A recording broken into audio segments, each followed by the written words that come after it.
Chapter 60. Oh, you specially came to meet me? Yi Qinghan raised his eyebrows and said in confusion, Miss Qingqing, this seems to be the second time we've met, right? I don't think there's anything special that requires you to specially come for me, right? Yi Qingqing didn't say anything. She just turned her body and looked at the quiet lake quietly.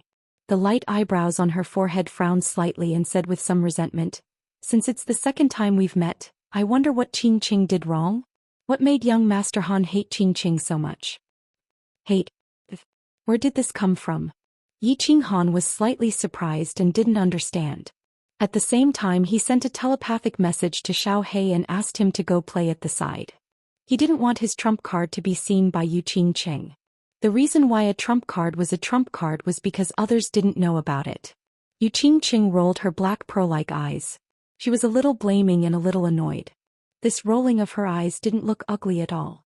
Instead it made her originally pure temperament more mischievous and clever, which made Yi Qinghan excited. Yi Qingqing was a little hesitant. Actually, with her identity she shouldn't have come here and said such shameful words. However, Yi Qinghan's words of not taking the initiative to woo her and his unusual behavior in the Emerald Pavilion had successfully aroused the competitive spirit of a little girl in Yi Qingqing's heart. The Yu clan's holy maiden Li Dai had bewitched all the men in the world. However, the previous generation's holy maiden had fallen under Yi Dao's robe, which made the Yu clan's holy maiden feel an unprecedented humiliation. And now Yi Dao's son was the same. How could she endure this? Therefore, when she heard that Yi Qinghan was taking a walk alone, Yi Qingqing didn't hesitate and hurried over. It was just a conversation. Facing Yi Qinghan's direct question, Yi Qingqing didn't know what to say. Looking at Yi Qinghan's expression, it was hard to tell if he really didn't understand, or if he was pretending not to. Yi Qingqing bit her lips and said angrily, Qingqing heard what young Master Han said when he first came to the island. And young Master Han's unconventional performance in the Emerald Pavilion, Qingqing also heard about it. Isn't that young Master Han hates Qingqing? Sure enough, Yi Qinghan thought to himself, so this little girl came here in a fit of pique. It seems that father dumped their saintess back then, which made them lose a lot of face. Does she want to regain face from me? No way. After figuring out the cause of the matter, Yi Qinghan smiled brightly and innocently. It's this thing. Miss Qingqing, I'm willing to explain. I'd like to hear the details. Yi Qingqing turned her head and a trace of happiness flashed through her eyes. She listened attentively. Hehe. Miss Qingqing, actually you've misunderstood. Actually, this is a conspiracy. Yi Qinghan chuckled and said with a somewhat complacent smile. His words were like a clap of thunder, which successfully aroused Yi Qingqing's interest. He continued, Actually, my love for Miss Qingqing is like the bright moon in the sky, like an endless torrential river. To put it simply, I love you so much that you want to die. The seas dry up and the rocks crumble, the earth tremble, the sky fall and the earth crack. But Miss Qingqing has so many pursuers. I'm not as beautiful as that transvestite Hua Hua, not as handsome as that idiot Long Xuelu. My demeanor is not as outstanding as that hypocrite Shui Wuhan, and my muscles are not as stylish as that lunatic. My strength and influence are also slightly weaker than theirs. So I thought, how can I stand out among so many pursuers of yours? So I thought of a shocking move, loosening the reins only to grasp them better. Look, didn't he successfully lure Miss Qingqing out? Beautiful Miss Qingqing, you must believe in my sincere love for you all. At the beginning Yi Qingqing listened with interest. But the more she listened, the darker her black pearl-like eyes became. Even an idiot could tell that he was making fun of her. Finally, after Yi Qinghan finished speaking, she did not speak for a long time. She sighed deeply and said with some resentment, If Mr. Han doesn't like Qingqing, you can say it clearly. There's no need to make fun of Qingqing. Sorry for disturbing you, Qingqing will take her leave. Yi Qinghan's sincere speech would definitely make an ordinary woman smile until her eyes turned into crescent moons. But what kind of person was Yi Qingqing? She was the holy maiden who stood out among the hundreds of women of the Yu clan. Whether it was intelligence, or appearance, she was the best. How could she not hear the sincerity in Yi Qinghan's words? Looking at Yi Qingqing's lonely and desolate figure gradually disappearing in the emerald green bamboo forest, Yi Qinghan touched his chin embarrassedly. He was wondering if he had gone too far. To attack a little girl like this without any enmity between them, it seemed that he felt a little guilty. Night gradually approached. A full moon like a shining silver plate was slowly lifted up from the west. The gentle moonlight began to sprinkle down, illuminating the entire Fire Dragon continent and the entire tranquil lake island. The Yu clan was already busy at dusk. Countless people came out from the west court and the north court, decorating the wide lawn in front of the three courts. Today was the Yu clan's big day. It was a big day that happened once every 15 years. Of course, they had to be cautious and grand. The turf had been trimmed neatly a long time ago, through the efforts of countless people in the Yu clan. Through the efforts of countless people in the Yu clan, a huge open-air camp was set up on the wide lawn. In the center was a row of roaring bonfires, and on both sides of the bonfires were rows of satin spread on the ground. On top of the satin were rows of short square tables made of ancient wood. The square tables were filled with fruits and wine. On top of the bonfires, golden yellow suckling pigs and suckling lambs were being roasted, making crackling sounds. The 5 young masters arrived neither too early nor too late. Apart from Yi Qinghan, who was still dressed in black, the other 4 young masters were dressed extremely dazzlingly. They wore all kinds of tailor-made banquet robes. Their long black hair was combed neatly, and their faces were always rippling with charming smiles. They had been taught since they were young to have a noble temperament in their every movement. It made the 4 of them look like fighting chickens in a flock of chickens. They were like cranes in a flock of chickens, dazzling and eye-catching. It made Yi Qinghan, who was following behind, look like a bodyguard, pale in comparison. A group of young masters were already sitting in the open space. They were the elite children of the famous families in the House of Aries. However, there was still a gap between their families and the 5 major families, so they did not receive the treatment of Yi Qinghan and the others. It was not until the evening that they were received by the Yu clan into the tranquil lake island and directly brought to the bonfire party. There were countless beautiful girls scattered around the open space. These were the tranquil lake disciples of the Yu clan. They had been nurtured for many years. They were also the main targets of this group of young masters. Most of these young masters were nominally subordinates of the 5 great clans and the manor lord. Thus, when they saw Yi Qinghan and the others walk in, they immediately stood up and rushed forward to greet them. Lu Xiao greets young Master Shui. Young Master Shui looks radiant today. You will definitely be the top courtesan. Brother Zi, I'm Chao Pei. Dear best Brother Zi. Take you Qingqing back to West Wind City. Young Master Hua, I'm the cousin of your uncle's nephew. It's an honor to meet you. Young Master Long. Ah, I've long heard of your name. Today I can finally meet you. I'm extremely excited. The 4 young masters smiled faintly and casually responded to the young masters who came to greet them. They were somewhat proud and somewhat arrogant. They looked askance at Yi Qinghan as if showing off their fame and status. Why should they be proud? Why should they be arrogant? Because the people who came to greet them were all heading towards the 4 of them. No one paid attention to Yi Qinghan, who was following behind them. After arriving at the Yu family, they had always been suppressed by Yi Qinghan. So today they finally had the opportunity to suppress him. So they were very excited. Normally they would not care about such a scene, but they were very enthusiastic. Yi Qinghan smiled faintly. He ignored them and walked to a square table alone. He poured himself a cup of tea and lowered his head to drink. Excuse me. At this moment, 5 young masters suddenly walked straight to Yi Qinghan and bowed respectfully. They seemed a little excited and a little scared as they asked politely. Huh? Yi Qinghan raised his head in astonishment and looked strangely at the unfamiliar young masters in front of him. He frowned. And the 4 people who had been chatting with the crowd were also slightly shocked. They looked over with interest and seemed to find it strange that there was someone who knew this country bumpkin. And when the young masters saw that Yi Qinghan was frowning, they bowed even lower and their tone became more respectful. They said in a slightly trembling voice, "Excuse me, are you the one who crippled Yi Qingquang, killed Yi Rong and imprisoned Yi Jian, young Master Yi Qinghan?" Huh. As soon as the words fell, the whole place fell into a dead silence. The 4 young masters opened their mouths wide and their bodies trembled slightly. But they recovered their calmness immediately, but their hearts were in turmoil. They had received news from the Yi family some time ago. The Yi family had undergone a great change. Yi Jian was imprisoned, Yi Qinghuang was crippled, and the elder of the Yi family, Yi Rong, was dead. But the reason was unknown in the news. Now that they heard that all these things were done by Yi Qinghan, their first feeling wasn't shock but funny. But at the same time they started to think about the truth of these words carefully. And the young masters at the side were also half doubtful and half shocked. They thought this young man was just a follower or something. They didn't expect him to have such a powerful background and such a fierce story. So their eyes changed at the same time and they looked at Yi Qinghan respectfully. No matter whether he did it or not, the fact that he could sit here today and represent the Yi family, it itself represented a certain attitude of the Yi family. And the attitude of the Yi family was one that must be respected. Countless beauties of the Yu family standing at the side also looked at Yi Qinghan with slight surprise.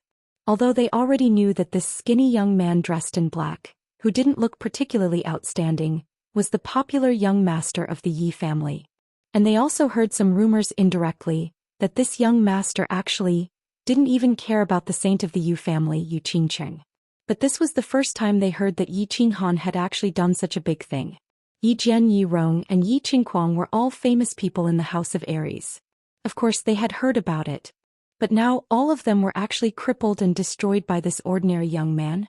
For a moment the ripples in their eyes started to turn, and they all used their charming eyes to look at Yi Qinghan. You can eat whatever you want but you can't say whatever you want.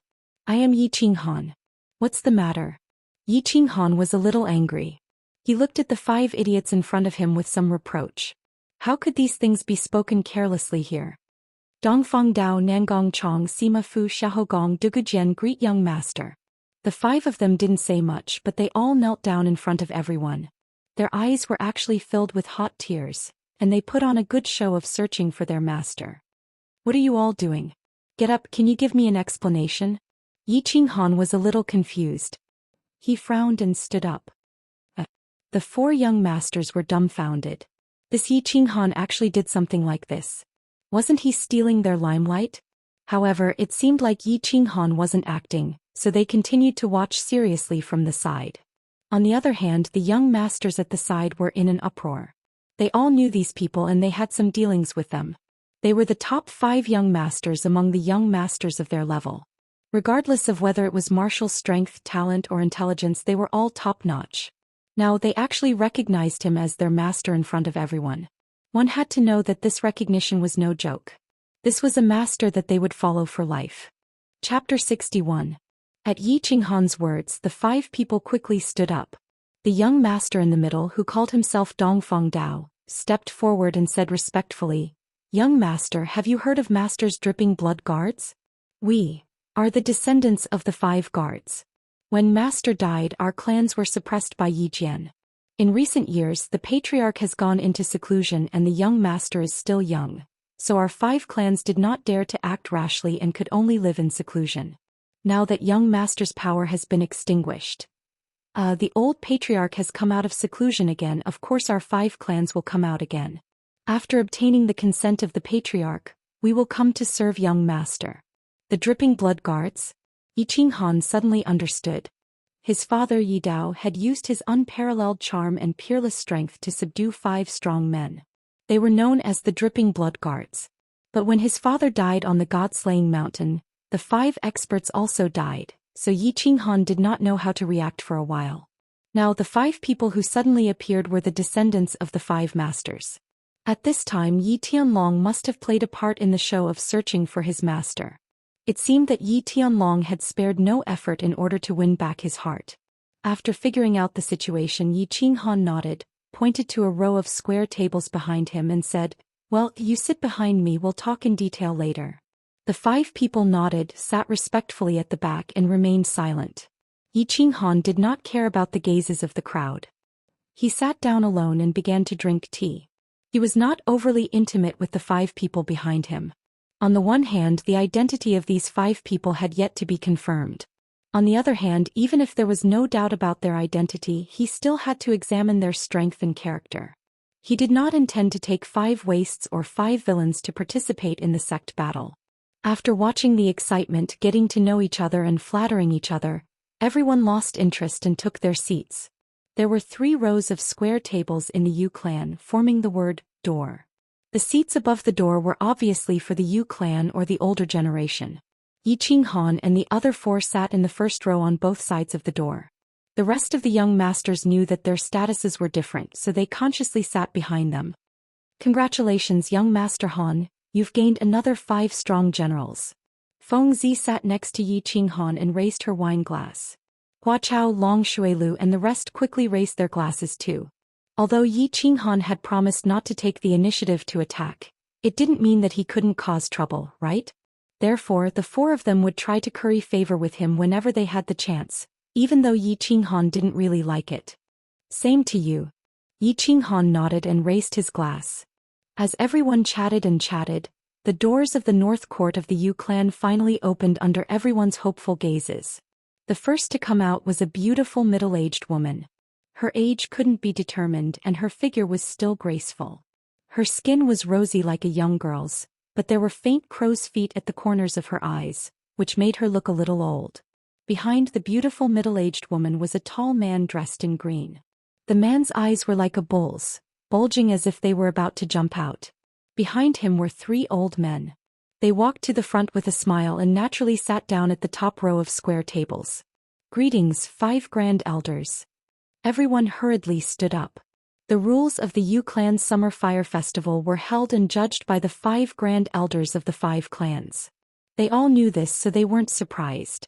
However, Yi Qinghan casually cupped his hands, but his eyes were staring at Yi Qingyo, as if he was blaming and questioning him. What was up with the 5 people behind him? Brat, don't glare at me. They were arranged by your grandfather, and they are indeed the descendants of your father's dripping blood guards.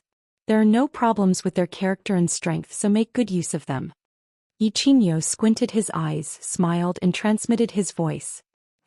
Yi Qinghan rolled his eyes but didn't say anything. These people were his father's descendants, so they were truly his people. Since Yi Qingyo said that there were no problems with their character and strength, then there shouldn't be any problems. He would observe them in the future and make good use of them. Young masters, you are the elites of the new generation of the House of Aries. Today I am honored to represent the Yu clan in welcoming you to the Summer Fire Festival. Your presence brings light to the tranquil Lake Island. Now I announce the official start of the Summer Fire Festival. Yuji smiled and stood up. She said a few simple pleasantries, then announced the official start of the Summer Fire Festival. In the beginning, the young masters thought that there would be a very long and complicated speech. Now that they saw that Yuji was so understanding and immediately entered the main topic, they couldn't help but smile very sincerely. Their smiles were very bright and happy. Yuji was also very happy to see everyone laughing so happily. She gently raised her hand. However, after a moment she seemed to have discovered something. Her expression was somewhat solemn and she didn't lower her hand in midair. She only stared blankly at the northern sky. Yi Qingyo, Xuefei and the others also stopped whispering and looked at the northern sky with some solemnity. Yi Qinghan and the others were also puzzled. They also looked toward the northern sky, but they didn't discover anything. However, after a moment, a deafening roar suddenly sounded in the northern sky. Then a black dot rapidly grew larger in everyone's eyes. A dragon roar. It's a level 7 demonic beast, the winged dragon. Only then did everyone realize what the Grand Elders were looking at. They were shocked, but they calmed down in the blink of an eye. However, the excitement in their eyes were obvious. In all these years in the House of Aries, there had never been a case of a magical beast running into the 3 prefectures to cause trouble. Therefore, it was obviously impossible for a wild magical beast to come here. Since it wasn't wild, then it was very simple. This 7th level magical beast, the winged dragon, was reared by someone. As a powerful existence, the winged dragon wasn't something that ordinary people or clans could rear. There was only one place on the continent that could rear a winged dragon, and that was the Divine City. This winged dragon was clearly flying toward the tranquil Lake Island. That meant that someone from the Divine City had come. The Divine City. What did the Divine City represent? If the tranquil lake was said to be the holy land in the hearts of the men in the House of Aries, then the Divine City was the holy land in the hearts of the people in the world. 5,000 years ago, the 3 prefectures often fought because of the differences in races and civilizations. Every time the 3 prefectures fought, a large number of warriors would die. Countless civilians, demons and barbarians would be affected. Until 5,000 years ago, a mysterious man named Tu was born out of thin air. He single-handedly defeated all the experts of the three prefectures on the sacred mountain where the three prefectures fought. He forced the three prefectures to stop fighting and established the divine city on the sacred mountain where the three prefectures fought. After that war, the divine city became the most powerful existence on the continent. Its brilliance was like the stars in the sky. It was so dazzling and unsurpassable. It also brought 5,000 years of peace to the continent. At least the civilians wouldn't die for no reason. Those who liked fighting. Sure, go to the prefecture battles and kill to your heart's content. The more you kill, the more you'll be rewarded. Those who liked peace. Sure. Live a peaceful life without having to worry about the mutated races coming to your doorstep in the middle of the night. Afterward, other than a few loose rules, the divine city had never interfered with the affairs of the prefectures. It stood quietly on the divine mountain, like an otherworldly master, smiling at the clouds in the sky and calmly watching the storms in the world. It was because of the divine city's indifferent attitude that the people of the three prefectures began to accept the sacred mountain and the divine city represented by the powerful man. However, there were talented people in every generation. Countless experts and heroes appeared in the past few thousand years. They seemed to care a little about the tall divine city, which was pressing down on their sky and blocking their way. Therefore they picked up the swords in their hands, walked up the mountain and walked into the city. However, the ending was always the same. No one had ever walked into the divine city with a sword and walked out again. Never. Therefore the divine city became a sacred place in the hearts of the people on the continent. The divine city became a taboo existence. But today, during the summer fire festival, the tranquil lake welcomed a special guest for the first time. A guest from the divine city. How could the people here not be shocked? How could they not be shocked? How could they not be excited? They looked at the approaching winged dragon as well as the young man dressed in fluttering white robes on it. Yi Qinghan narrowed his eyes. He didn't have a good impression of the divine city. He had always been resisting that tall sacred mountain in his heart.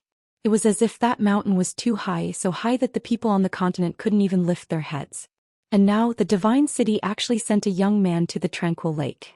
What was the meaning of this? Yuji finally put down her hand, but her expression was not as solemn as before. She smiled at the young man in the sky. Since the divine city didn't send those old fellows but a young man. Today was the summer fire festival, the day the Yu clan chose a son-in-law. The young man's purpose for coming here in such a grand manner was already very clear. Although it might not be a good thing, it would at least not be a bad thing. Therefore he was slightly relieved. Yi Qingyo and the others on the other hand had solemn expressions. With their status, they had the right to talk to the old fellows of the divine city. However, the young man who came to the divine city today was someone they had never seen before.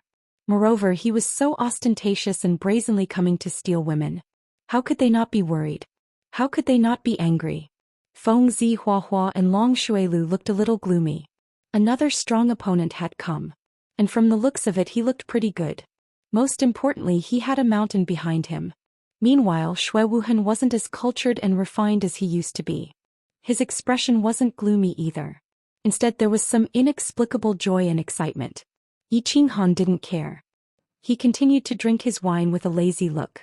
After a short while he regained his desire to be strong again. I'm not asking for anything and I don't want anything. The more you guys fight, the more exciting it will be for me. It'll be a waste if I don't watch a free monkey show. Boom. The winged dragon landed heavily on the ground in front of everyone's eyes. The moment the winged dragon landed, a white figure lightly tapped his feet. His entire body emitted a golden light. Like an ancient god, he glided and floated towards the crowd. Landing steadily on the ground, the golden light instantly retracted. The young man in white smiled and cupped his fists towards the few Grand Supreme Elders at the head of the table. Tu Qinjun greets the seniors. I've long heard of Lady Qingqing's unparalleled beauty. Today I too have specially come to pay my respects. Furthermore, I heard that the young elites of the House of Aries are all here. I too also hope to be friends with the Martial Arts Association. Chapter 62. Tu Qinjun greets seniors. I've long heard of Miss Qingqing's unparalleled beauty. Today I too specially came to pay my respects. I heard that the elites of the younger generation of the Battle Gods Manor are all here. I too also hope to make friends with them. Pay my respects. They're probably here to snatch her? Make friends with Wu? Make friends? They probably want to give her some pointers. The few elders on the seats sneered secretly. When this brat descended, the golden light emitted from his body was the unique aura of the Duke realm, also known as the pseudo-saint realm. Furthermore, his golden aura actually reached a radius of around 1 meter. It seemed that he had the cultivation of the first level of the Duke realm. He actually released his aura and scrupulously in front of them who were all in the saint realm. Furthermore, he relied on it to glide for such a long distance, making people feel as if he was flying over. Wasn't this clearly showing off his strength? It was also clearly slapping the faces of the young masters present. It was also to build momentum for him to snatch her. It seemed that the chances of those young masters in their clan were slim. However, Yuji beamed with joy. This brat was rather tactful and respectful to these old fellows. Moreover, he had made it clear that he was here to pursue his daughter, not to cause trouble. She also knew that this generation's saintess was more outstanding than the previous generations of saintesses in all aspects. However, she didn't expect that even the divine city, which rarely appeared, would send people to snatch her. What was this? This was glory. This was also strength. Hence she smiled brilliantly. Young master too must be the young master of the dragon-slaying divine guard of the divine city's 4 guards. You're indeed as graceful and elegant as your father. Servants, give him a seat. Elder Yuji, my father asked me to send his regards to you. There's no need to give me a seat. I have an old friend here, so I'll sit with him. Tu Qinjun smiled faintly. He turned his head and swept his gaze across the young masters. Finally, his gaze landed on Shui Wuhan. Young master, please take a seat. Shui Wuhan had been smiling all along. When he saw Tu Qinjun looking over, his smile became even more amiable. He hurriedly stood up and lowered his head slightly, indicating for Tu Qinjun to take his seat. Tu Qinjun nodded indifferently. It seemed as if he didn't care about everyone's gazes. He walked straight to Shui Wuhan's seat and sat down peacefully. He lowered his head and smoothed his sleeves. He saw that the people in the vicinity were looking at him cautiously. He raised his head in astonishment and said, "What's wrong? Do as you wish. Don't worry about me, just pretend that I don't exist." Yes, yes. The people around him hurriedly lowered their heads and continued to drink, sip tea and eat fruits. Their hands and feet were slightly trembling and they accidentally spilled some of the wine in their hands. Those who were eating the fruits panicked and even ate the vines. Their expressions betrayed their panic and nervousness. Fengzi and Huahua looked at each other. They could see the worry and shock in each other's eyes. This Tu Qinjun was only 27 or 28 years old, yet he already possessed the strength of a duke. This was a little too terrifying. It should be known that the two of them could be considered first-rate geniuses. At the age of 24 they were already at the 3rd level of the general realm.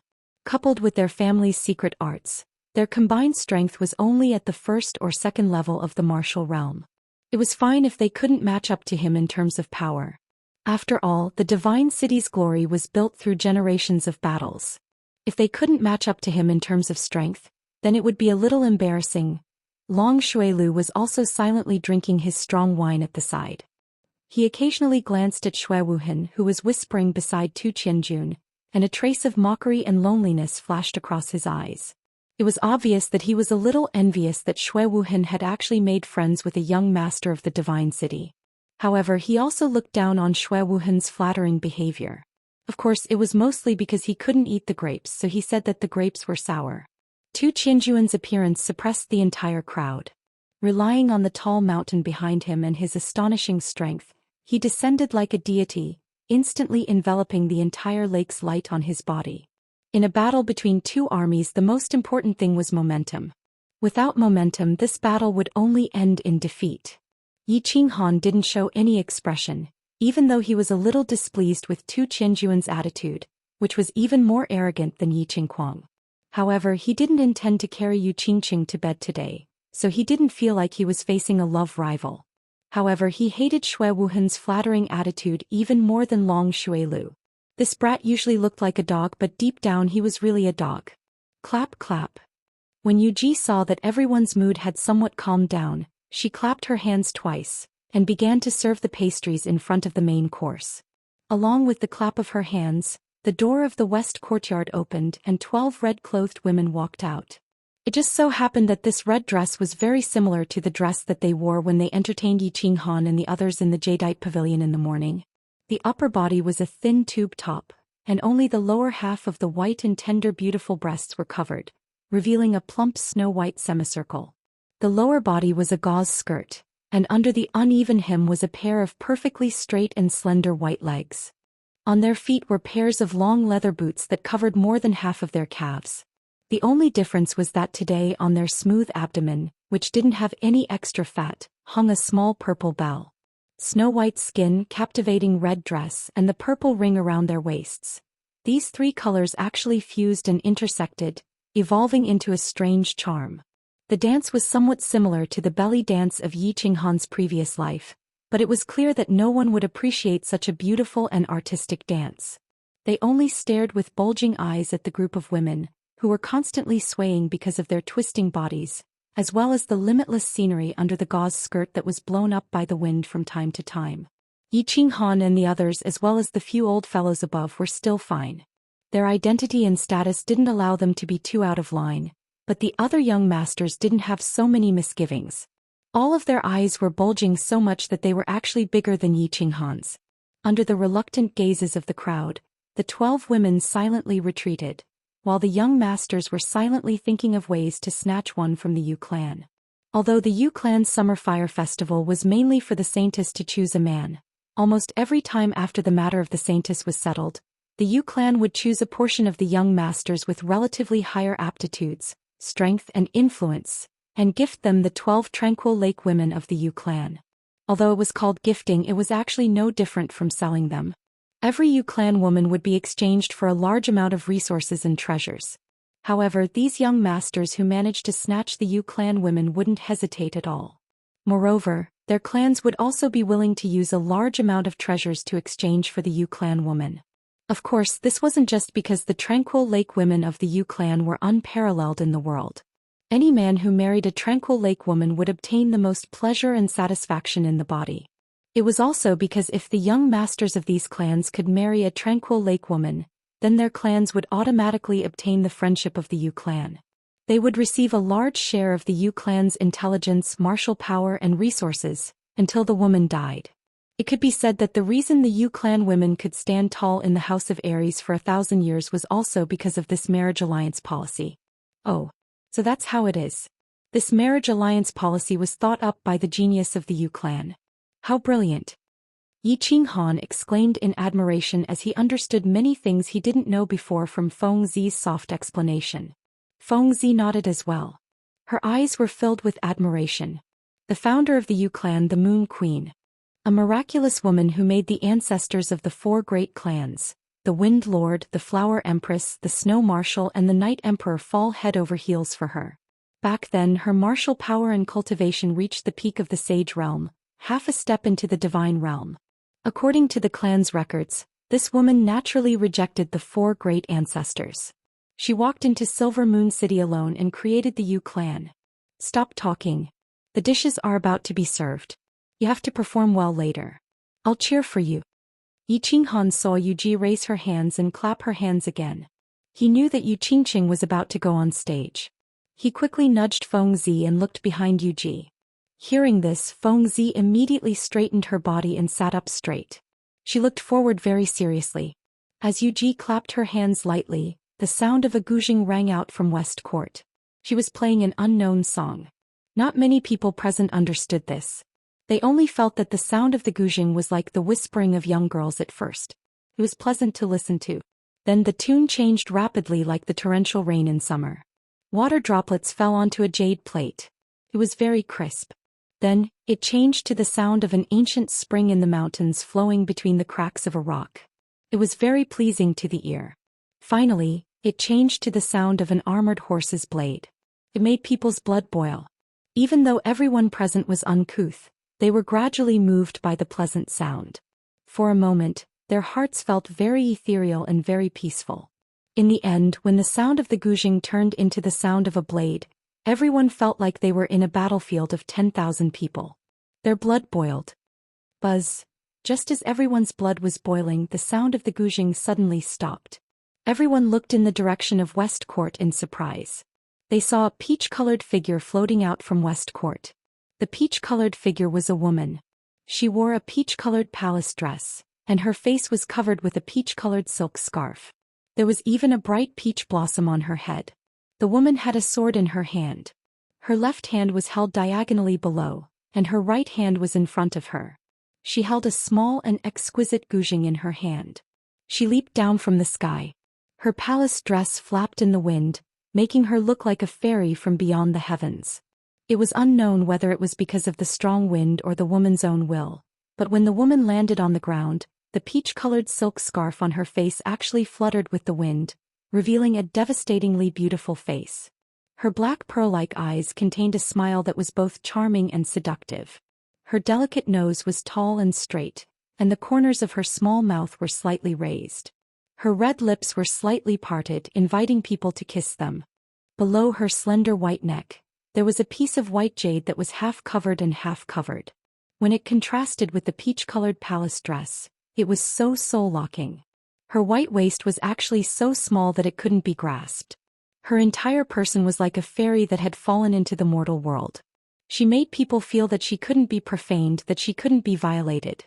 However, she was also invisibly attracting people, making them want to profane her, to go on top of her. This kind of feeling was extremely contradictory. Normally, no one would wear a peach-colored dress that was unique, and no one dared to wear it because peach-colored clothes gave people a very tacky feeling. But today Xianxia dared to wear it and she wore it. Moreover, she even wore an even more tacky peach blossom. It was just that, after today presumably no one present would dare to say that peach-colored clothes were tacky. At least Xianxia was not ordinary. Not only was she not ordinary, but that faint peach-colored color on her graceful figure, coupled with her devastatingly beautiful face, gave people a feeling that she was so attractive, so ecstatic, so fatal. Peach blossoms were poisonous. They could topple cities, could topple countries, and could even poison people to death. Chapter 63. The lady with peach blossoms stood there quietly. Her eyes glowed and the corners of her mouth curled up slightly, revealing a faint smile.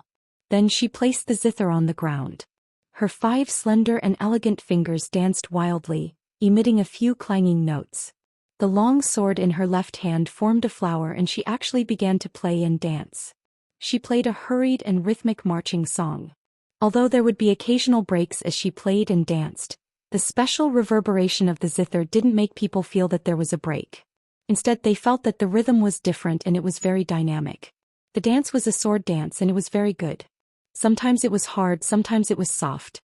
Furthermore, everyone present was an expert and could see that the swordsman wasn't a pretty one.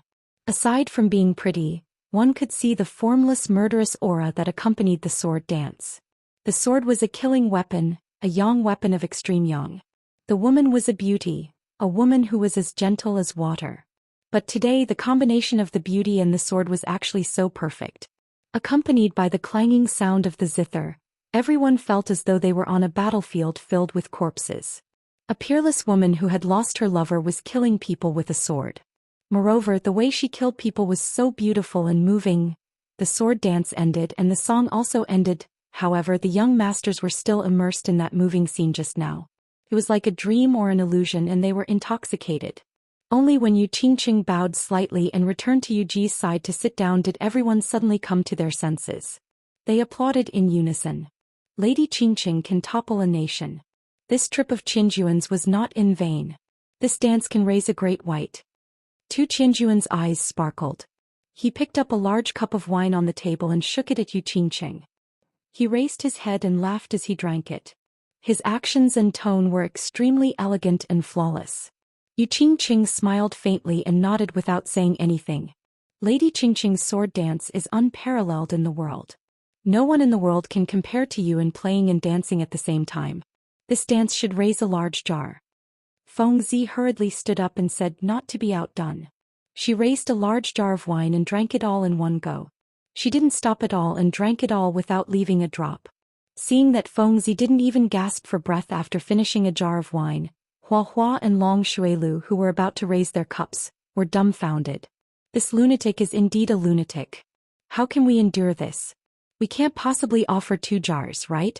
In the end, they didn't raise their cups anymore. Instead, they picked up their teacups and shook it in a toast. They said a few polite words to express their admiration for Yu Qingqing. After that, the young masters took turns to express their praises. They praised Yu Qingqing's performance to the point that there was nothing in the heavens that was unparalleled on the earth. Although their words were different, their purpose was the same. They were all expressing, "We admire you very much, we cherish you very much, we want you very much, we are willing to marry you and treat you like a treasure, we hope that you will pay attention to us, consider us, we are not bad," and so on. Yu Qingqing nodded faintly and smiled in response. Finally, her gaze stopped on Yi Qinghan, who was happily eating the pork roasted on the bonfire. Her eyes flashed with a hint of "as expected." After a moment of silence, he raised his head and said coldly, "Young Master Han, why didn't you express your opinion? Is Qingqing's performance so unworthy of a single word from you?" Yu Qingqing was very beautiful and her dance was also not bad. Yi Qinghan also wanted to praise her. But since Yi Qinghan had promised Feng Zi and the others, he had to at least do some superficial work. Otherwise he would break his promise. And if he broke his promise now, Yi Qinghan was afraid that Feng Zi and the others would also break their promise and cause trouble during the residence battle. In his heart, his sister's life was naturally the most important. Therefore, when he was dancing with Yu Qingqing, he focused his attention on the golden pork roasted on the bonfire. At this moment, he naturally wouldn't follow the others to flatter her, even though the buttocks of this horse were really not bad. Not bad. Feeling Yu Qingqing's cold gaze as well as Feng Zi and the others' covetous gazes, Yi Qinghan raised his head slightly and said. He then continued to focus his attention on the roasted pork. It seemed that this pig looked more delicious than Yu Qingqing. Not bad. What did that mean? All the young masters looked at Yi Qinghan, who was engrossed in his battle with the pig, with a variety of expressions on their faces. This was the first time Yu Qingqing had spoken today, but this young master didn't feel excited or flattered. But he actually said, "Not bad," in such a perfunctory manner. After he finished speaking, he continued to eat, not even looking at Yu Qingqing. Not to mention that Yu Qingqing was devastatingly beautiful, her dance today was really not bad. Just the fact that Yu Qingqing was the Yu clan's saintess, with such a noble status, he still had to say a few perfunctory words to her. Today Dongfang Dao and young master Nangong Chong wanted to recognize him as their master. They originally thought that this young master was very fierce, but they didn't expect that he was even more fierce, to the point that he didn't even care about the Yu clan's saintess. Dongfang Dao and the others looked at each other and laughed, giving Yi Qinghan a thumbs up. Meanwhile, Feng Zi, Hua and the others were all beaming with joy as they repeatedly raised their cups. They naturally knew why Yi Qinghan was like this, and now it seemed that this brat was really interesting. He kept his promise and was a good brother. Tu Qianjun also looked over with a smile, a trace of interest in his eyes. He whispered a few words to Xue Wuhan beside him, then glanced at Yi Qinghan a few times, then silently looked at Yu Qingqing and didn't say anything. Yi Qinghan didn't care about the gazes of the crowd, nor did he care about the warning look Yi Qingyou gave him. Instead, he slightly tilted his head and said to Feng Zi beside him in a low voice, "What are you giggling for? Hurry up and perform well. Do you know what it means to gain the upper hand by a show of strength?" "Thank you, good brother." Feng Zi slapped his forehead and stood up. He let out a light cough to attract everyone's attention. He wriggled the 2 bulging muscles on his chest and said in a carefree voice, "Today is Miss Qingqing's coming-of-age ceremony. I, Feng Zi, am not talented, so I will also perform a few sword dances to celebrate." Although he said it was a sword dance, Feng Zi didn't reach out to hold the sword. Instead, he made a strange gesture. He stretched out his index and middle fingers of his clenched fists and leisurely swung them forward. With a sword hum, the huge sword on his back suddenly unsheathed and turned into a beam of white light that flew straight into the sky. Then his fingers quickly changed. The huge sword twisted a few times in the air, turned around and fell straight towards the bonfire.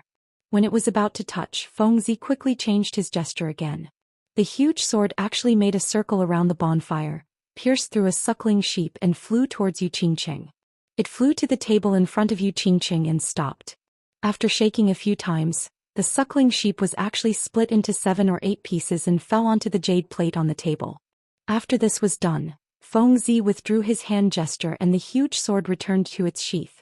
Only then did he say with a satisfied smile, I've made a fool of myself, Miss Qingqing. This roasted suckling sheep is a small token of my appreciation. Young noble Feng, thank you. Yu Qingqing smiled and nodded in thanks. At the same time, the young noble next to her gave Feng Zi the middle finger in his mind. You're playing so big right from the start. You only used your Feng clan's ultimate sword control technique. How can others play later? Plus, even if you want to please Yu Qingqing, you don't need to use the big guy that you kill people to make a living to cut meat. Old man Feng, not bad. Your brat's sword control technique has probably reached the 6th level. Yi Qingye whispered to the Feng clan's supreme elder on a square table above. Yu Ji also nodded with satisfaction and said, small area control is already very good. With the power of a 3rd-level general, I'm afraid even a 1st-level marshal can't beat him. Feng Zi's talents are considered the best in your Feng clan in the last 100 years. His future is limitless. Where? Compared to the descendants of your clans, I still have to work harder. The Feng clan's supreme elder said humbly, but his face was full of joy. My brat is ready to go. Let's see what special performance he has. The Hua clan's elder smiled and drew everyone's attention to the field. Seeing that Feng Zi got the first prize, Hua was a bit unhappy. He stood up and nodded at Yu Qingqing. He said, I'm also here to join in the fun. I'll give Miss Qingqing a mysterious gift. Saying this, Hua slowly walked toward the field. His steps were very elegant and light. However, as he walked, his body slowly became blurry in front of everyone and finally disappeared. Stealth? Everyone was shocked and changed their expressions. They had heard of the Hua clan's stealth technique, but they didn't expect Hua to disappear in front of everyone. If he sneaked up to them and stabbed them, wouldn't they die? The only young people who didn't change their expressions were the descendants of the 4 great clans, Long Shuilu and Tu Qianjun. Long Shuilu had seen this before, so he didn't panic. Tu Qianjun didn't have any expression, but his eyes revealed a trace of contempt. It seemed that he didn't care about this kind of small trick. Of course, the few supreme elders in the field wouldn't be shocked, nor would their expressions change. Although Hua's stealth technique was quite good, under the powerful cultivation of the Saint Realm, it was equivalent to not being invisible at all. Hua left very quickly and came very quickly. After everyone opened their eyes wide and looked around for a moment, Hua finally appeared. However, he directly walked toward Yu Qingqing. He held a purple rose in his hand and walked with strange steps. His speed seemed very slow, but a series of afterimages appeared behind him. In the field, 3 Hua appeared. Hua held roses in his hand and walked over with a smile on his face. The scene was extremely strange. Finally, the afterimages disappeared and Hua stood in front of Yu Qingqing. He bowed sincerely and said, Miss Qingqing, may your beauty be like this bouquet of roses that will never wither. Thank you, young Master Hua. Yu Qingqing still had an indifferent expression. She extended her lily-white hand and took the purple rose. He had even used the afterimage clone technique to pick up girls. That transvestite actually used such an awesome escape technique to put on a show. Everyone shook their heads and secretly decided that they wouldn't embarrass themselves later. Anyway, the descendants of the 4 great clans, Long Shuilu, and a young master from the Divine City were there. Even if they thought about it, they wouldn't have any hope. It was better to think about how to snatch one of the 12 elite girls from the Yu clan. Chapter 64. After the strange performance of the beautiful ladyboy Hua, the atmosphere suddenly turned cold. Although all the young masters had fantasized about showing off their skills today, using their unique temperament and unique style to win the heart of the beauty, and finally returning home with glory and beauty, all the young masters had fantasized about showing off their skills today, using their unique temperament and unique style to win the heart of the beauty. However, under the abnormal special skills of the Feng family and the Hua family, as well as the performance of Feng Zi and Hua, everyone felt as if a bucket of cold water had been poured over them. They were completely sober and they were also shocked. Obviously, Long Shuilu didn't want this to happen, so he casually made his move. His battle aura turned into a palm, holding a cup of top-notch perfume named Poison, that he had spent a lot of money to buy, and he flew towards Yu Qingqing. Long Shuilu's move had indeed shocked everyone present. It should be known that battle aura was just an external release of energy. It was easy to use energy to kill and destroy enemies, but to materialize battle aura into a real palm, Even if it could only hold a bottle of perfume, one would need to be at least in the Emperor realm. However, it was a pity that he hadn't managed to completely learn Palace Master Long's famous consummate skill, the dragon capturing hand. Palace Master Long's dragon capturing hand was extremely powerful. With Palace Master's strength at the peak of the Saint realm, if he used the dragon capturing hand, not to mention the Saint-level Azure Dragon, he would definitely be able to capture the 8th level Tyrant Dragon. He would be able to easily throw it around like it was a broken jar. Long Shuelyo's battle aura was naturally not a problem for him to kill enemies with his battle aura. However, if he wanted to materialize battle aura into a real palm, hold a bottle of perfume and fly it for more than 20 meters, it would obviously be a little difficult. Therefore, when this palm flew, it would occasionally shake a little, and there was even one time when it almost fell. In the end, Long Shuelu was covered in cold sweat and his face was pale. Only then did he deliver the bottle of perfume to Yu Qingqing. Looking at the faint smile in everyone's eyes, Long Shuelu knew that he had really made a fool of himself this time.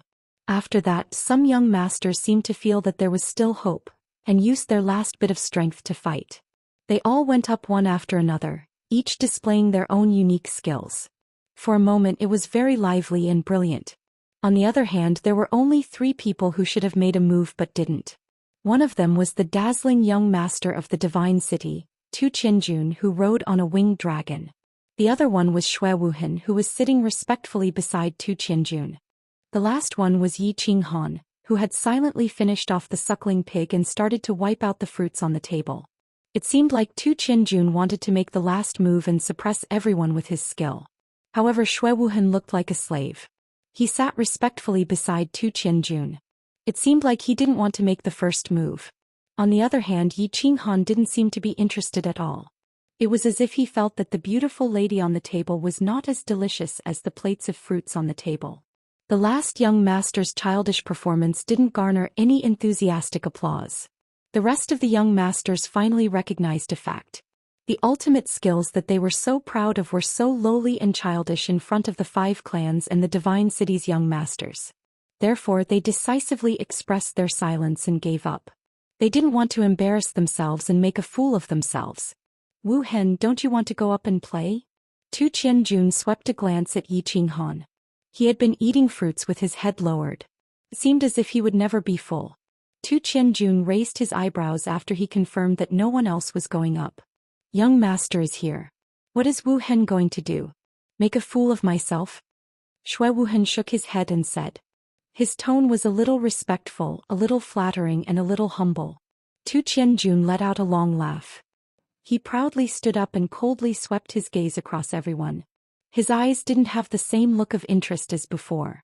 Instead, he looked down on everyone. It was as if he was a high and mighty king looking down on a group of ants. He looked down on everyone for a while. Then he coldly said when everyone was a little impatient, Indeed, you'll only make a fool of yourself if you go up. Since they've already made a fool of themselves, I'll just casually put on a show to liven things up for Lady Qingqing. Tu Qianjun finished speaking. Everyone except for Xue Wuhan and Yi Qinghan's complexion changed at the same time.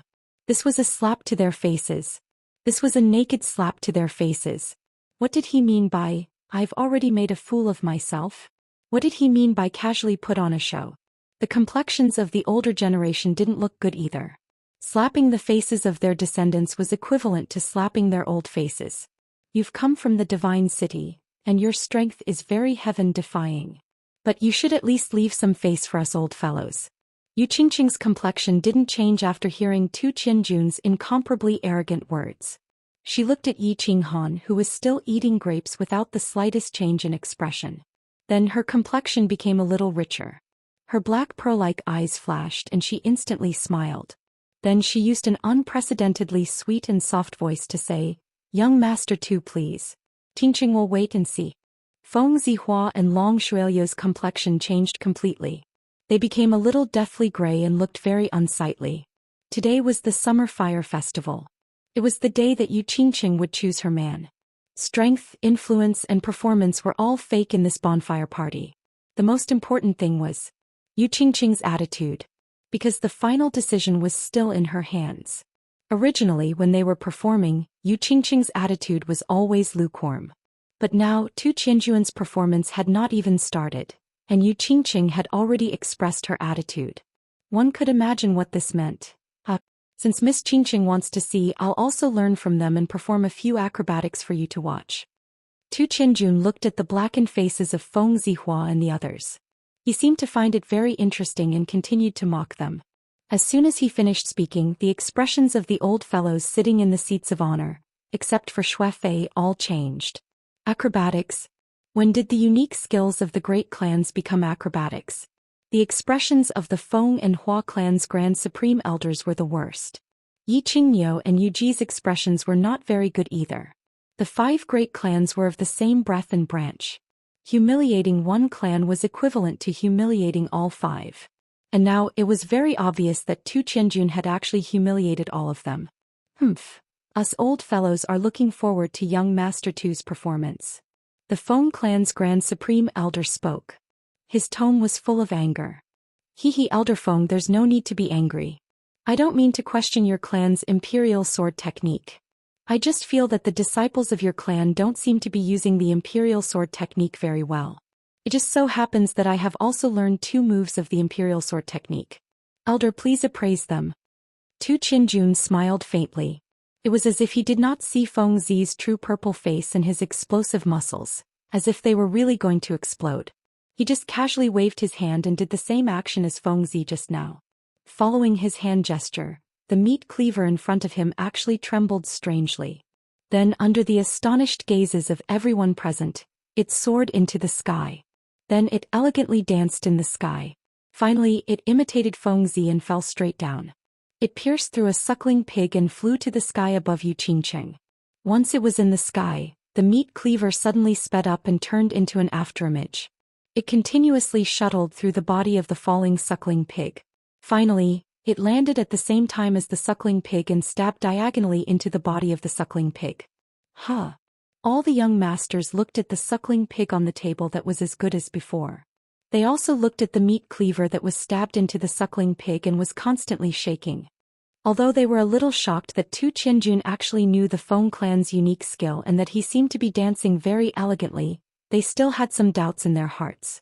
Didn't you say that Feng Zi's imperial sword technique wasn't very good? What did Feng Zi say? He was able to use a huge sword to cut the suckling pig into 7 or 8 pieces. Yet after dancing for so long, the suckling pig was still intact? Young Master Tu's imperial sword technique is indeed brilliant. Feng Zi admits defeat. While everyone was still puzzled, Feng Zi stood up and swayed. His face was ashen as he spoke in a deep voice. As soon as Feng Zi finished speaking, the meat cleaver stopped swaying. The suckling pig was like a blossoming flower. It split open from the middle and was divided into countless evenly sized pieces. Then it was steadily placed on the plate. Young Master's skill is divine. Wu Hen admires you. Xue Wuhen stood up and cupped his hands respectfully as he spoke. The passion in his black and gray eyes was very obvious. Looking at the dozens of evenly sized pieces of suckling pork on the plate, listening to Feng Zi's sincere words, and looking at Xue Wuhen's respectful posture, all the young masters were shocked once again. However, there were too many shocks today. All the young masters felt a little numb. The things that they were proud of and glorious in the past in front of Feng Zi and Tu Qianjun's performance became extremely childish and laughable. As a result, they developed a deep sense of defeat and a faint sense of inferiority. It was to the extent that they didn't even know that Tu Qianjun had suddenly disappeared in front of everyone. They didn't notice, but Yi Qinghan, Hua Mu and Feng Zi were very sensitive and discovered it. They looked at each other and revealed an expression of disbelief and extreme shock. What situation was this? Tu Qianjun actually knew the Hua clan's stealth? What was stealth? It was the Hua clan's unique skill. The Hua clan was the descendants of the Thorn God. Only those who possessed the Thorn God's bloodline could learn the stealth skill. Furthermore, Tu Qianjun had just revealed the Feng clan's unique imperial sword technique. Since when did the unique skill of the 5 big clans become so worthless? Everyone could learn it?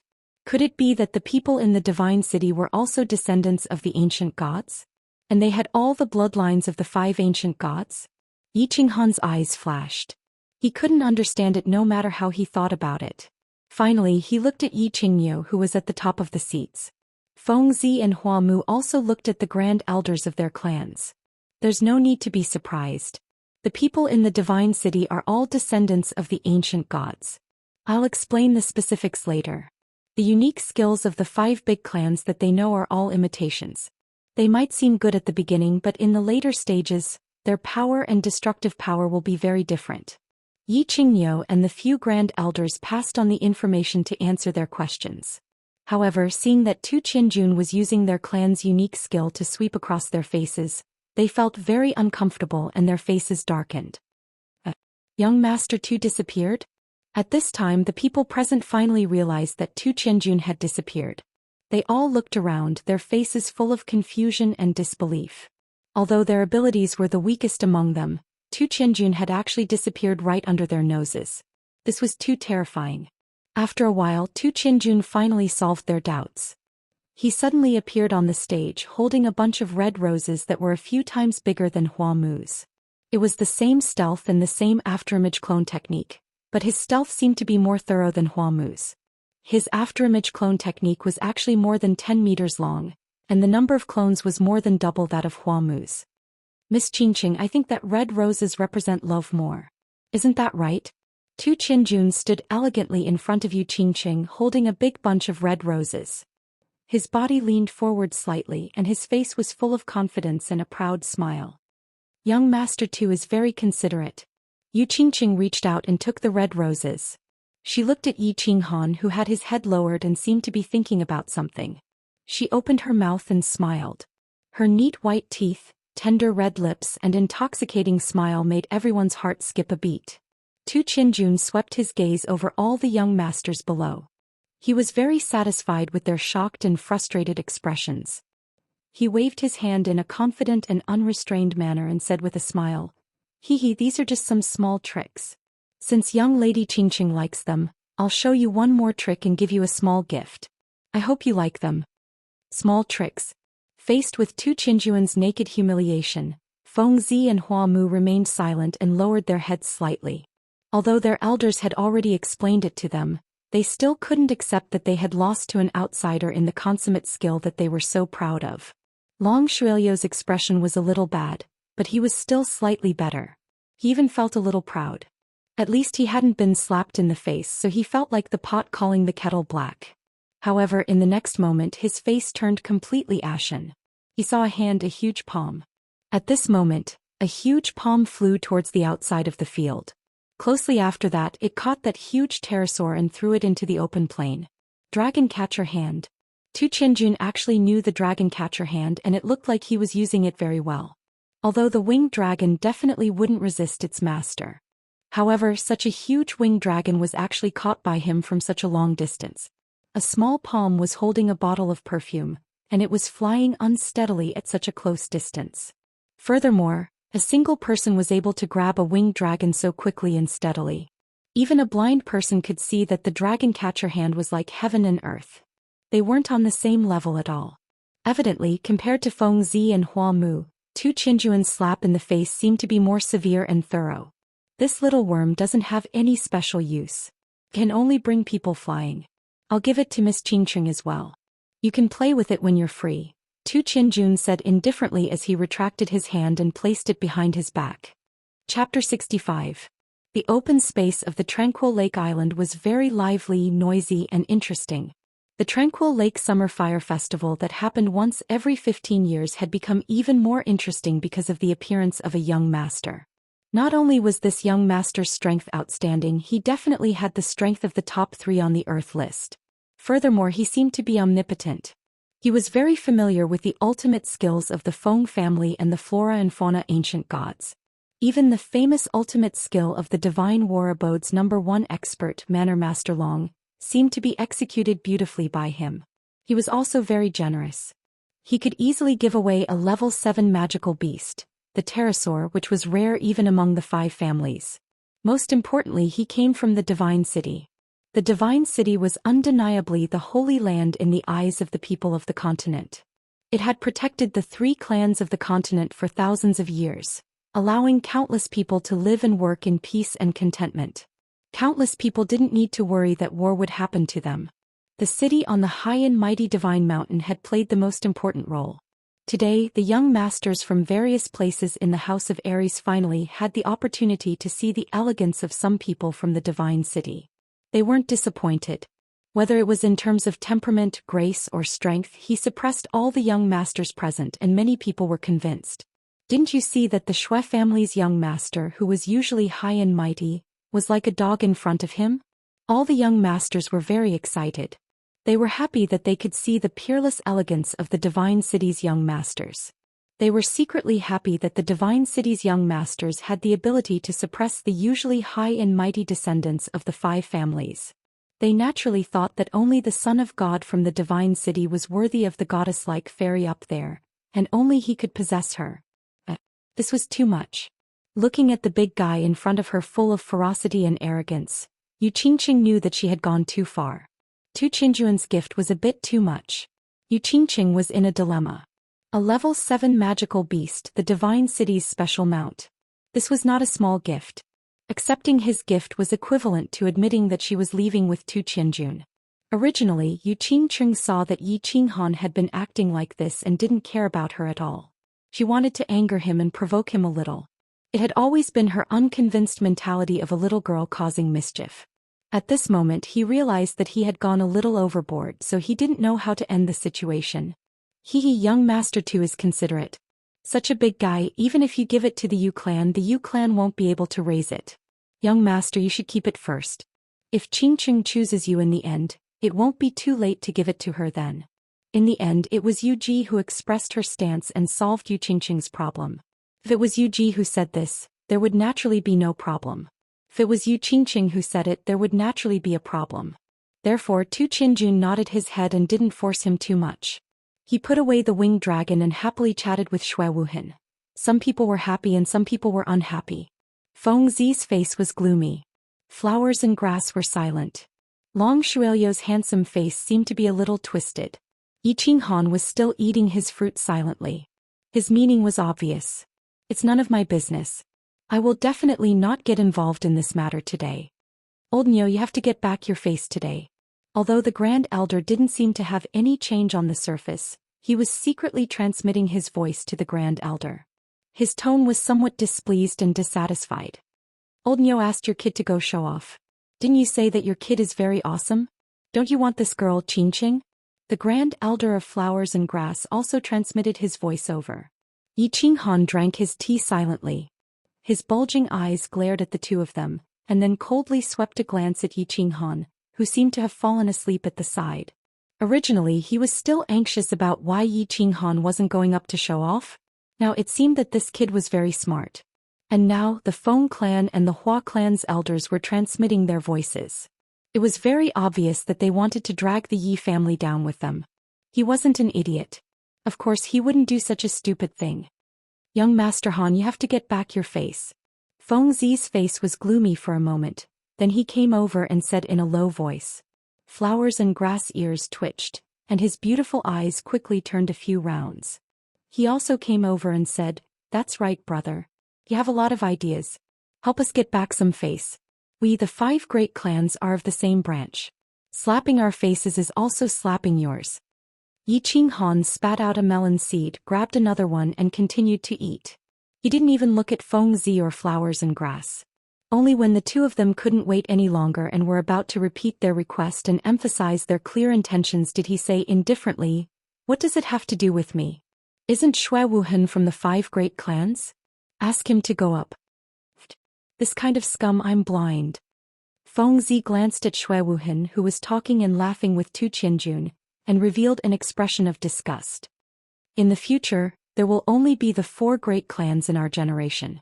I won't acknowledge that dog, Flowers and Grass said coldly, as if Shui Wuhan's behavior had completely hurt his feelings. Oh. Yi Qinghan's eyes revealed a smile. He didn't understand why Shui Wuhan would obviously join Tu Qianjuan's side when he saw him. Moreover, he was acting so pretentiously which made people uncomfortable. As long as Feng Zi and Flowers and Grass didn't die prematurely, they would definitely be leaders. Why was Shui Wuhan like this? And the old man from the Shui clan seemed to be silently agreeing with his behavior? However, he was very satisfied with Feng Zi and Flowers' attitude. Shui Wuhan had sent people to kill him, And he was the real culprit who had left his sister lying in the back of the mountain. He had to kill this person. Now that he saw Feng Zi and Flower's attitude, he was even happier. Therefore, he laughed happily, then shook his head and said, I promised the four of you that I wouldn't do anything today, and I'm a man of my word. Feng Zi and Flowers could hear what he meant, and their eyebrows twitched at the same time. This guy was so strange. Did he really have the confidence to help them regain some face? Therefore, the two of them said very seriously, Young Master Han, of course you're a man of your word. We're begging you this time, so we can't take it as you going back on your word. I promised the four of you, and the four of you promised me one thing too. Yi Qinghan spread his hands, indicating that he couldn't do anything. He didn't want to be stabbed in the back during the residence battle just to help them regain some face. The two of us definitely agree, and Long Shuilu will obviously agree too. But that traitor Humph. Feng Zi said gruffly. She was in a difficult position. It seemed that Shui Wuhan wouldn't agree. She was in a difficult position. Yu Qingqing was also in a difficult position. Tu Qinjun had the upper hand, but now no one was performing. They seemed to have given up on competing with the young master from the Divine City. Perhaps it was because they were all descendants of the 5 great clans, which made her feel a sense of solidarity against a common enemy. Or perhaps it was because Tu Qinjuan's performance today was too strong and arrogant. Therefore, she didn't have much interest in this high and mighty young master from the Divine City. However, if no one else continued to perform, she really didn't know how to end the situation. Therefore, when she inadvertently glanced at the black figure again and saw him spread his hands helplessly, she felt a little angry in her heart. After a moment of silence, her pair of black pearl-like eyes revealed a hint of agility. She coughed lightly and gathered everyone's attention on her. Then she said faintly, What? Young Master Han seems to feel that young Master Qinjuan's performance just now wasn't very good? Huh. Yu Qingqing's words successfully shifted everyone's attention to Yi Qinghan. Looking at everyone's interested gazes as well as Tu Qinjuan's ice-cold glance, Yi Qinghan meaningfully looked at Yu Qingqing. It seemed as if he was blaming Yu Qingqing. It felt as if Tang Xing was looking at the great sage affectionately and saying, Wukong, you're being mischievous again. Young Master Han, of course he doesn't like it. How can young Master Han's talent be guessed by ordinary people?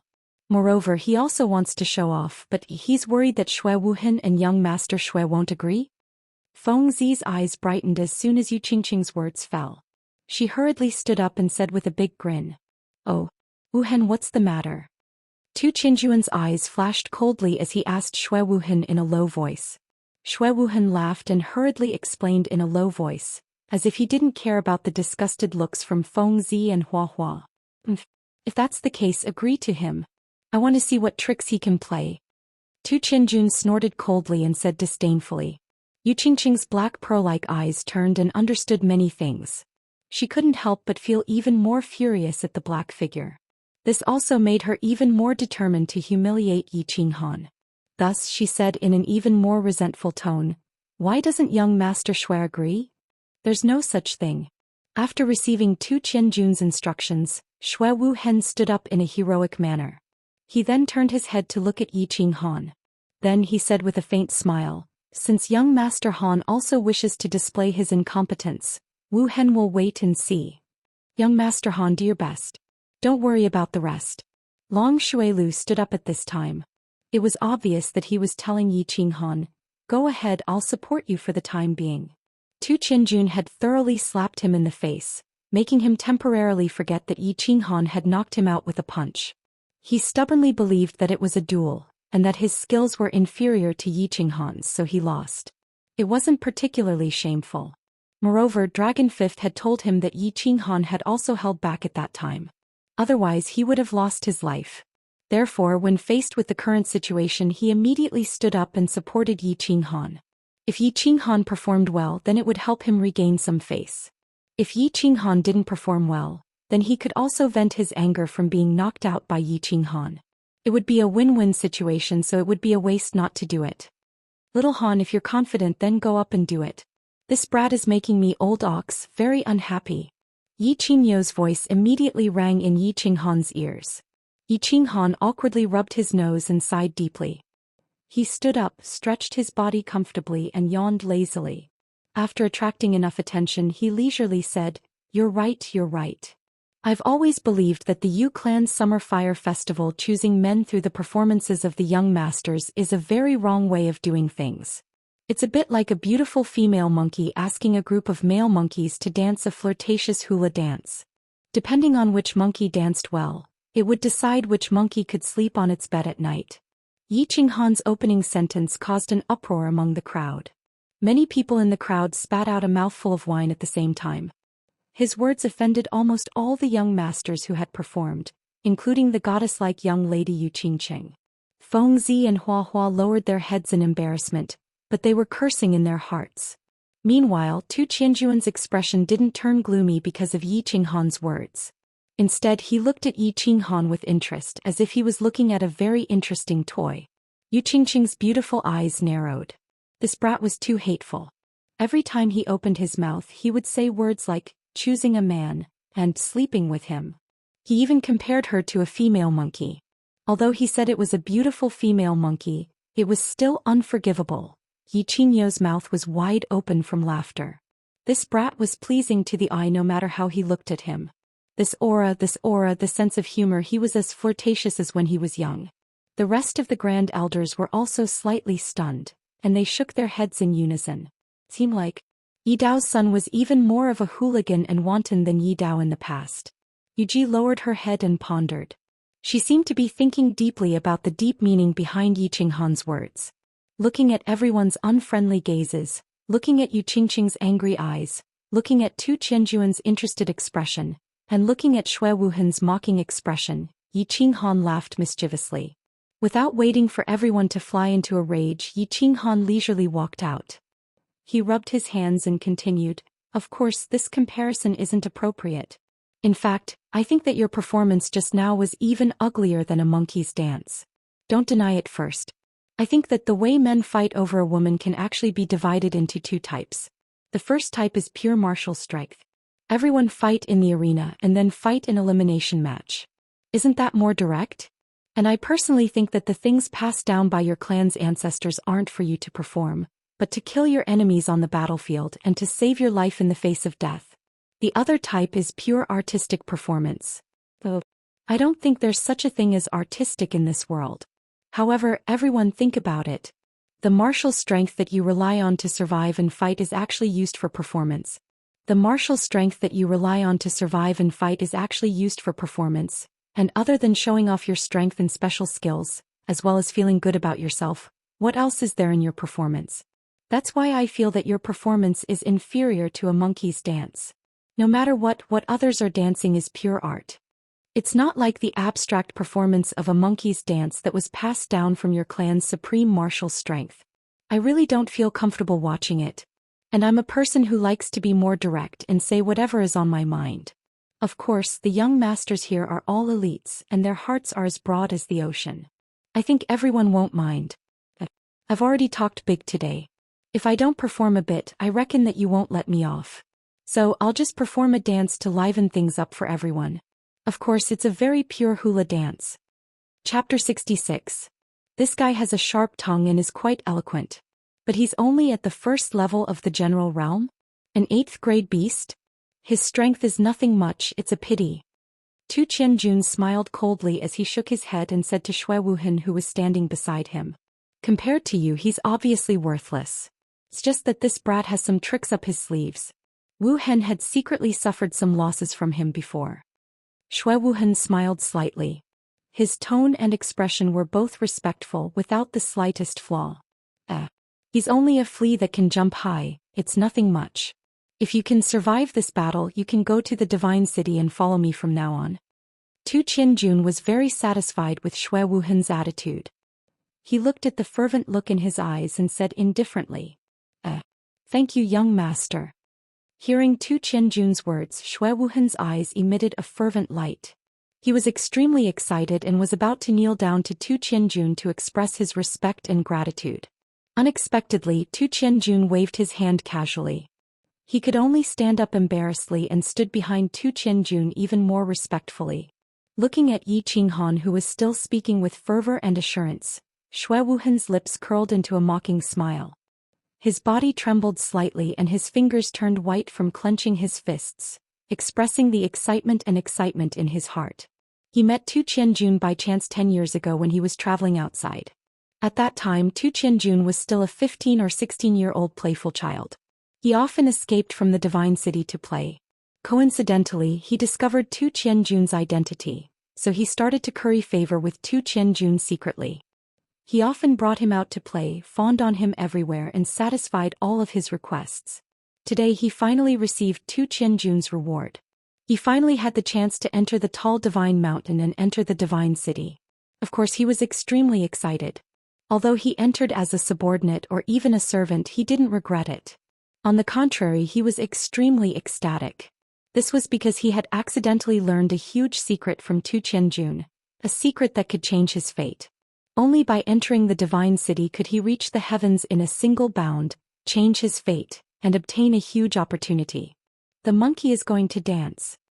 Hearing Tu Qianjun's cold words, Xue Wuhan immediately withdrew his thoughts. He looked at Yi Qinghan, who was standing in the middle of the arena. He was extremely curious in his heart. How would Yi Qinghan perform? Could it be that he would bring out his beast and perform a monkey show? It's starting. The young masters stopped their discussions and turned their attention to Yi Qinghan, who was standing in the middle of the field.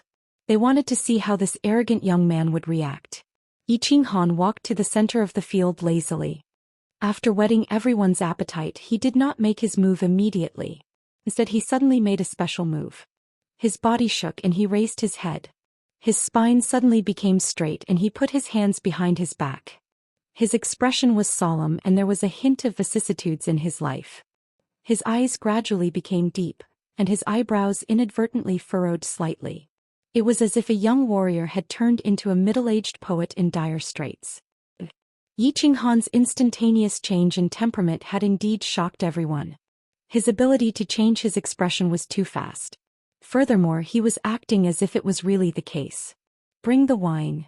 Just as everyone was secretly sneering, Yi Qinghan suddenly shouted.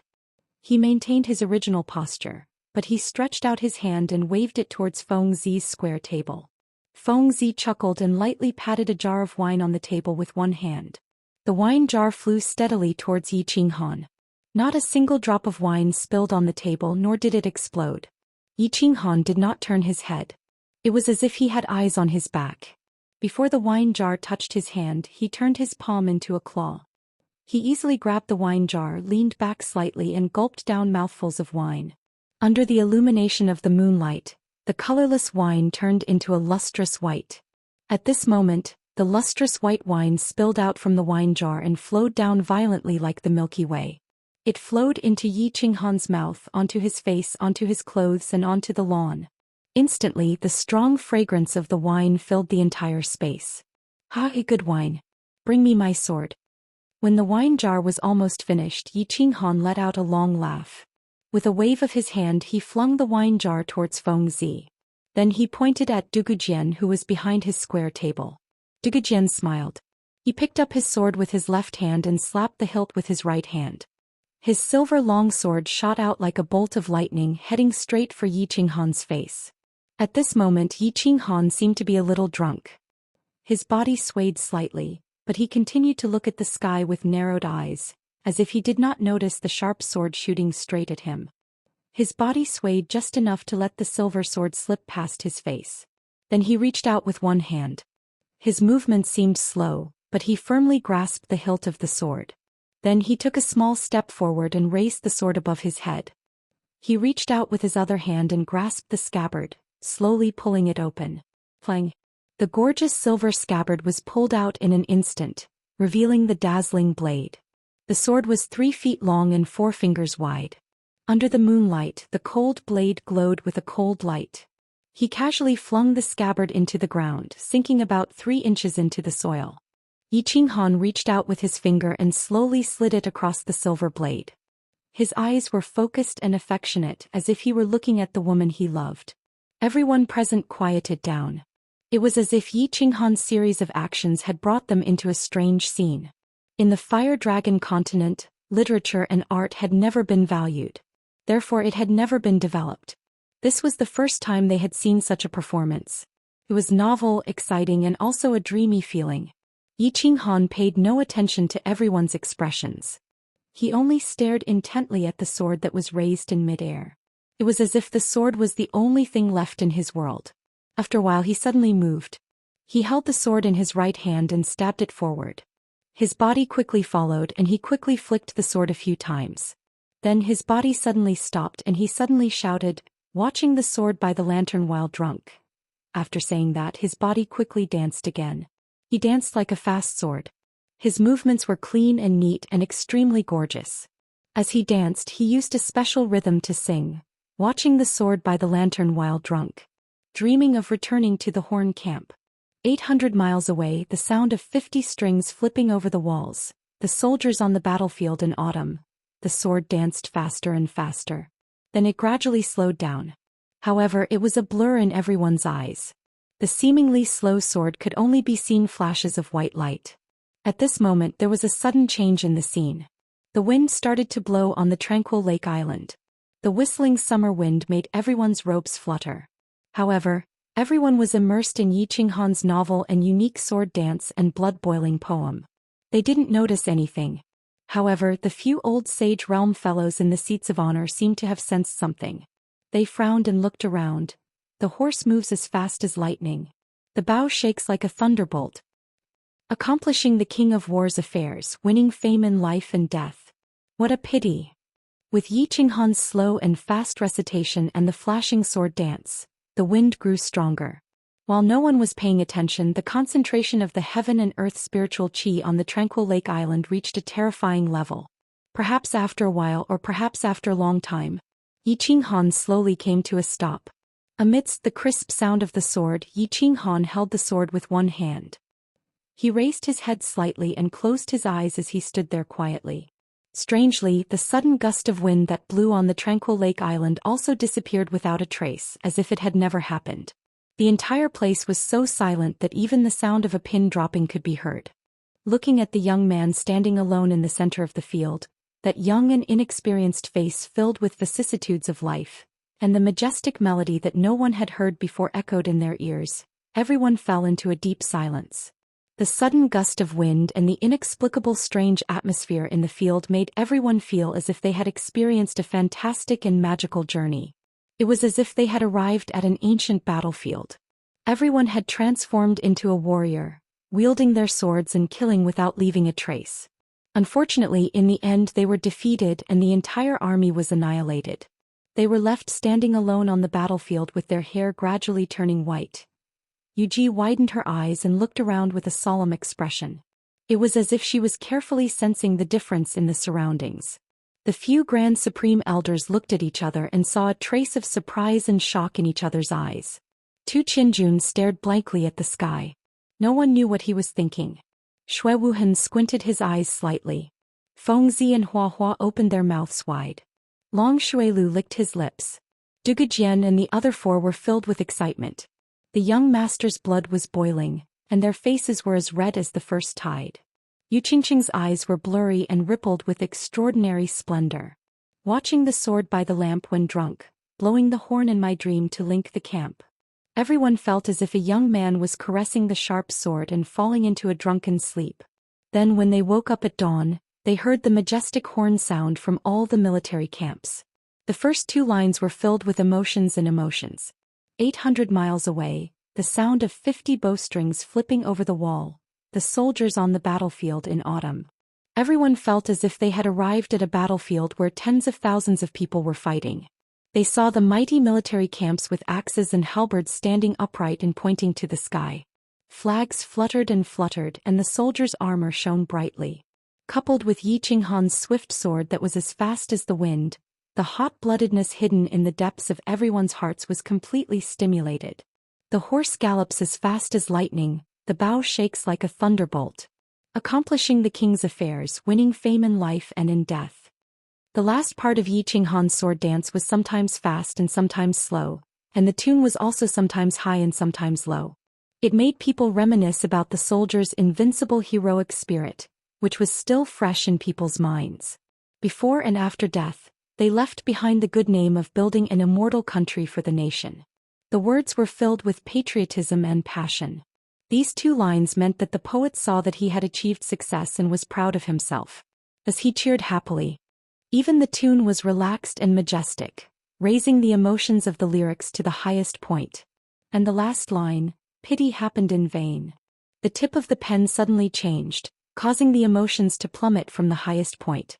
It expressed the infinite emotion of not being able to fulfill one's ambition. It revealed the sharp opposition between ideals and reality, and expressed the grief and indignation of having the heart to serve the country, but having no way to go. The whole poem was covered with a strong sense of sadness. This line echoed the first line, both describing the feelings of real life.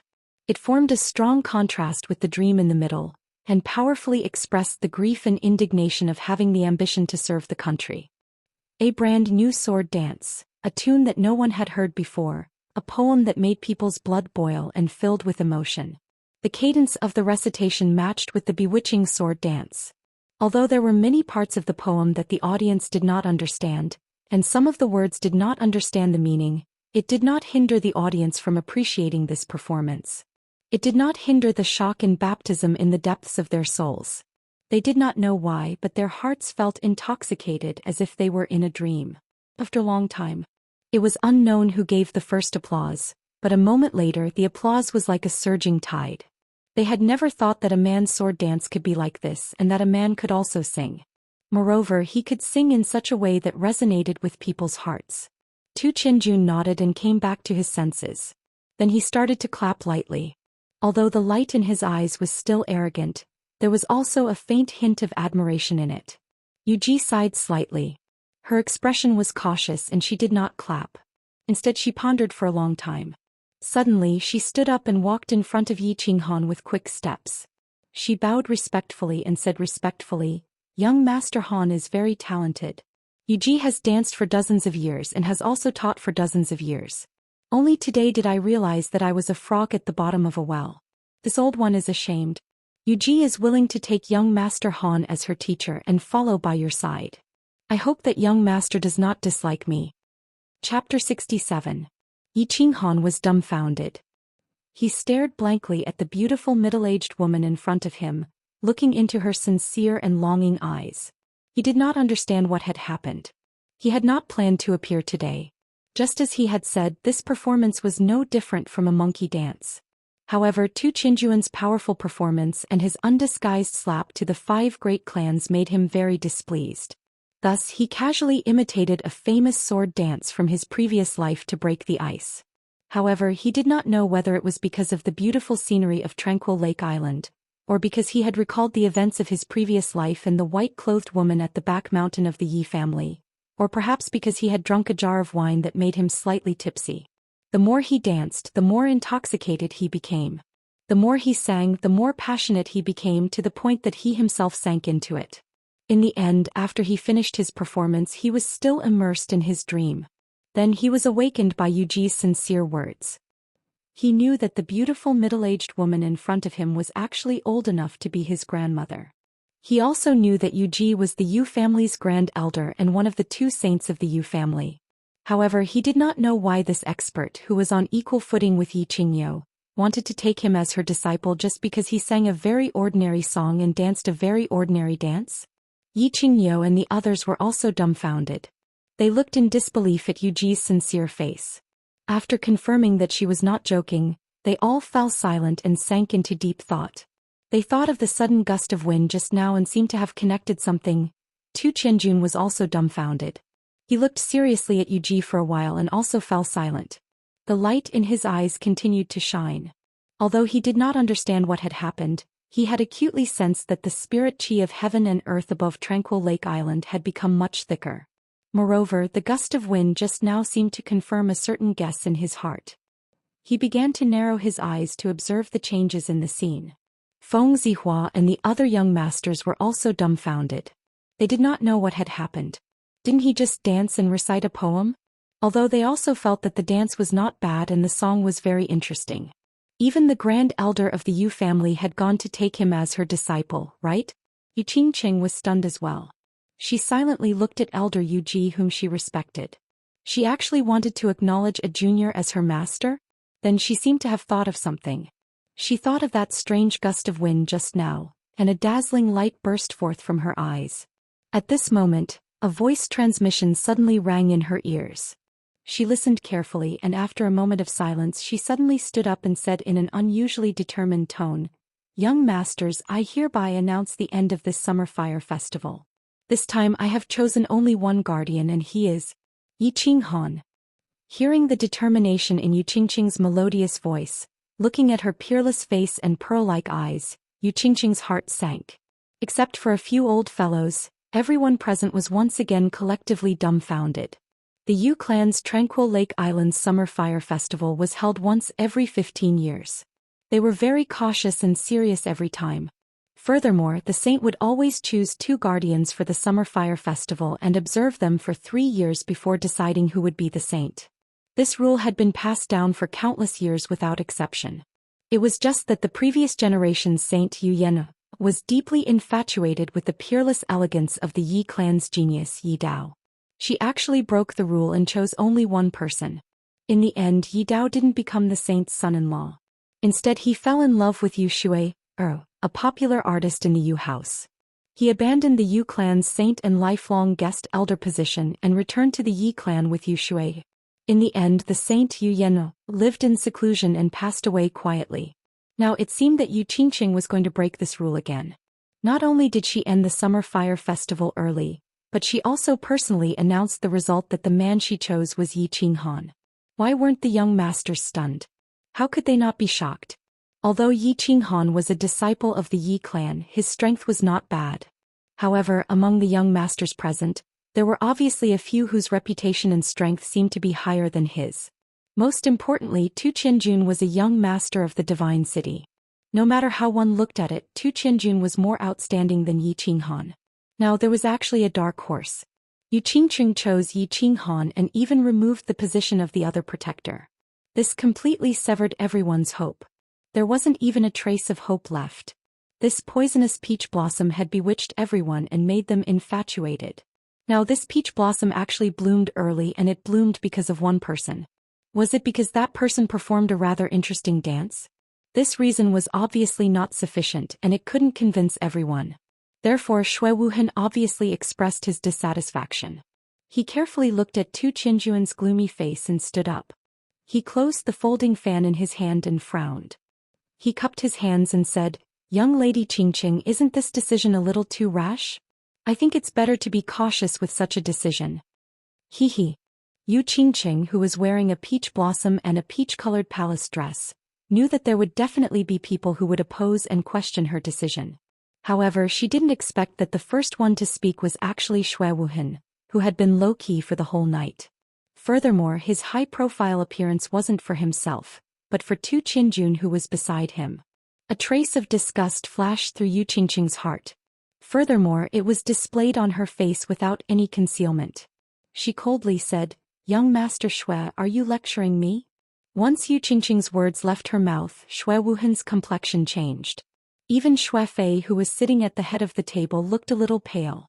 Meanwhile, Yu Ji continued to stand beside Yi Qinghan and pretended not to have heard anything.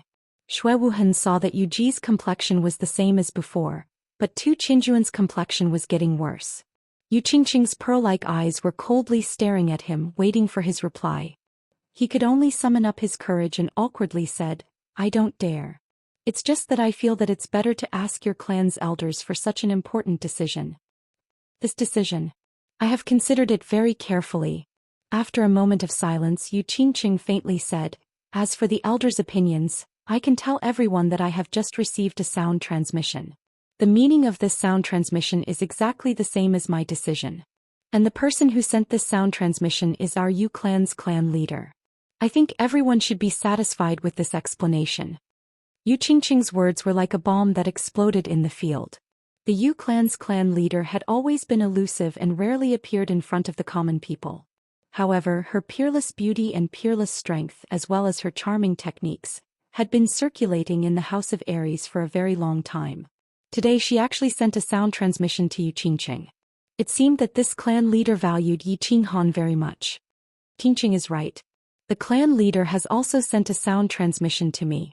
Moreover, I also support Qingqing's choice. Everyone, I'm sorry. Yu Ji, who had been silent all this time, suddenly opened her mouth. She looked at Tu Qinjun with an apologetic expression. Her words completely severed the last remnant hope in his heart. Since it's like this, Qinjun will take his leave. After Yu Qingqing announced the result, Tu Qinjun remained silent. Now that Yu Ji had spoken, he knew that there was absolutely no hope for him today. He looked coldly at Yi Qinghan, seemingly unable to conceal the jealousy and resentment in his eyes.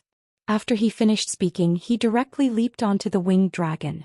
Then he looked deeply at Yu Qingqing, smiled coldly and commanded the winged dragon to soar through the sky. Yunyang, please invite all the young masters and elders to the Moon Lodge to have a good rest and entertain them well. After Tu Qinjun soared through the sky and left, Yu Ji once again ordered to arrange for all the young masters to leave the Calm Lake Island.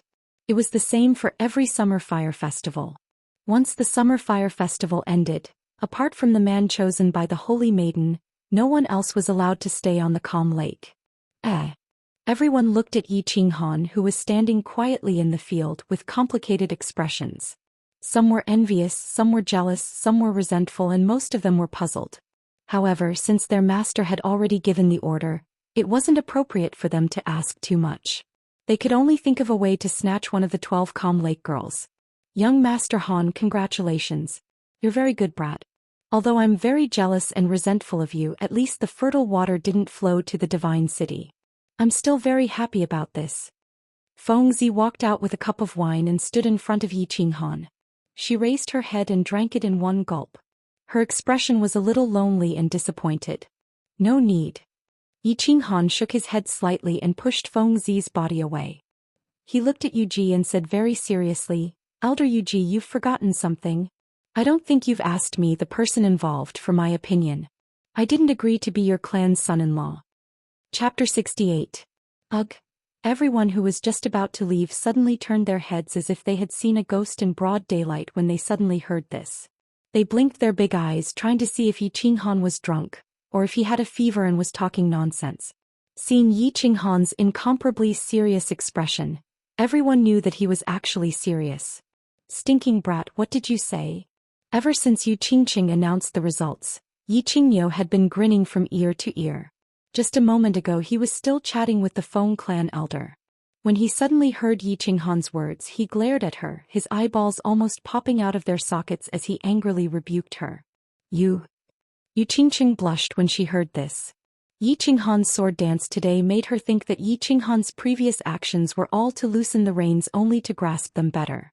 Today he came out to perform because he liked her. Therefore, when she received the patriarch's voice transmission, she disregarded her girl's modesty and resolutely stood out. She said those embarrassing words in order to move Yi Qinghan's heart even more. Who would have thought that at this moment Yi Qinghan actually acted out the scene of Yi Dao rejecting Yu Yener in front of her? How could she endure this? When Yu Ji heard Yi Qinghan's incomparably serious words, she couldn't help but recall that 15 years ago, Yi Dao also rejected Yu Yener in the same way. Like father, like son. A Yu clan girl owed a Yi clan when she was born? She sighed inwardly, thought for a moment and said, that's right, it was my negligence. But why did young Master Han reject? Is Qingqing not good enough? Young Master Han doesn't like it? Grand Elder, this is Qinghan's private matter. I hope you won't interfere. Yi Qinghan first cupped his hands at Yi Qingyo and said with a resolute tone. Then he looked at Yu Qingqing with some guilt and turned to Yu Ji. Elder Yu Ji, Qinghan has no intention of offending the Yu clan's dignity. Moreover, young lady Qingqing is very good in all aspects and is worthy of the name Qingqing. However, Yi Qinghan already had a fiancé. So forgive me, but I can't agree. As he spoke, Yi Qinghan let out a deep sigh. He raised his head and looked at the southern sky. It was as if he could see through the stars and see the weak, white-haired, white-clothed woman lying on the bed. Brett, when did you get a wife? Nonsense. Yi Qingyo's eyes seemed to bulge even more when he heard this.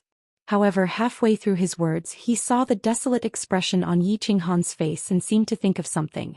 He stopped his outburst and paused for a moment, then rubbed his head and continued, even if you want to marry Yi Qingyu, you can also marry Yu Qingqing. Fengzi and Hua Hua also rolled their eyes. In the Fire Dragon continent, even a normal man with a bit of money would have multiple wives, let alone their status. This excuse was too lousy. Wife, fiancé.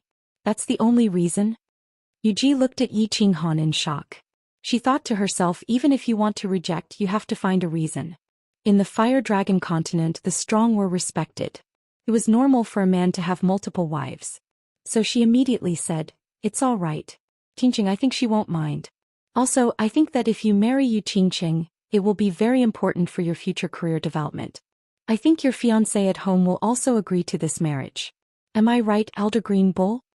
Yu Qingqing was originally embarrassed and angry, but seeing that Yi Qinghan did not seem to be lying, and seeing Yi Qinghan's desolate expression as he looked up at the starry sky, it seemed to have touched a certain soft spot in her heart. She was no longer angry. Instead, she looked hopefully at Yi Qinghan, waiting for his explanation. Her black pearl-like eyes were shining and her cherry lips were slightly open. Her pitiful expression made people unable to bear to hurt her. Yi Qinghan saw everyone looking at him, like a tiger watching its prey. He knew that if he did not give an explanation today, he would not be able to leave this calm lake island. He somewhat admired his father Yi Dao. Back then he rejected Yu Yenra's offer to leave the calm lake island. He touched his nose and thought for a moment. Then he looked up at Yu Qingqing and Yuji. "Elder Yuji, Miss Qingqing, I really don't know how to explain. Let me put it this way, my fiancé almost died because of me and she's still unconscious right now. She's still waiting for me to use a type of treasure to save her. My beloved woman is still in a deep sleep. Do you think I will be in the mood to marry again? To have another romance? Furthermore, Lady Qingqing and I are not familiar with each other yet. Can be said that we have no feelings for each other. I am not familiar with her personality, and she does not understand my situation. It is unfair for both of us to get together in such a hurry. A marriage without love will never be a happy one." Yi Qinghan's words stunned everyone. They looked at Yi Qinghan's serious expression and Yi Qingyo's lowered head and sighed.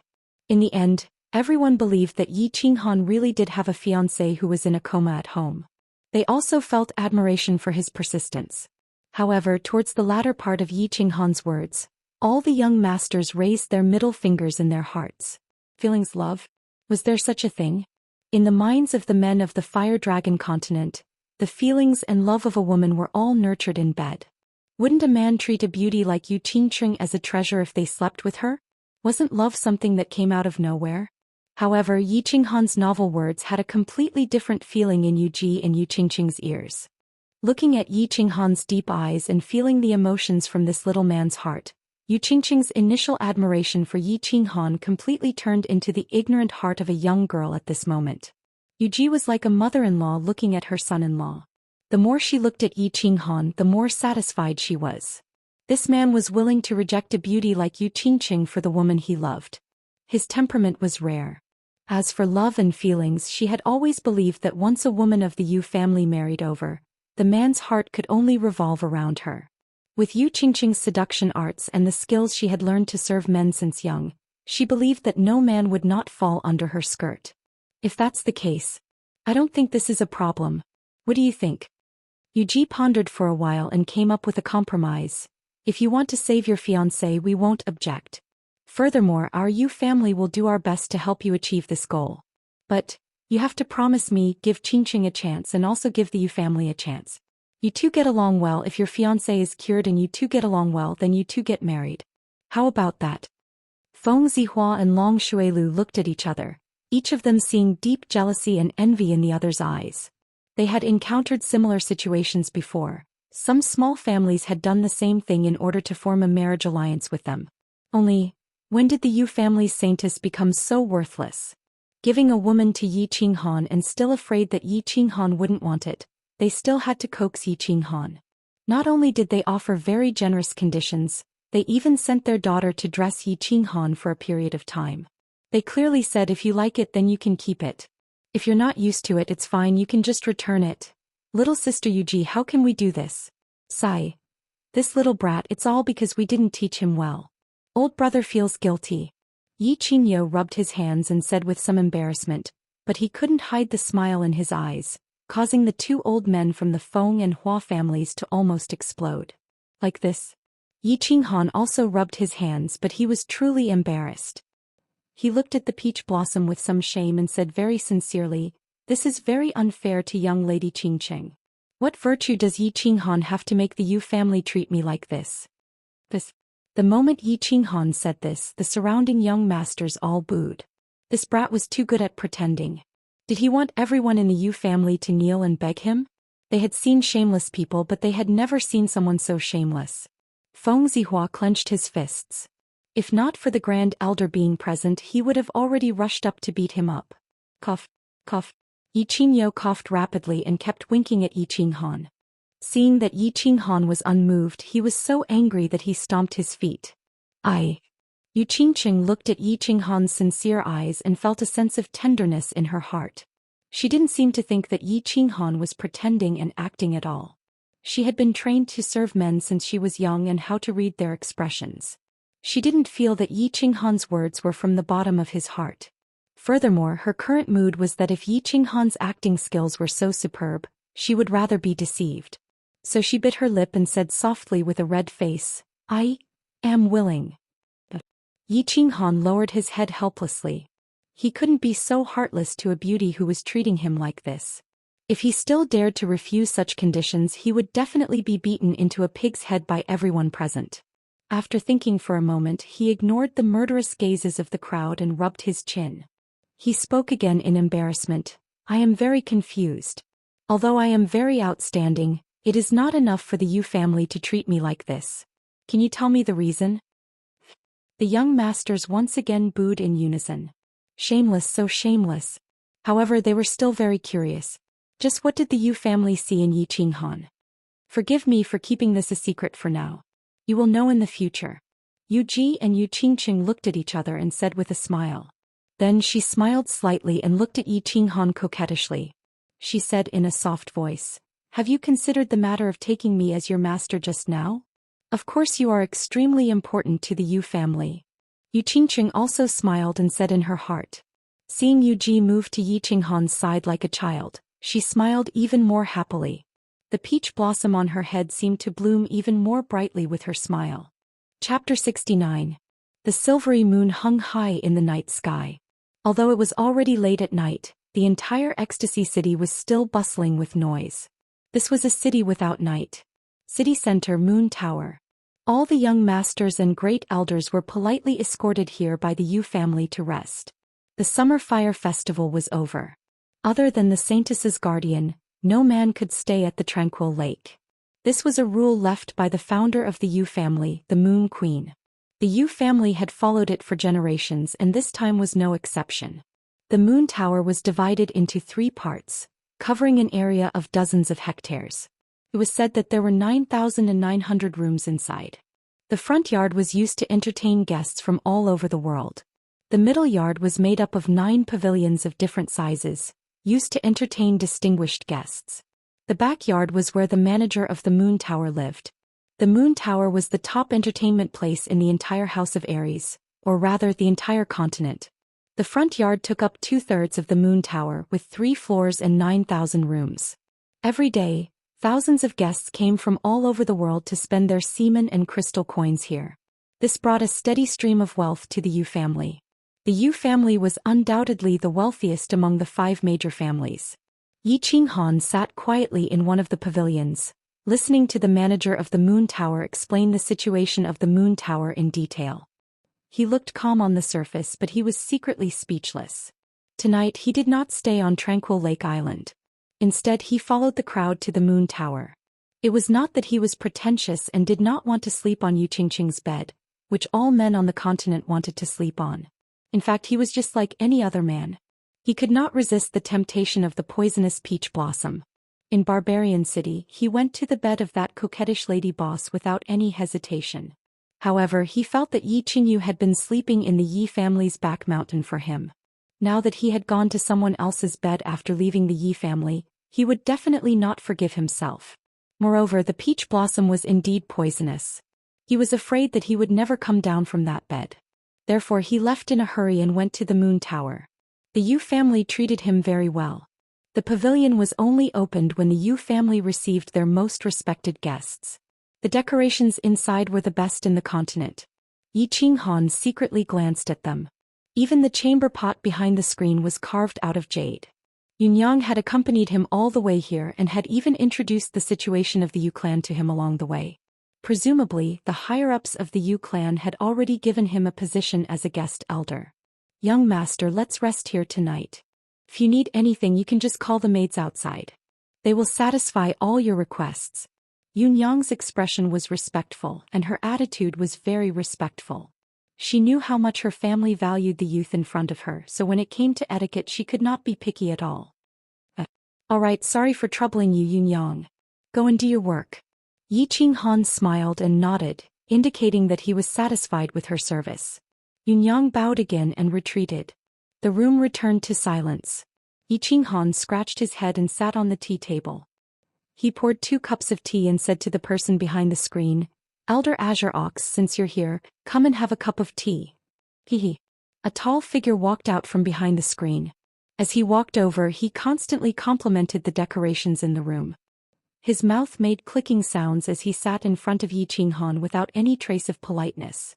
He picked up the cup of tea and took a sip. His face was full of enjoyment as he said, Good tea, good tea. Only the Yu clan can afford to drink this dragon saliva tea. I old ox have only drunk it a few times in my life. I didn't expect the Yu clan to treat you like ordinary tea. You're really lucky, brat. Old man, will you die if you don't brag? With your status, you think you can't even drink this lousy tea? Yi Qinghan rolled his eyes.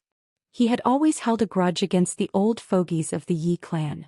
He had originally planned to go to Dragon City to participate in the Elite Academy tournament, but he didn't expect that these old fogies would arrange for him to participate in the Tranquil Lake selection without his consent. Of course, he had some resentment. Now that he was sitting alone with Yi Qinghan, he naturally expressed the resentment hidden in the bottom of his heart. This time I arranged for you to come to the Tranquil Lake without your consent. It was my fault, but I also did it for the good of your sister. With the support of the Yu clan, the chances of waking up your sister will increase by quite a bit, and it will also be of great help to your future development. Yi Qinghan rubbed his hands and laughed mischievously. You're so sure that I'll be chosen? Yi Qinghan snorted coldly. He lowered his head and drank his tea, glancing sideways at Yi Qinghan. Yi Qinghan laughed mischievously. He was in an extremely good mood and his wrinkled old face was flushed red. Hehe. At first I thought that you only had a 1/3 chance, but then Tu Qianjun came and I thought that you had no chance at all. But who would have thought that you, brat, would have such a trick up your sleeve? Not bad, not bad. Little Han, well done. You have to know that being able to obtain the position of guest elder of the Yu clan would be extremely beneficial to your future growth. If that idiot father of yours had chosen the Holy Maiden, that brat wouldn't have died on the god-slaying mountain. If my father had chosen Yu Yenner, I wouldn't be here now. Yi Qinghan rolled his eyes again. He lowered his head and pondered for a while, then suddenly raised his head and asked, Why did the Yu clan choose me? Don't say that my sword dance was very coquettish or anything of the sort. I want to know the real reason. Seeing Yi Qinghan's serious expression, Yi Qinghan stopped laughing and thought seriously for a while.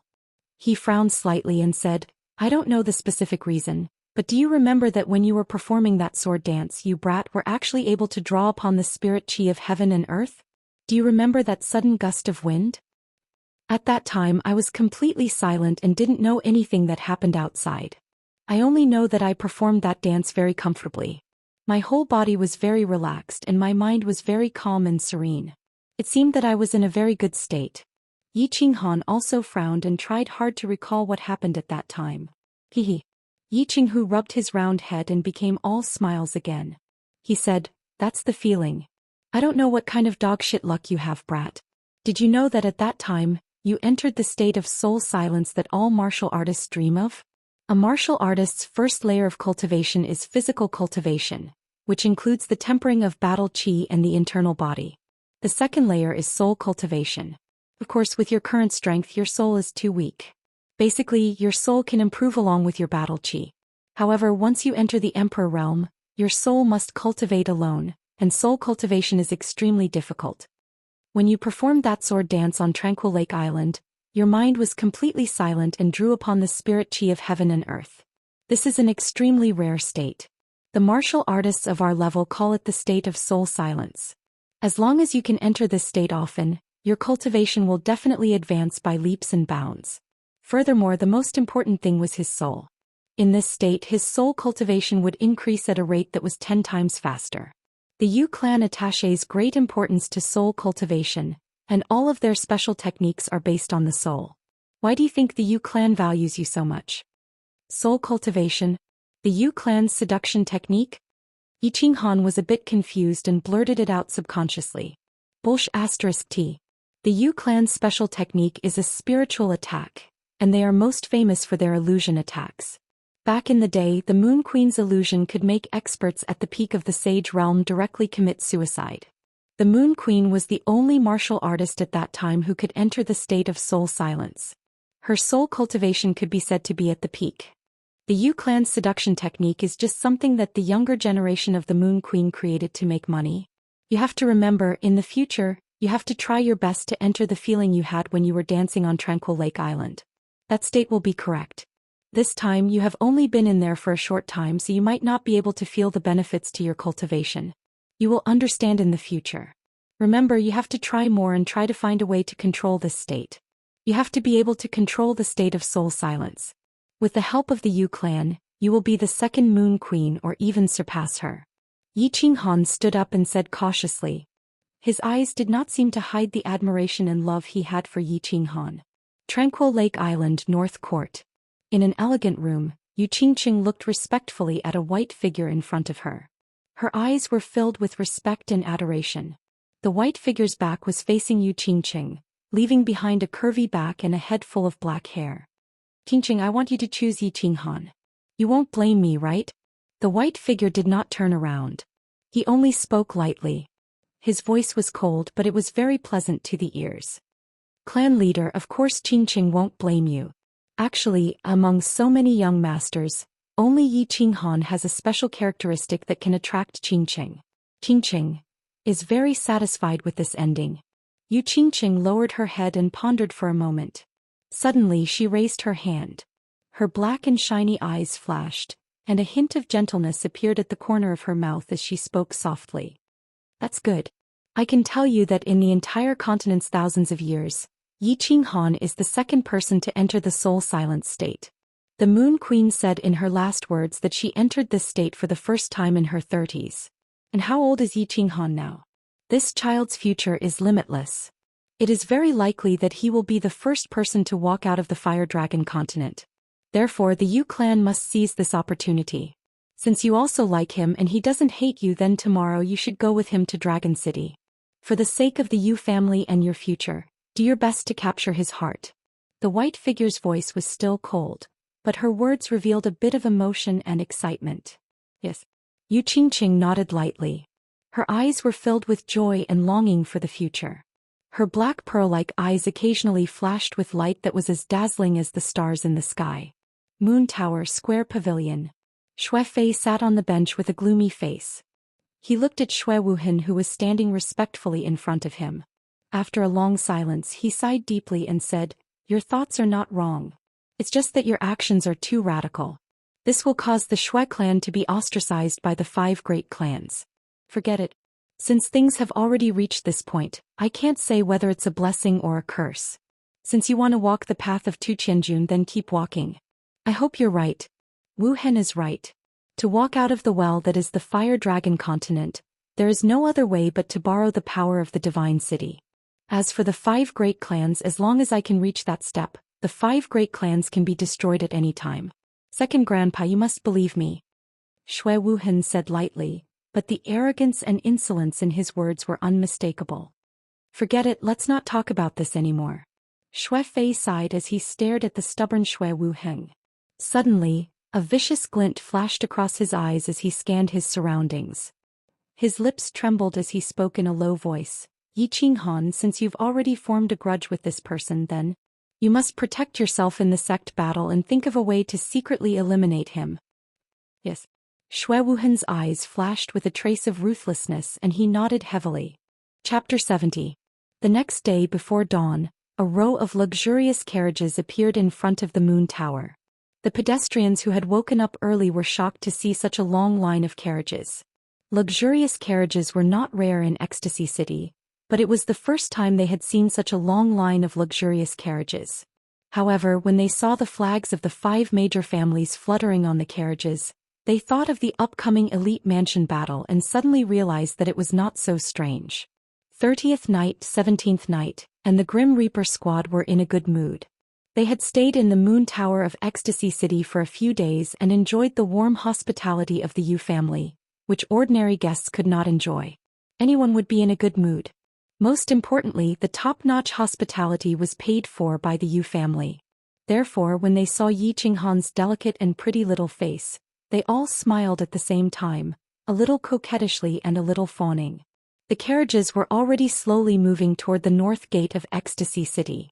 Everyone looked at the tall loft of the Moon Tower and the huge plaque through the curtain.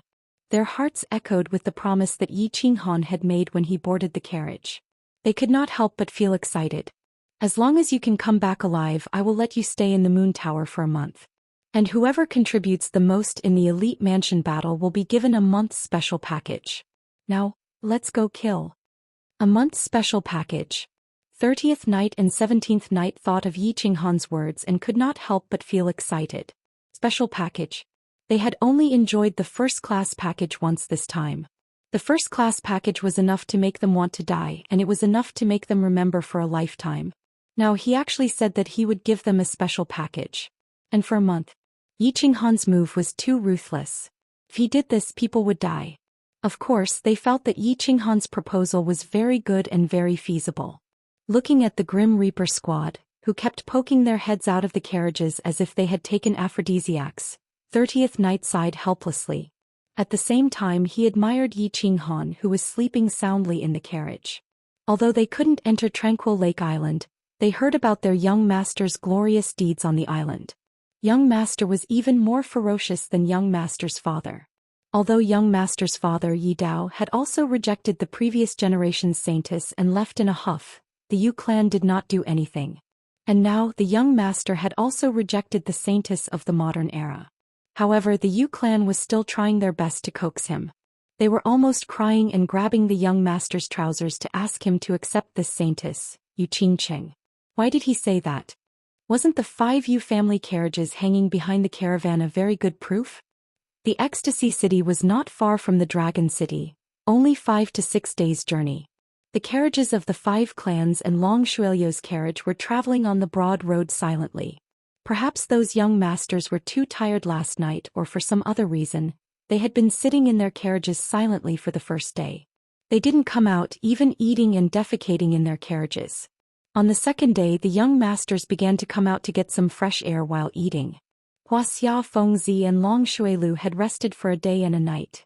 It was as if they had completely forgotten the unhappiness of the night of the Summer Fire Festival. They were all chatting and laughing around a simple dining table, drinking the fine wine brought from the carriages, eating barbecued meat and casually chatting about some topics. At this time Fengzi raised her eyebrows and looked into the distance. A figure was walking over and she said with a smile, "Young Master Han seems to be very busy. He doesn't even have time to eat." The person walking over was Dongfang Dao. Dongfang Dao and the other 4 had been following Yi Qinghan ever since they left Tranquil Lake Island. Yi Qinghan had asked Yi Qingyou and was reassured to let the 5 follow him. However, he wasn't as close as he was with Yi Shisan for the time being. Dongfang Dao and the others didn't mind and just silently sat in the carriage behind Yi Qinghan. Today they were out for a meal. Fengzi wanted to invite Yi Qinghan out for a drink, so she asked Dongfang Dao to invite them. "Young Master Feng, Young Master Hua, Young Master Long. My young master said that he's going into seclusion for a few days, so he's very sorry that he can't accompany you for a drink.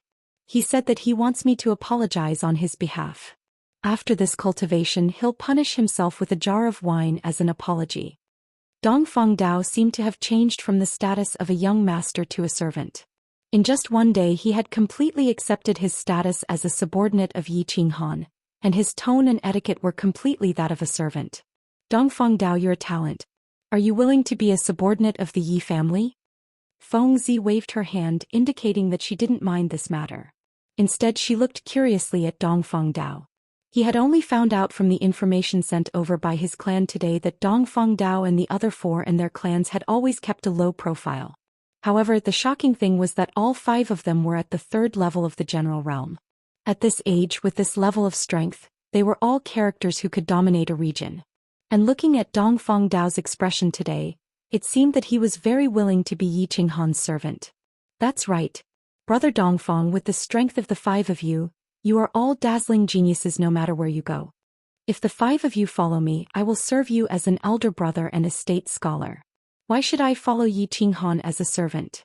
Moreover, it seems like Yi Qinghan doesn't like it. Long Shuilu also said in confusion. He chuckled and tried to poach someone from the wall. Thank you for your favor, young Master Feng, but young Master Long, I don't want to hear such words ever again. The fathers of Dongfang Dao and the other four were all saved by Master Yi Dao, and they have already sworn to serve Master's family for generations. Moreover, even if you want to be a servant, you have to look at whose servant you are, right? And the five of us feel that it is our fortune to be able to be young Master Yi Qinghan's servants.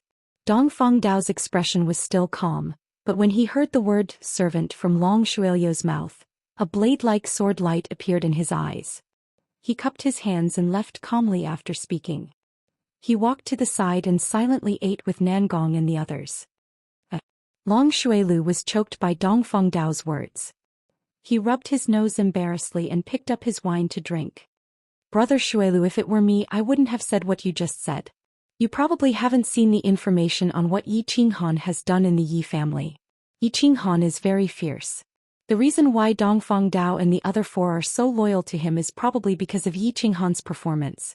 Seeing Long Shuilio's embarrassment, Feng Zi smiled faintly and twisted his neck as he spoke. This kid is indeed fierce. Brother Shuilu, let me give you a piece of advice. You can't befriend him and it's best not to offend him. Hua Hua hadn't said anything at first, but when he saw Long Shuilio's confused expression, he advised him seriously. Long Shuilu frowned. He was the nephew of House Master Long, but he wasn't like Feng Zi and the others. He didn't have a direct intelligence system, so he was very confused. How fierce. Feng Zi drank a mouthful of wine, looked left and right, then came over and said in a low voice, "This kid was still in the elite realm a few months ago. He couldn't even summon a beast and was considered trash by the Yi family. Then in these few months his strength increased by leaps and bounds. First he killed 5 of Xue Wuhan's subordinates with the strength of a level 1 commander in the barbarian city. One of them was a general realm expert. After returning to the Yi family, he killed a few general realm Yi family core disciples and destroyed Yi Qinghuang's Dantian. In the end he was surrounded by the elders of the Yi family, but they didn't kill him. Instead he killed an emperor realm Yi Rong, which caused Yi Tianlong and the other 2 elders to come out of their seclusion. However, I don't know why Yi Tianlong didn't punish Yi Qinghan even though he killed so many people. Instead he imprisoned Yi Jian in the back mountain and chased Yi Qinghuang out of the Yi family's castle. Now look at Yi Qingniu. It's obvious that the Yi family treats him like a treasure. Don't you think he's fierce? Pfft. Long Shuilu was slowly drinking wine at first, but when he heard that Yi Qinghan killed an emperor realm Yi Rong, he spat out the wine in his mouth. His face was full of shock and disbelief. After listening to Feng Zi, he shook his head and said, "That's impossible. How old is he? A 15 or 16-year-old killing an emperor realm martial artist. This information is obviously fake. Also, you said that he was just an elite realm trash a few months ago. How could he kill an emperor realm martial artist? Impossible." At this time Wuxia also came over. Although his eyes were full of doubt, his face was serious as he said, "The information is true. Our family received similar information.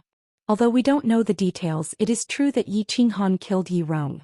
This caused a huge commotion in the Yi family, and your uncle probably received the news. Our family told you not to offend Yi Qinghan. If you offend him, he won't care about anything and just kill you. According to my family's calculations, he can instantly kill any martial artist below the martial realm. He has a high chance of instantly killing a martial realm martial artist. As for the specific reason, I don't know." Plang. Hearing Huaxia's confirmation, Long Shuilio's hand shook. The cup fell to the ground and broke into pieces. His palms were sweaty. He recalled how arrogantly he challenged Yi Qinghan to a duel in the Yu building. In the end, Yi Qinghan knocked him out with one punch. He didn't believe Dragon Fifth when he said that Yi Qinghan held back. Now it seemed like he was back from the Grim Reaper. Also, Yi Qinghan was chosen as a guest elder by the Yu family. Could be said that the 2 families were one. Long Shuilu wanted to find a chance to take revenge, but it seemed like it was impossible now. Thinking about this, his body trembled. He immediately listed Yi Qinghan as one of the people he couldn't offend. Of course, Yi Qinghan wasn't showing off. He was cultivating. Dragon City was getting closer and closer, so he had to seize the time to cultivate.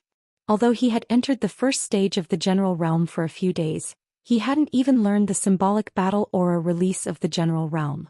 Therefore, after resting for a day, he told Yi 13th that he wanted to go into seclusion for a few days so that he could learn the battle aura release before he arrived at Dragon City. Chapter 71. Actually, the principle of releasing battle chi was very simple. Any warrior who could cultivate would know how to do it. Of course, Yi Qinghan knew how to do it. Additionally, Yi Tianlong had given him a pile of secret books before he came here, including the fastest and fiercest way to release battle chi. Battle chi was transformed by absorbing the spiritual chi from the sky and the earth through a special method. Before human beings broke through their meridians, they could only slowly run their battle chi through their cells. Therefore, they could run their battle chi to all parts of their bodies through their cells and release battle chi through their cells.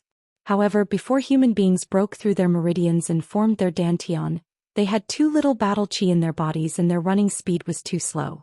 Therefore, even if they released battle chi, they could only release weak battle chi energy which could not be condensed at all, not to mention injuring people. After a martial artist opened up his meridians and condensed his dantian. Additionally, the 12 meridians and dantian would form a perfect circulation. Therefore, battle chi could constantly run to all parts of the body through the meridians. Therefore, it would be easier to release battle chi.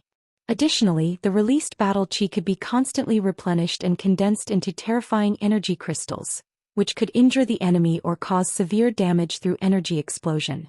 In the spacious carriage, Yi Qinghan was sitting on the bed with his legs crossed and eyes closed. The dense sounds of horse hooves and rolling wheels couldn't affect him at all. He was concentrating on his meridians and dantian. He separated a bit of battle chi from his circulating battle chi and slowly moved it towards his 5 fingers on his left hand. The meridians of human body were complex, but the 10 fingers were the closest to the skin and had the most meridians. Additionally, each finger was connected with a small meridian. Therefore, most of the fighters on the continent chose to release their battle chi through their 10 fingers. In other words, they chose to release battle chi through their palms. In this way, it was fast and easy to control. Of course, Yi Qinghan chose to release battle chi through his 10 fingers like the predecessors.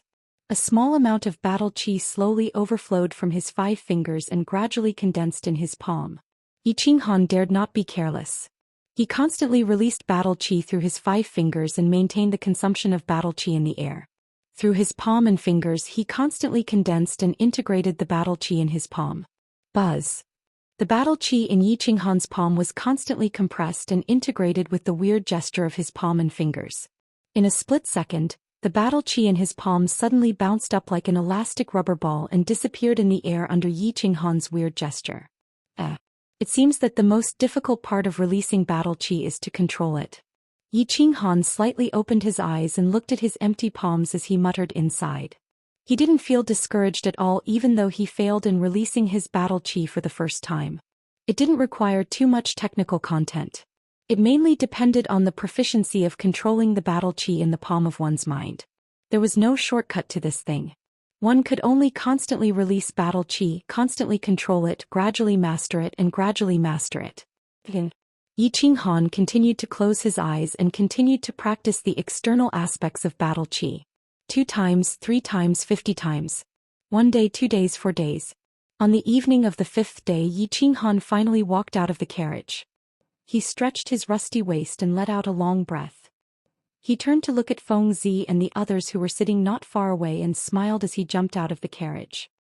"Young master, have you finished your cultivation?" Yi 17 had been guarding the carriage. When he saw Yi Qinghan walk out of the carriage, he greeted him with a smile. "Yes, let's go. Accompany me for a drink." Yi Qinghan finally mastered the external release of battle chi after a few days of boredom. He was in a good mood as he waved his hand and walked towards the fire cart in the distance. "Young Master Han. Sit here. Young Master Han is really diligent in cultivation. Greetings, young master." "Greetings, young master." The people sitting in the distance saw Yi Qinghan walking over. Feng Zi and Hua Hua hurriedly stood up and greeted him. The members of the Reaper squad stood up neatly and shouted in a deep voice. Dongfeng Dao Nangong Chong, and the others hurriedly dropped the food in their hands and greeted him. What are you doing? I said there's no need to be so polite. Go back and eat and drink. I'm going to have a chat with young Master Feng and the others. Yi Qinghan's eyes widened as he stopped Dongfeng Dao and the others. He waved his hand and signaled for Yi 17 to do as he pleased. He then walked towards Feng Zi and Hua Hua. Feng Zi, Hua Hua, Long Shuilu, prepare some wine. I'm here to apologize. Okay. I old Feng like young Master Han's personality. Let's drink until we're drunk. Feng Zi slammed the table and laughed, signaling for the servants to prepare wine. Lunatic, be gentle. This isn't your marble table. If you break it, you'll have to eat on the floor in 2 days. Hua Hua glared at Feng Zi, then turned around and smiled at Yi Qinghan. You're right. Yes, young Master Feng, you slammed the table when you saw young Master Han. You should punish yourself with a jug. Although Long Shuilu didn't stand up to greet Yi Qinghan, his tone was slightly ingratiating. A jug? Who's afraid of who? Do you think I won't flirt with you tonight? Feng Zi's eyes widened and he wanted to slap the table again. However, he remembered Hua Hua's words and slapped his thigh embarrassedly. Hee, you all seem to be in high spirits. I wonder if Qingqing will have the honor of drinking with you all? A crisp voice like that of an oriole sounded from afar. They all looked over and saw a white figure floating over with a faint fragrance. They all had an awkward expression on their faces. What? Young masters don't like me coming. Yu Qingqing was dressed in a white dress with a white scarf covering her face. Her pearl-black eyes twinkled like a fairy that came out of the forest. How could that be? Look at what you're saying. Sister-in-law, we're so happy that you can come. Feng Zi was the first to react. He quickly pulled out a stool from the side and patted it, gesturing for Yu Qingqing to sit down. A row of black lines appeared on Yi Qinghan's face. He glared at Feng Zi and rubbed his hands even more awkwardly. He forced a smile at Yu Qingqing and said, Miss Qingqing, have a seat. Yes, sister-in-law, please sit. Hua Hua and Long Shuilu also reacted. They suppressed their disappointment and said with a smile. Compared to Yi Qinghan's awkwardness, Yu Qingqing was much more natural. She ignored the gazes from the side and the distance and sat down. She smiled and said softly, Hee, I'll just call you Qingqing. Sister-in-law sounds awkward. Hee. Miss Qingqing, you'll have to call me sister-in-law sooner or later. Since you're not used to it, I'll do as you say. Come over for a drink, but there's only wine here. It's not convenient for you to drink with a scarf on, right? Feng Zi seemed to have recovered from the disappointment of her failed marriage proposal. She was talking and laughing calmly. Then why don't we just call young Master Han to drink? Long Shuilu laughed mischievously. His smile was very bright and cheerful. It seemed that he wanted to completely get Yi Qinghan drunk. He had lost in the arena of love and the arena of martial arts, so he wanted to win it back in the arena of wine. It's a little inconvenient. Hua Hua looked at Yi Qinghan with a sinister smile. He wanted him to express his stance. If it's not convenient, then don't drink. I'll pay for his.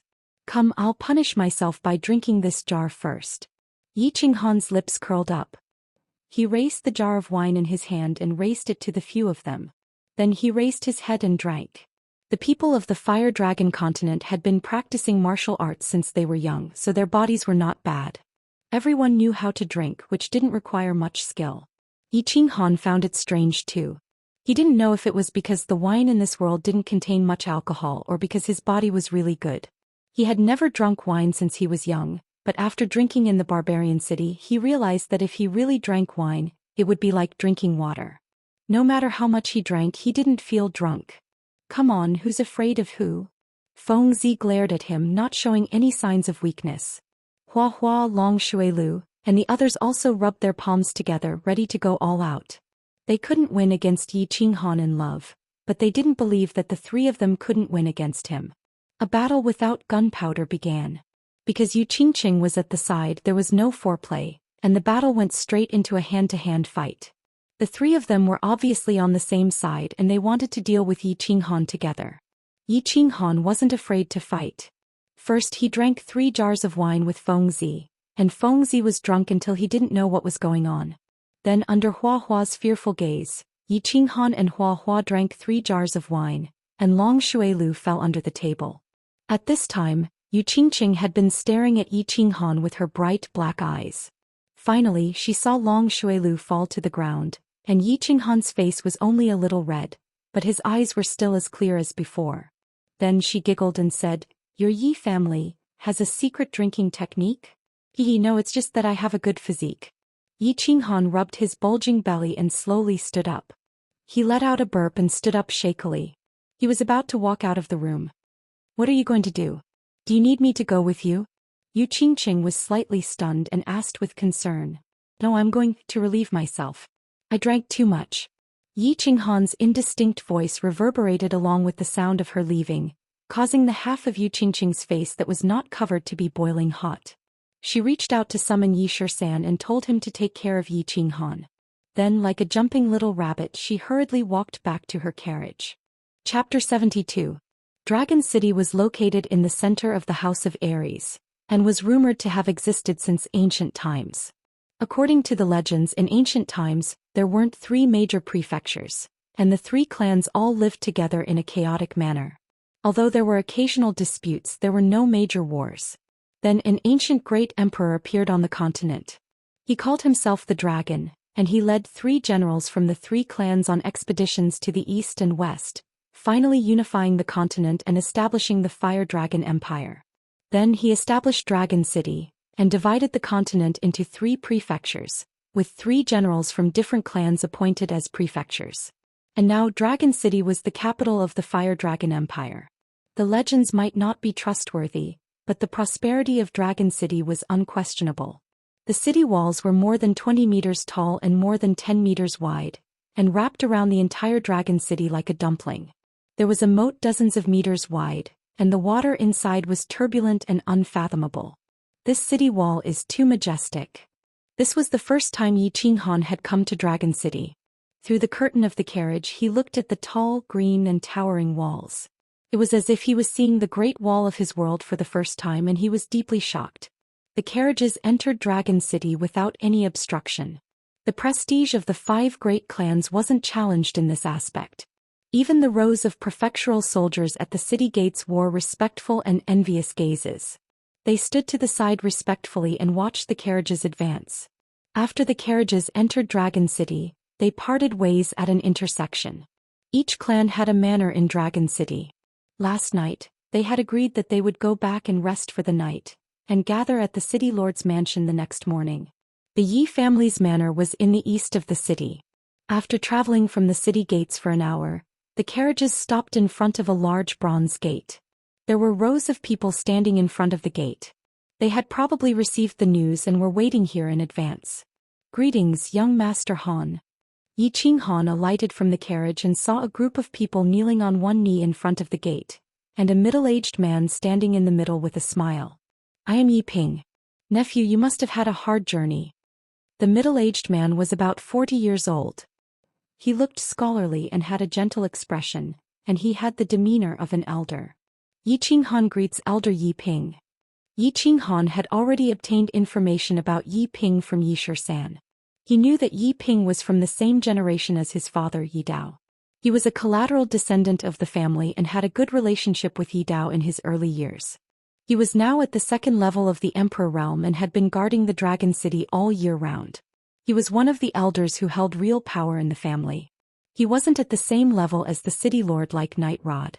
He was one of the true higher-ups in the family. Therefore, when he saw that Yi Ping had expressed enough sincerity and personally came to the entrance of the manor to welcome him, he was too embarrassed to be so cold, so he politely bowed. When Yi Ping saw Yi Qinghan bowing respectfully to him, the smile on his face deepened. Didn't the family report say that this kid didn't have any manners? He even dared to scold the patriarch? Look, aren't you being very polite to me? Yi Ping's mood became even better when he thought of this. He held Yi Qinghan's hand affectionately and said, "Come, let's talk inside. I thought you had prepared a banquet to welcome you." "Elder is too polite." Yi Qinghan nodded indifferently and nodded at Yi Shisan, Dongfeng Dao and the others behind him. Then they walked into the manor. After eating and drinking to their heart's content, the meal was very enjoyable under Yi Ping's deliberate persuasion. After the meal, Yi Qinghan sat leisurely by the tea table and drank tea. He sat quietly and waited for Yi Ping to speak. He knew that the elders of the Yi family definitely had something to tell him about the residence battle. Since they didn't tell him anything, he would be entering the residence battle zone in 2 days. Only Yi Ping could tell him something. Tomorrow you will go to the City Lord residence to receive your badge. The day after tomorrow, you will be directly transported from the City Lord residence to the residence battle island. Before that, the family sent me a message asking me to explain to you the situation of the residence battle and the things you need to pay attention to. Yi Ping saw that Yi Qinghan was sitting quietly, so he didn't beat around the bush and went straight to the point. He had only participated in the residence battle once, and it was a chaotic residence battle where warriors of all levels could enter. However, the number of people who had participated in the residence battle was very high. Therefore, the information in this area was relatively complete. After receiving the message from the family, he specially went to the City Lord residence and looked through a lot of information about the residence battle. At this moment, seeing that Yi Qinghan was very interested in listening, he was also gratified. He paused and continued to speak. First of all, let me introduce the venue to you. The residence battle island is actually made up of 4 islands. There is a big island in the center and 3 small islands on 3 sides of the big island. You will be transported to the small island belonging to the House of Aries. This place is absolutely safe. It is where the camp of the House of Aries is located. As for the island in the center, we call it Netherworld Island. Netherworld Island is very large, about 1/10 the size of the House of Aries. The terrain inside is intricate. I will give you a detailed map later. Netherworld Island is the battlefield of the residence battle. You can kill wantonly here. Except for the children of the Yi family, you can't trust anyone here, including people from other families. Historically, people from the House of Aries often plotted against people from the House of Aries. As long as the deed is done secretly, the family can't do anything if there is no evidence. The residence battle is held once a year, and each prefecture has 100,000 people. The House of Aries has 50 elite teams like the one you are leading and a total of 10,000 people. The rest of the 90,000 people are low-level warriors and ordinary soldiers. And the elites of the other 2 prefectures are also about 10,000 people. In the past, the rules of the residence battle have been that the elite teams will fight and hunt each other at the beginning. The final battle of all the legions will be held in the last month. The final battle is the most chaotic, so the family recommends that you don't participate. Therefore, your mission is to enter Netherworld Island in the first 11 months, hunt the elites of the other 2 prefectures, collect badges and earn points. I understand. How are the points calculated? Yi Qinghan blinked his eyes, nodded seriously and asked. To explain the points, I first have to tell you about the difference in strength between the monster clan and the barbarian clan. Like the human race, the 2 clans are divided into 9 ranks. Monster Soldier, Great Monster Soldier, Monster Warrior, Great Monster Warrior, Monster General, Monster Commander, Monster Emperor, Monster Saint. There are also Barbarian Soldier, Great Monster Soldier, Great Monster Warrior, Barbarian General, Barbarian Commander, Barbarian Emperor, Barbarian Saint, and Barbarian Emperor. Of course, there will be no Monster Emperor or Barbarian Emperor in the 3 clans below the age of 30. At least on the surface, according to the family's information, there are no such geniuses in the 2 prefectures. After all, your father Yi Dao reached the Emperor realm at the age of 28. There is only one in the entire Fire Dragon continent every few hundred years, so you don't have to worry about this. The family's request for you is that you try not to participate in battles in the first half of the year and focus on training. When your strength reaches the martial realm and you can protect yourself from the Barbarian Emperor and Monster Emperor, you can participate in battles in large numbers. Yi 13th and Yi 17th will tell you the details. The points are easy to calculate. Using the Monster Clan as an example, Monster Soldiers and Great Monster Soldiers are considered ordinary soldiers. They only have 1 point, Monster Warrior is 2 points, Great Monster Warrior is 5 points, Monster General is 10 points, Monster Commander is 30 points, and Monster Emperor is 100 points. After listening to Yi Ping's explanation, Yi Qinghan lowered his head and calculated silently. After a long time, he suddenly raised his head and said with a serious expression, "According to you, I have to kill at least 100 Monster Emperors, 300 Monster Commanders, or 1,000 Monster Generals to get 10,000 points to exchange for spirit pills?" Theoretically, yes. Yi Ping nodded and sighed. However, the elite teams from the 3 prefectures that enter Nether Island are basically led by marquises or monster emperors or barbarian emperors. The marquises and monster emperors and barbarian emperors are basically there to restrain them. If a marquis wants to kill a martial artist of a lower realm than him, the opponent's powerhouse will definitely restrain him and then summon their companions. Therefore, it is usually the martial artists of the same realm in the team who attack each other. On the surface, you are a general realm martial artist, but your strength is probably enough to kill a level 1 martial realm martial artist, right? Therefore you have a great advantage in the prefecture battle. This is why the family sent you to participate in the prefecture battle. You don't understand the specifics and it's hard to explain the situation. I'm just giving you a suggestion. Try to listen to Yi 13th and Yi 17th's opinions in the prefecture battle. The task was difficult. Yi Qinghan sighed deeply. The number 1 treasure of the prefecture battle, the spirit pills, was indeed not so easy to exchange for. Although the monster god and barbarian god prefectures had 200,000 elites, the points added up would probably be more than 1,000,000. However, in a chaotic battle like the prefecture battle, it would be quite difficult to obtain 10,000 points while preserving one's life. At least, Yi Qinghan felt that the difficulty was as high as the mountain in the divine city, seemingly insurmountable. Late at night, Yi Ping explained many things to Yi Qinghan and Yi Qinghan listened attentively. After all, this was related to his life and whether he could save his sister. The prefecture battle seemed to be easy to obtain points, but in fact it was extremely difficult. It was basically exchanging points with people's lives. After Yi Ping finished explaining the things that the family had ordered, he arranged for someone to bring Yi Qinghan to rest. After watching Yi Qinghan's figure disappear into the vast night, Yi Ping entered through the side door of the hall and came to a quiet room. The room was a study. A green figure was sitting quietly inside, drinking tea and reading a book. "Greetings, Grand Supreme Elder." Yi Ping bowed respectfully. The green figure raised his head and looked over with a pair of bulging eyes. "Are you done explaining?" "I've explained everything according to Grand Supreme Elder's instructions," Yi Ping said softly.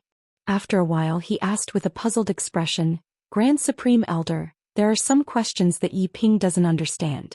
Why did you send Yi Qinghan to the prefecture battle? You have to know that it's impossible for him to obtain so many points. Moreover, the prefecture battle is so dangerous. If anything happens, the family can't afford to lose."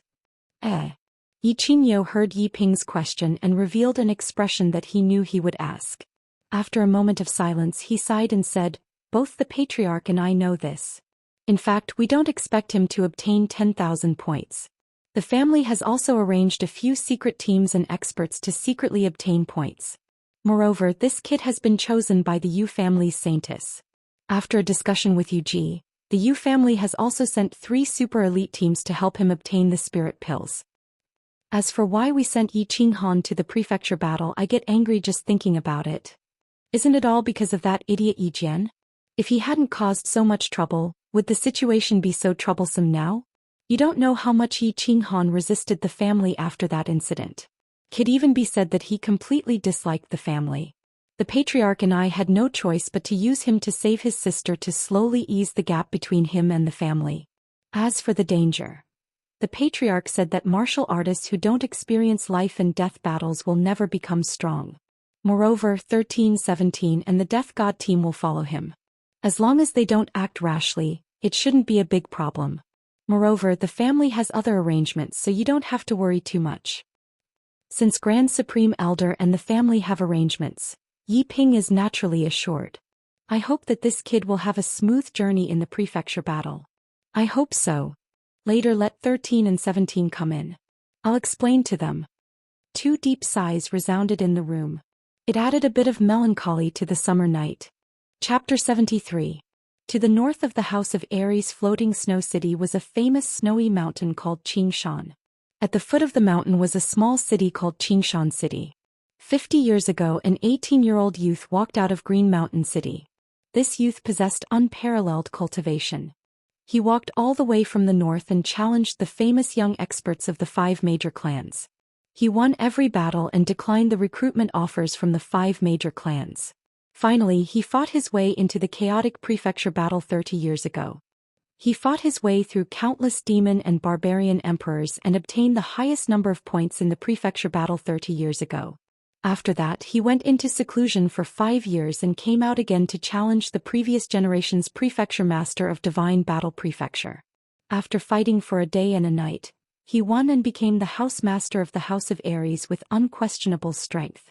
He was the current house master of the House of Aries and the #1 expert of the House of Aries in the continent, Long Bofu. Standing in front of the palace-like castellan's mansion, Yi Qinghan listened to Yi Shisan's brief introduction of House Master Long. He couldn't help but feel excited. He couldn't help but look forward to meeting the legendary #1 expert of the House of Aries. Today he got up early in the morning. According to the rules of each mansion battle, the elite squads of the major families would come to Dragon City before the battle. They would stand in the square in front of the castellan's mansion to be received by the mansion master and listen to the motivational speech before the battle. Then they would receive their tokens after being tested by the staff of the Divine City. Rows of elite squads were already lined up neatly on the square and there were people everywhere. As time passed, more and more squads were pouring in from all directions, and there were also countless spectators nearby. The entire front gate of the city lord's mansion had become a scene of tens of thousands of soldiers parading. "Brother Qinghan, you came so early. We went to the Yi family's mansion early in the morning but found nothing." At this moment a group of people walked over from the left. The two people in front were Feng Zi and Hua Hua. Behind them were two neat teams. They were the elite teams of their clans. "Well, I woke up a little earlier today. Since I have nothing to do, I came over to take a look." Yi Qinghan was not surprised by the arrival of Feng Zi and the flowers. Although both of them were likely to be the successors of their clan's patriarchs, Yi Ping's introduction of the mansion battle yesterday was enough to prove that Yi Ping was right. He knew that as long as he didn't leave War God Island, where the House of Aries was, his safety was guaranteed. Even if he left War God Island, as long as he didn't go deeper into Nether Island, he wouldn't be in too much danger. Therefore, it wasn't strange for the two precious young masters to participate in the mansion battle. "Let's wait together. You guys can line up with the Yi family brothers." Feng Zi waved his hand behind him, signaling his clan's team to stand together with Yi Qinghan's Reaper team. Flora nodded and waved his hand behind him. The two squads at the back stood side by side with the Reaper squad in silence. "Hua!" Suddenly, there was a low cry from the side of the crowd which caused a commotion among the crowd. Yi Qinghan and the rest were attracted by it too. They lifted their heads and looked over, only to see the crowd parting to form a path. A group of women in purple with their faces covered walked over in an orderly manner. Before they even arrived, a faint fragrance had already greeted them. "Brother Han, your wife is here." Feng Zi chuckled and straightened his muscular body. He blinked and said to Yi Qinghan. Looking at the woman in the middle of the group, a hint of disappointment flashed across Flora's beautiful phoenix eyes, but he recovered in an instant and teased her. "We're brothers, don't tease me like this in the future. You know, I resisted this marriage before but it didn't work." Yi Qinghan shrugged and said helplessly. "Damn you, show off all you want." Flora and Feng Zi raised their middle fingers and cursed softly. "What are you guys chatting about?" Just then Yu Qingqing walked over and blinked her bright eyes as she spoke. Her expression was natural, as if the few people in front of her were good friends for many years. She did not look awkward at all. "Nothing much. Greetings, Miss Qingqing. Also, it's time for Master Long to appear, right?" Feng Zi laughed and changed the topic.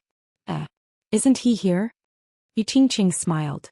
She did not expose Feng Zi's lie, but turned to look at the city lord's mansion and said. When they heard that, they subconsciously turned to look at the city lord's mansion. Just then, the main gate of the city lord's mansion slowly opened, and the noisy square shut their mouths at the same time when they saw the city lord's mansion slowly open. They looked at the small figure slowly walking out of the main gate of the city lord's mansion with passionate eyes. "He's Dragon Man?" Yi Qinghan looked at the small and monotonous figure in front of him and thought to himself. He had heard of Dragon Man's name since he was young, and he had always fantasized about his handsome appearance. Even if he was not 7 feet tall and had 3 heads and 6 arms, he should at least be tall and mighty with a domineering aura. However, it was difficult for the figure in front of him, who looked like an old man sweeping the streets, to match the image in his mind. Master Long. Master Long. Yi Qinghan thought this way, but it did not mean that others would think the same way. They followed Dragon Man and walked out. Suddenly, there was an earth-shattering roar from the crowd and people kept joining in the roar. In an instant the roar in the square shook the heavens. Countless martial artists who had never seen him before, roared with their heartfelt respect for the strong, waving their arms to welcome the #1 expert of the House of Aries. Master Long kept a smile on his face, like an amiable old man sweeping the streets. He just stood quietly in front of the city lord's mansion. There were no guards or followers behind him. He stood there alone. The crowd slowly felt that his figure was becoming taller and taller, like a tall mountain that they could not look up to. After the crowd roared a few times, he gently raised his hand and his body slowly rose into the air. It was as if there was a mysterious force under his feet that was constantly lifting him up. The scene was strange and silent for a moment. Emperors and sages could fly in the air. This was something everyone knew. However, the short and skinny Master Long in front of them did not seem to be using any strength in his body. He could actually fly slowly. It should be known that there were countless Duke Realm experts in the training field. They did not feel the slightest aura of battle aura being released, but Dragon Man just rose into the air. Master Long. Master Long. The square became noisy again. Countless people looked up at the high and mighty Dragon Man, who was as gentle as the old man next door. He roared once more. Palace Master Long nodded, raised his hand again and then pressed it down. Only when the entire area had returned to silence did he speak again. His voice wasn't loud, but his steady and slightly magnetic voice rang clearly in everyone's ears. Hello everyone, I am Dragon Man. Tomorrow is the Elite Mansion Battle, which is held once every 60 years. I have nothing to say, I just want to ask you one thing. Are you all ready? We are ready. The sound was like a tidal wave, instantly drowning the entire square.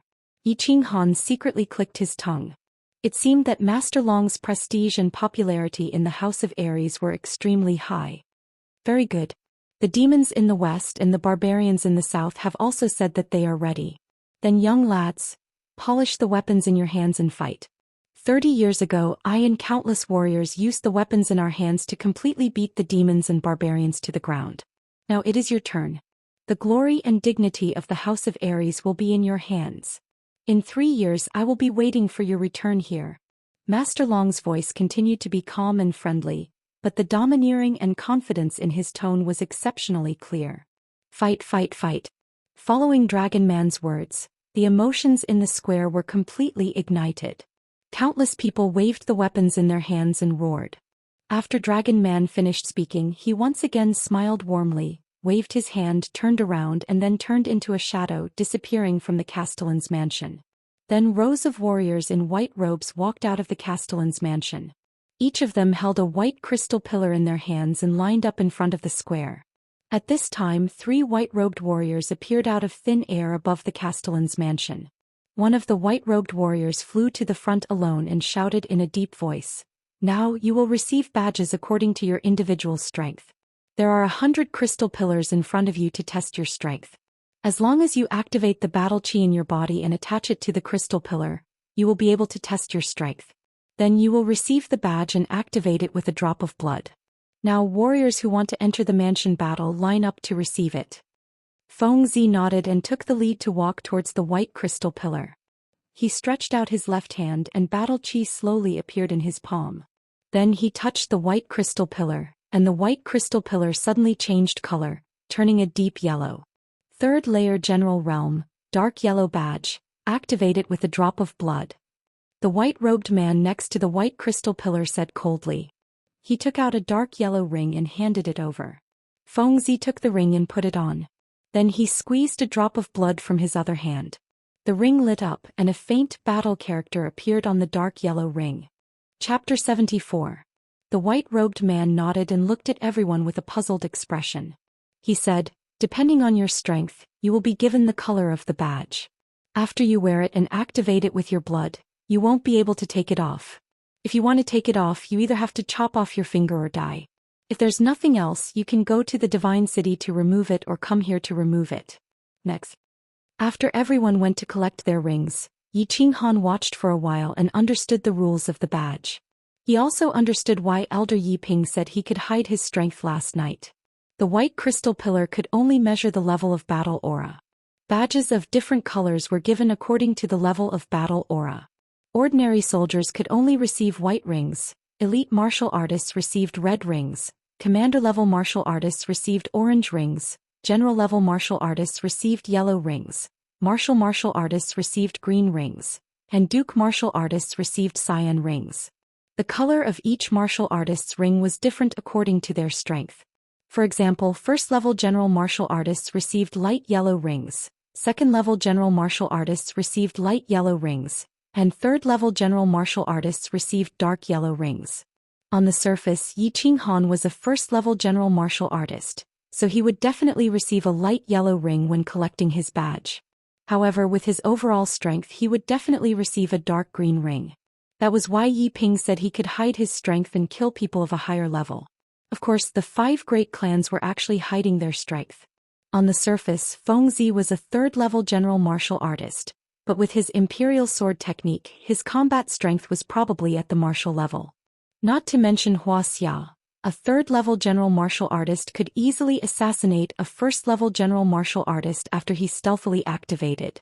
Presumably, there were also a few people in the Demon God's estate and the River Barbarian God's estate who could hide their strength. Therefore, it was impossible to deduce a martial artist's true strength just by looking at the surface of the ring. The process went quickly. 4 hours later, everyone had collected their badges and rings. As expected, Yi Qinghan received a light yellow ring. What surprised Yi Qinghan was that Yu Qingqing, who was a third-level general martial artist, received a dark yellow ring. It was just that he did not know what level of martial artists she could kill if she coordinated with the Yu clan's spirit technique. When Yi Qinghan was staring at the ring in Yu Qingqing's hand, Yu Qingqing probably sensed it. A trace of craftiness flashed across her eyes. She leaned over and said softly, I can kill a normal second-level martial. Of course, I can't deal with someone with a strong soul. Yi Qinghan, don't underestimate women. I'm not a vase. F***ck. Yi Qinghan's heart skipped a beat as he stared at the pair of spirited eyes that were right in front of him. He thought to himself, it seems like I can't underestimate the disciples of the 5 great clans. A woman like this is actually so terrifying. At the same time, he smelled the faint fragrance coming from beside him. His mind was shaken and an indescribable feeling surged in his heart. Yi family manor in Dragon City. Yi Qinghan gathered Dongfang Dao's group of 5 in a side hall for the first time. He wasn't disgusted by the 5 of them following him. Firstly, the 5 of them had performed well along the way. Secondly, their fathers had perished along with his father, so it was his family that owed them. Now that they were wholeheartedly following him, he couldn't bear to leave them out in the cold. Young master. Outside, the 5 of them called him young master. When there was no one around, they called him young master. Yi Qinghan did not really like this title, but he could not dissuade them and could only accept it. We'll be entering the prefecture battle island tomorrow. I can't give you anything. Moreover, I'm sure you know why I'm entering the prefecture battle. You also know how dangerous this prefecture battle is. If you withdraw now, I won't blame you. Moreover, I will have the Yi family provide you with a good place to settle down. Yi Qinghan said sincerely. After all this time, people would definitely die. The 5 of them were still so young. It was not worthwhile to follow him to death for a promise made by their fathers. The 5 of them looked at each other and saw the determination in each other's eyes. Dongfang Dao stood up and said, if it wasn't for Master, our family would have been destroyed. Our family's genealogy clearly states that we will serve Master Yi Dao and his descendants as our masters for the rest of our lives. Yi Qinghan pondered for a moment, then helplessly nodded. He took out a booklet from his bosom and handed it over, saying, in that case I won't say anything more. These are the 5 king-level secret skills I asked the Yi family. They are also very suitable for you to cultivate. You will mainly focus on cultivation in this prefecture battle. I will put you in the Reaper squad. In the future you don't need to protect me. After all, with Yi Shisan and Yi 17 by my side, my safety is guaranteed. You will be safer with the Reaper squad. Yes. The 5 of them looked ashamed. Indeed, at their age, they were considered geniuses in the House of Aries with their cultivation at the 3rd level of the general realm. However, compared to a freak like Yi Qinghan, they were nothing. If they followed Yi Qinghan, who knew who would be the one to protect? They took the secret skills with their names written on it and thought that Yi Qinghan treated them well. After all, there were not many king-level secret skills in the Yi family. The 5 of them secretly planned to redouble their cultivation in the future. Otherwise, if their strength couldn't keep up with Yi Qinghan's footsteps, there would be no value in their existence as the dripping blood guards. After the 5 of them said their goodbyes, Yi Qinghan took out a wooden box from the side. In fact, the 5 king-level secret skills in this wooden box were passed down from the family. Elder Yi Ping had just specially sent it over. The secret skills given to the 5 of them were all king-level. It seemed that the treasures in the wooden box given to him by the Yi family would definitely not be inferior. The box had no lock, only a simple switch. When it was gently opened, there were 3 things in the box: a Xian dagger, a set of black soft armor, and a booklet. Yi Qinghan's eyes narrowed slightly. He estimated that these things must be extraordinary. After all, it was the first time that the Yi family, one of the 5 major families, made a move, so it would definitely not be shabby. He reached out and picked up the dagger. The Xian dagger was about a foot long and was very heavy. It was at least twice as heavy as the dagger he used before. However, this weight was insignificant for him, who was at the first level of the general realm. He stabbed a few times in the air and felt that it was very smooth. He took out the original dagger from his boots with satisfaction and then inserted the new dagger into the booklet. The black soft armor was very light and soft. He didn't know what material it was made of. Yi Qinghan pondered for a moment. He picked up the dagger he used before and gently scratched it. There was no trace at all. Therefore he increased his strength. He used 30% of his strength and scratched it heavily. However, it only left a faint white mark. When he touched it with his hand, it disappeared. This soft armor was a treasure. In the next moment, Yi Qinghan determined that this soft armor must be extraordinary. Therefore he simply took out the Xian dagger and slashed at the old dagger he used before. Crack. The original dagger broke with a sound. Yi Qinghan smiled in satisfaction. It seemed that the gifts from the Yi family were quite good. This soft armor and dagger seemed to be treasures of the highest grade. Treasures were divided into 4 grades: human, spirit, treasure, and saint. Obviously, these 2 treasures were at least spirit tools and most likely treasured tools. As for saint tools, the Yi family only had 2. One was with Yi Tianlong and the other was with Yi Qinghan. Presumably, before Yi Tianlong died, the saint tool would not be passed down to him. Finally, he picked up the remaining booklet and flipped it open. There was actually a small note inside. After reading it, Yi Qinghan's expression showed that he had expected it. The note introduced the grades and functions of the dagger and soft armor. The dagger was called the Blue Dragon Dagger, a low-grade saint tool.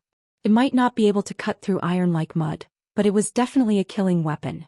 The soft armor was called the Black Tortoise Armor, a low-grade saint tool.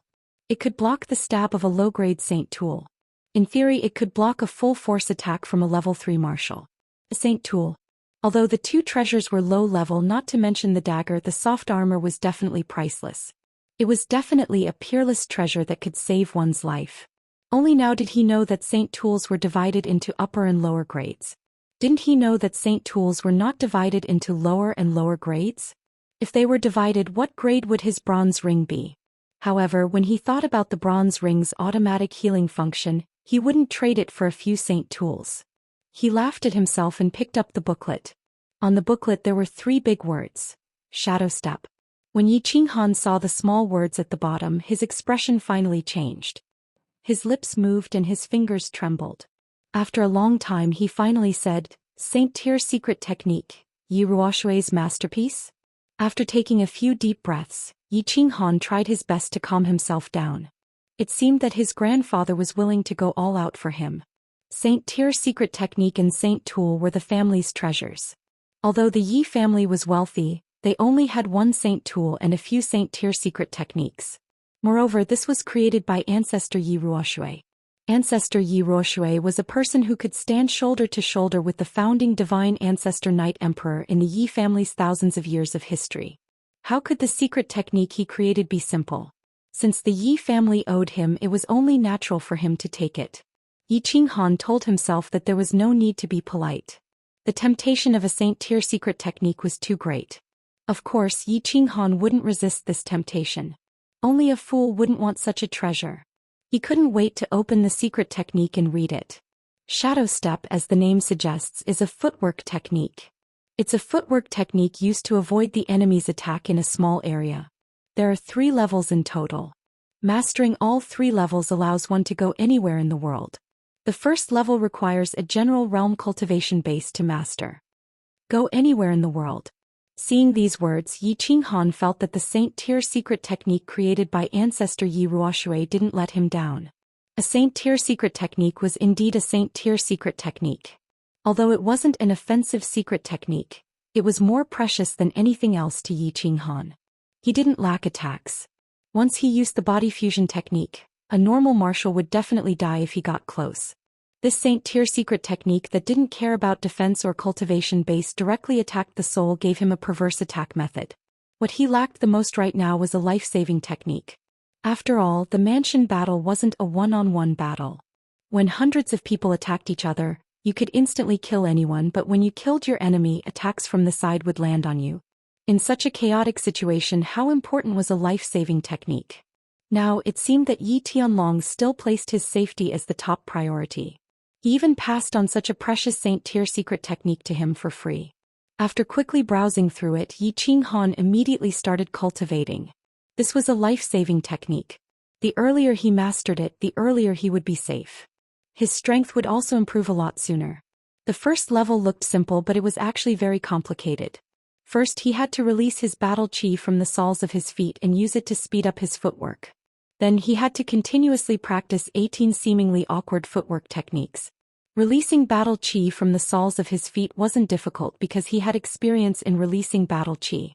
On the other hand, he had to practice the 18 awkward footwork techniques continuously.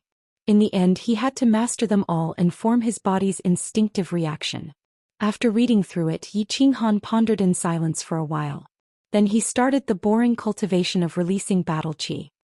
The next day, early in the morning, when the first ray of sunlight from the east shone into the room, Yi Qinghan opened his eyes. He hadn't slept the entire night, but with his general realm cultivation he didn't feel the slightest bit tired. He just felt a little dispirited after a night of cultivation. He forced himself to stay awake, stood up and stretched his body. Then he washed his face and rinsed his mouth. After a quick breakfast, he walked to the entrance of the manor. Outside, Yi Shisan and the others were already waiting for him.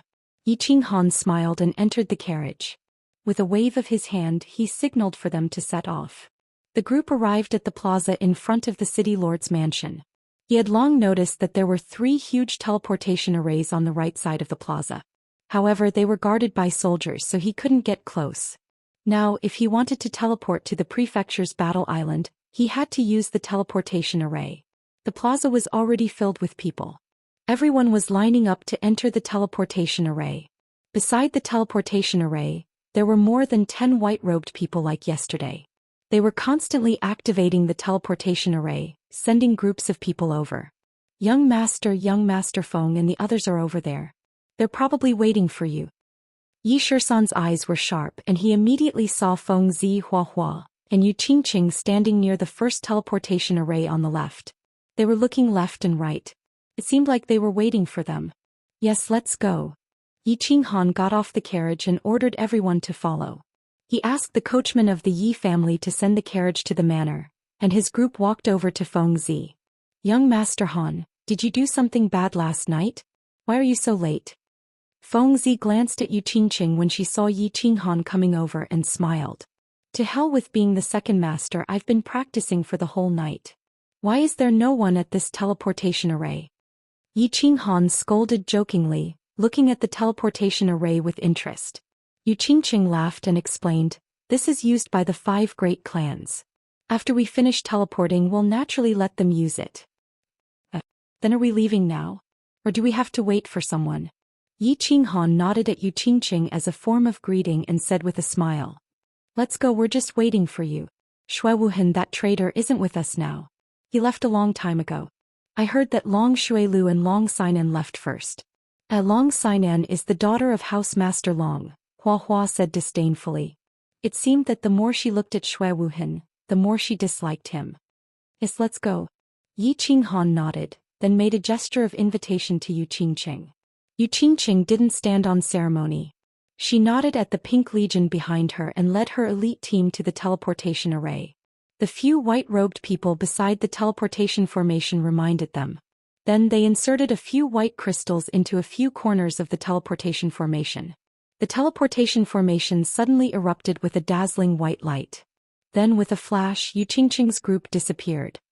This teleportation array is very simple. I wonder what the white crystals in their hands are. And what's the principle behind this teleportation array? Yi Qinghan looked at the teleportation array with interest. He felt that this thing was too magical. Such a simple thing could teleport so many people 1,000 miles away in an instant. This was no different from a godly skill. I'll leave first. See you later. Feng Zi saw that Yi Qinghan had no intention of leaving, so she laughed and teleported with her people. Flowers and grass followed behind and brought people to teleport over. Finally, it was Yi Qinghan's turn. The group walked into the teleportation array. The people in white robes reminded them coldly, "Don't be nervous, don't panic and don't resist." Then they activated the teleportation array. There was a flash of white light. Yi Qinghan felt that the light was very dazzling, so he closed his eyes. Then he suddenly felt a huge suction force sucking his body into the air. He also felt that his brain was slightly congested and he was a little dizzy. Moreover, his ears were ringing. Might have been a while or it might have been a long time. The terrifying suction force finally stopped and his head slowly stopped feeling dizzy. Yi Qinghan opened his eyes slightly. After getting used to the light, he opened his eyes curiously to observe the surrounding scenery. At this moment, an old voice suddenly resounded in his ears. "Welcome to the official battle island. Here you will experience the massacre of blood and fire, and enjoy a year of hot-blooded passion." Chapter 75. An old voice. Yi Qinghan turned his head in puzzlement and saw an old man standing at the side of the team unknowingly. This old man was dressed in a gray robe and had a head of white hair. He looked slightly old and was looking at them with a smile. Why is there an old man? Isn't the elite prefecture battle only open to those under 30? Yi Qinghan immediately became vigilant. This was the prefecture battle island. Danger could come at any time. At this time, Xianxia pulled his sleeve with a smile and whispered in his ear, "Don't be nervous. He's one of us, an elder who guards the island. Of course he's not going to enter the Nether Island." After saying that, Xianxia pulled his sleeve again and cupped his hands at Xianxia. "Greetings, Guardian Elder." "Greetings, Guardian Elder." Yi Qinghan and the Reaper squad responded immediately and saluted. You're the disciples of the Yi family, right? Your courtyard is in the southern yard. Follow this road and there will be someone there to receive you." After saying that, the gray-robed old man disappeared in a flash. Teleportation? Yi Qinghan narrowed his eyes and turned to look at Xianxia in horror. This gray-robed old man was too terrifying. How could he disappear into thin air? "I don't think so." A trace of respect and worship flashed in Xianxia's eyes. After a moment of silence, he said, "This guardian elder should be at least in the sage realm. Moreover, he studies the law of heaven and earth related to the law of space. His speed is so fast that it looks like he teleported to us." Terrifying. Staring blankly at the place where the guardian elder disappeared, Yi Qinghan was silent for a long time. Originally, he was very proud of his strength and became a little lax in his cultivation. Now it seemed that his cultivation had not reached the threshold of cultivation. There were too many people in this world who could kill him in a second. However, this guardian elder showed off his skills as soon as he arrived. He must have known that those who came to the prefecture battle were the young elites of the House of Aries. He must have been a little proud and arrogant. He also wanted to warn them that there was always someone better than them.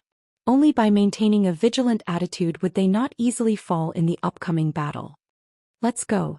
Yi Qinghan smiled and said softly after figuring out the cause and effect. He took the lead and walked toward a courtyard in the distance. The battle island wasn't big. With a single glance, one could see the boundless deep blue ocean in the distance. Other than the small plaza that Yi Qinghan had just teleported to, the island was surrounded by courtyards. The battle island was guarded by a Sage Realm expert, so it should be very safe. The rows of green bricks and black tiles in front of him made it very easy to explain.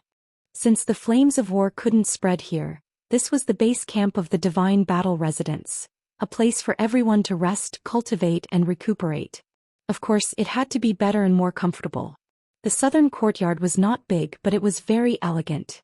Hua Fingzi and the others were nowhere to be seen. They were probably settling down their team. Yi Qinghan was led by two middle-aged men dressed in the same gray robes as the guardian elders to the small courtyard prepared for the Yi family. Yi Qinghan gestured to Yi Shisan to make arrangements for the Reaper squad while he and Yi Shisan walked into the hall of the small courtyard. There were quite a few people in the hall and one of them was an acquaintance. Yi Qinggu, why are you here? Yi Qinghan looked at the figure that he hadn't seen for 2 months and asked in astonishment. The fiery red skin-tight leather armor, tighter-fitting fiery red leather pants, and a pair of fiery red leather boots. Yi Qingwu's devilish figure was completely revealed. Adding on her pure and cute face, it was hard for anyone to forget her after seeing her. Hee. You can come but I can't? I'm an expert ranked 6th on the Earth ranking. It's not too much for me to come here and play. Yi Qingwu was very satisfied with Yi Qinghan's performance. Her eyes curved into crescent moons as she stood up from the square chair. Her 2 straight and round white legs dazzled everyone in the room. Greetings, young Master Han. After Yi Qingwu finished speaking, the other 4 people in the room stood up with Yi Qingwu and bowed respectfully to Yi Qinghan. No need to be so polite. Yi Shisan knows that I don't like too many rules. Yi Qinghan nodded slightly and looked at Yi Qingwu with a smile. Miss Wu, can you explain it to me? I say Yi Qinghan, the Yi family doesn't treat you well but big sister treats you well. There's no need to be so distant. Moreover, a large part of the reason why we came here to fight for our lives is because of you. Is this how you treat us? When Yi Qingwu heard Yi Qinghan call her Miss Wu, she was obviously a little displeased and pouted. Looking at Yi Qingwu's cute pouting expression, Yi Qingwu remembered that Yi Qingwu had helped him several times. When he was still a cripple, she had helped him suppress Yi Qingquang once in the War Beast Academy. Then at the most critical moment she had lured elder Yi Qingyou out and saved his life. Moreover, Yi Qingwu's battle prowess was indeed very terrifying.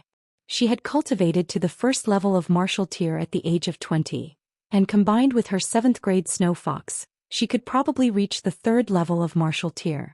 Moreover, since Yi Qingyou allowed her to come to the prefecture battle island without worry, he must have given her some life-saving treasures. Thinking of the past, Yi Qinghan smiled slightly and said sincerely, Big Sister Wu, it's my fault. You said that you came here for me? Yi Qingwu felt Yi Qinghan's sincerity, and the smile on her face became even wider. She giggled and said, That's right, but it's best to remove the word, that from the front. To tell you the truth, I'm also here to kill people. These 4 people are Yi San, Yi Jiao and Yi Shi. They are all experts of the Commander realm. We brought 2 small teams this time and we're also here for the spirit pills. For the sake of insurance, the clan leader has dragged almost all the experts of the younger generation of the clan to the battle island. You're in the light and we're in the dark, so we have a higher chance of success. Is that so? Yes, I can't thank you enough. As long as I'm alive, I will remember your kindness in this life. Are you coming with me? Alone? Yi Qinghan nodded at Yi and the others. It seemed that his grandfather was really hell-bent on thinking for him. Today Yi and the others showed up and spoke tactfully to Yi Qinggu, and the meaning was very clear. Yi Tianlong wanted to tell him that he had already secretly sent people to get the spirit pills for his sister, and that he should try his best and not work too hard. The main force was not him, but the few low-profile warriors of the Yi family in front of him. I'll be in your team. The clan leader wants me to watch over you. With 13 and 17 around, safety won't be a problem. Yi and the others will split into 2 teams and go alone to secretly get points. Yi Qingwu giggled, looking as if she was following him, protecting him and supervising him.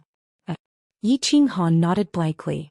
Originally he thought that Feng Zi and the others came to the prefecture battle island to have fun and gain experience. Now it seemed that the nature of his coming to the prefecture battle was the same as theirs. But thinking about it, he had a sacred beast. Although his strength was not bad among the elites of the 3 prefectures, in such a chaotic situation with so many demon emperors and barbarian emperors who could easily kill him, it would be strange if the Yi family was willing to let him take the risk alone. Practice hard. Yi Qinghan thought to himself. He still felt uneasy putting all his hopes on Yi and the others. His sister was only relying on soul-nourishing medicine to keep a trace of her soul. If he wanted to save her, he had to get the first treasure of the prefecture battle. Looking at the current situation, if he only had this little strength, Yi Qinggu and Yi Shisan would definitely not bring him to kill wantonly and get a large number of points. Only with his strength could he protect himself from the attacks of demon emperors and barbarian emperors, who were comparable to Marquis realm experts. Could he use his abnormal body fusion technique to kill a large number of demon kings and barbarian emperors and get enough points to exchange for the spirit pills? I'll go back to my room to rest first. Call me if there's anything. After thinking things through, Yi Qinghan chatted with Yi Qinggu and the others for a while. Then he went back to his room alone and prepared to practice. Patriarch's move is really brilliant. Under the tremendous pressure, this kid's cultivation base would definitely soar by leaps and bounds. This brat's comprehension is so high, his cultivation won't be too slow. I'm really looking forward to the scene of this brat sweeping across the Fire Dragon continent with a mature sacred beast after he reaches the Saint Realm. Looking at Yi Qinghan's determined figure gradually disappearing outside the door, Yi Qinggu twitched her nose and said with a smile, "As long as young Master Han doesn't die, the Yi family will definitely be able to suppress the major clans and the demon and barbarian residences for 200 years. Yi nodded and said with certainty. Then he looked at Yi Shisan and his eyes suddenly became fierce. He shouted in a deep voice, 17, tell 13 that even if you all die, you must protect the safety of Miss Wu and young Master Han. I, 3rd brother, 9th brother and 11th brother will go first. You all take care.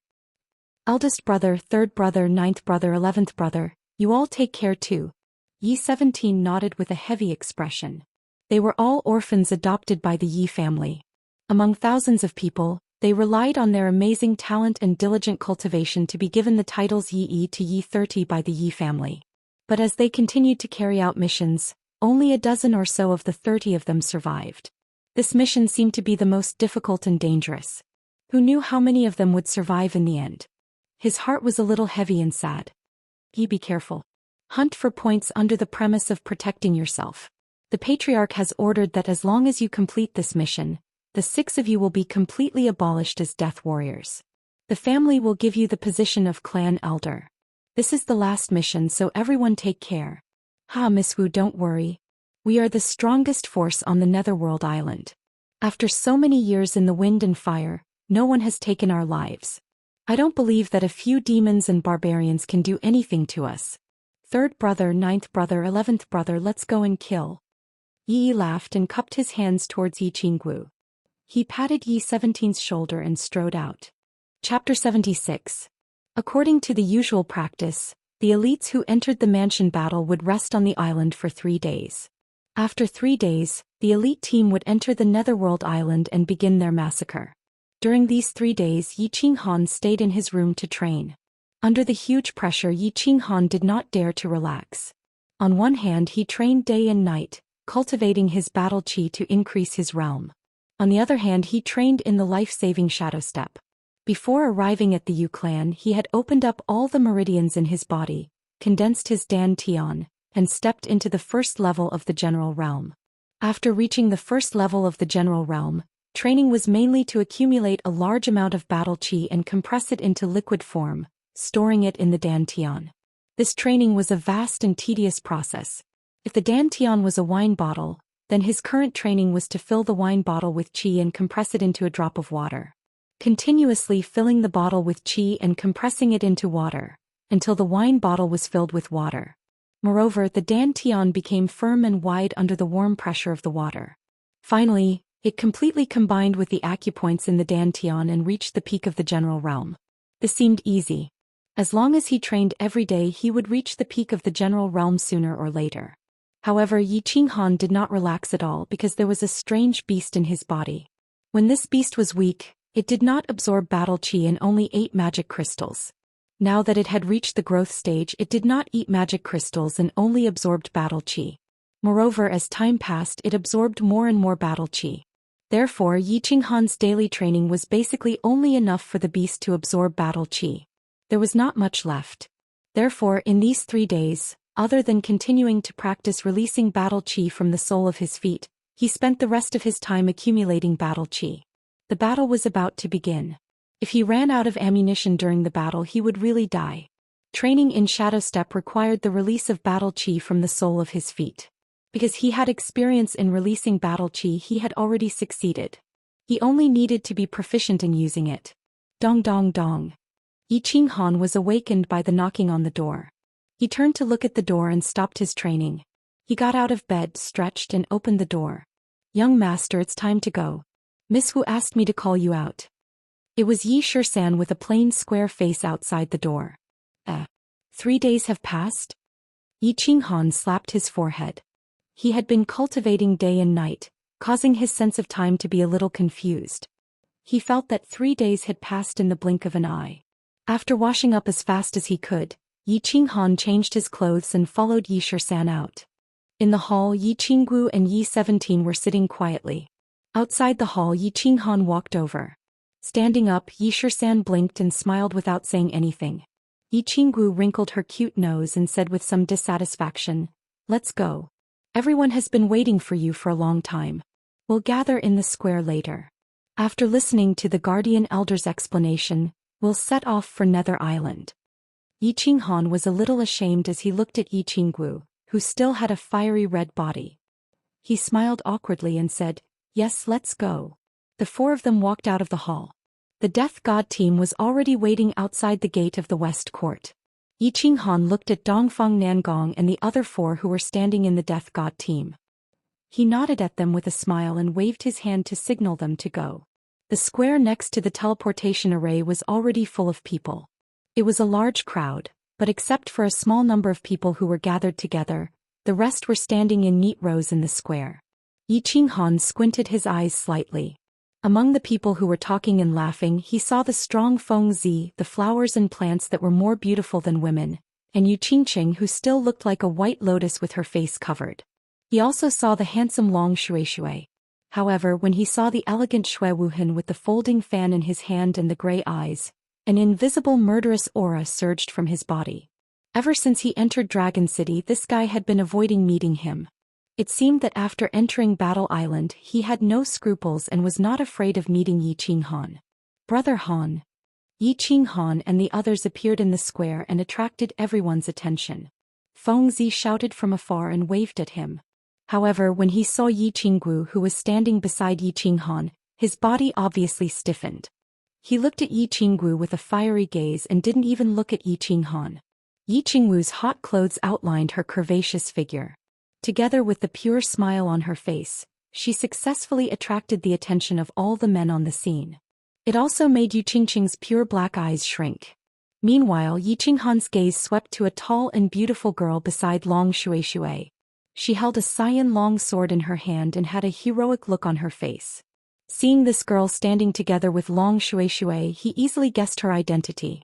Just as he was about to introduce Yi Qinggu to everyone, the girl beside Long Shui unexpectedly opened her mouth first. Unexpectedly, the woman next to Long Shuilu was the first to speak. She revealed a friendly smile and said, "Younger sister Qinggu, I didn't expect you to come too. Did your old man agree?" Yi Qinggu ignored everyone's fiery gaze and walked straight to the girl's side. She affectionately held the girl's hand and her cute nose twitched. She said coquettishly, "Big sister Xian, with you here, why would I be afraid of those demons and barbarians? Who can stop your dragon cry sword?" "Hee hee, little girl, don't be afraid of flattery. If you want me to protect you, just follow me." The tall girl smiled and pinched Yi Qingwu's delicate nose. Her expression was very natural and she had a graceful temperament as she looked around. "That won't do. I want to help my family's old man and look after my family's little Han." Yi Qingwu smiled tenderly and her chest trembled, causing everyone's eyes to flicker. Everyone heard the conversation between the 2 girls and understood each other's identity. Feng Zi and the others sighed inwardly and lowered their heads in shame. They had long heard of Yi Qingwu's great name. Not only because of Yi Qingyo's precious granddaughter's terrifying cultivation, but also because Yi Qinggu dared to angrily scold Tu Qianjun in front of the divine general of the divine city. Yi Qingwu's cultivation level of 6th on the earth roll made them feel extremely ashamed. Moreover, Yi Qingwu's fiery temper also made them slightly restrain their originally unbridled gazes. Occasionally, when they inadvertently swept a glance at her, their gazes became slightly fiery. Yi Qinghan, on the other hand, confirmed the identity of the tall and handsome woman. "Long Sainan. Dragon Bastard's only daughter. She was 29 years old and unmarried. Her strength was only slightly inferior to that of Yi Dao's back then. She was at the peak of the Duke tier, the undisputed first on the Earth roll, and the leader of the younger generation. At this moment Yi Qinghan finally understood why that short old man named his daughter Long Xinan. He was practically raising his daughter as a man.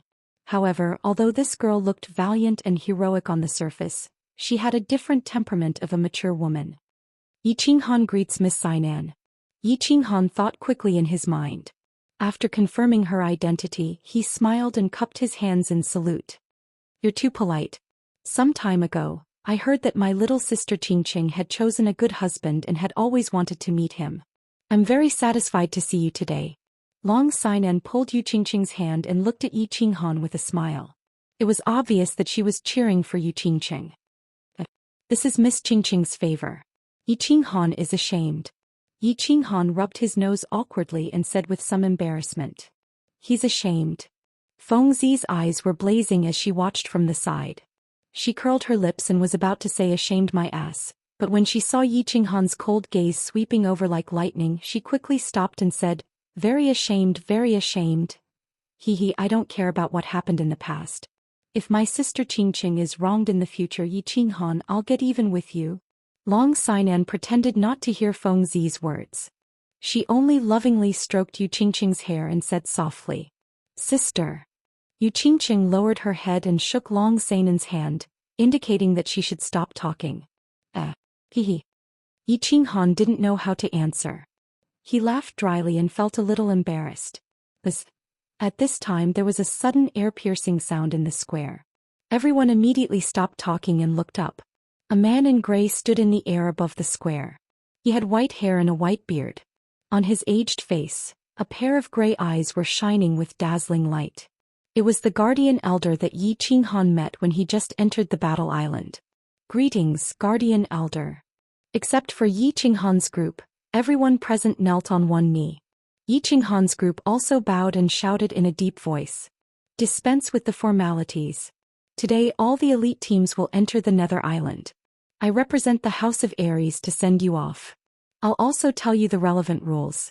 First, all the elites are not allowed to kill each other. Once discovered, they will be killed without mercy. Second, once you enter the Nether Island, you must not leave the island for 3 years. After 3 years, you will be transported to the Battle Island. Third, you are not allowed to collude with the Outer Palace. Once discovered, you will be killed without mercy. Fourth, you will obtain points. After killing the enemy, take his ring and put it on the ring on your hand. The ring will absorb the enemy's ring and automatically record the points. Alright, let's go. The Guardian Elder quickly finished speaking and then waved his hand. Suddenly, there was a burst of colorful light in the north of the square. A huge teleportation formation slowly appeared on the square. Looking at the huge teleportation formation, everyone's face became solemn. Their eyes were burning with a monstrous fighting spirit. They stepped firmly and orderly toward the teleportation formation. The huge teleportation formation shook 10 times. The 10,000 densely packed people in the square disappeared. The square that was a little crowded just now suddenly became empty. Sigh, I wonder how many people will die this time. The Guardian Elder looked at the empty square and sighed deeply. A trace of gloominess flashed in his gray eyes. Chapter 77.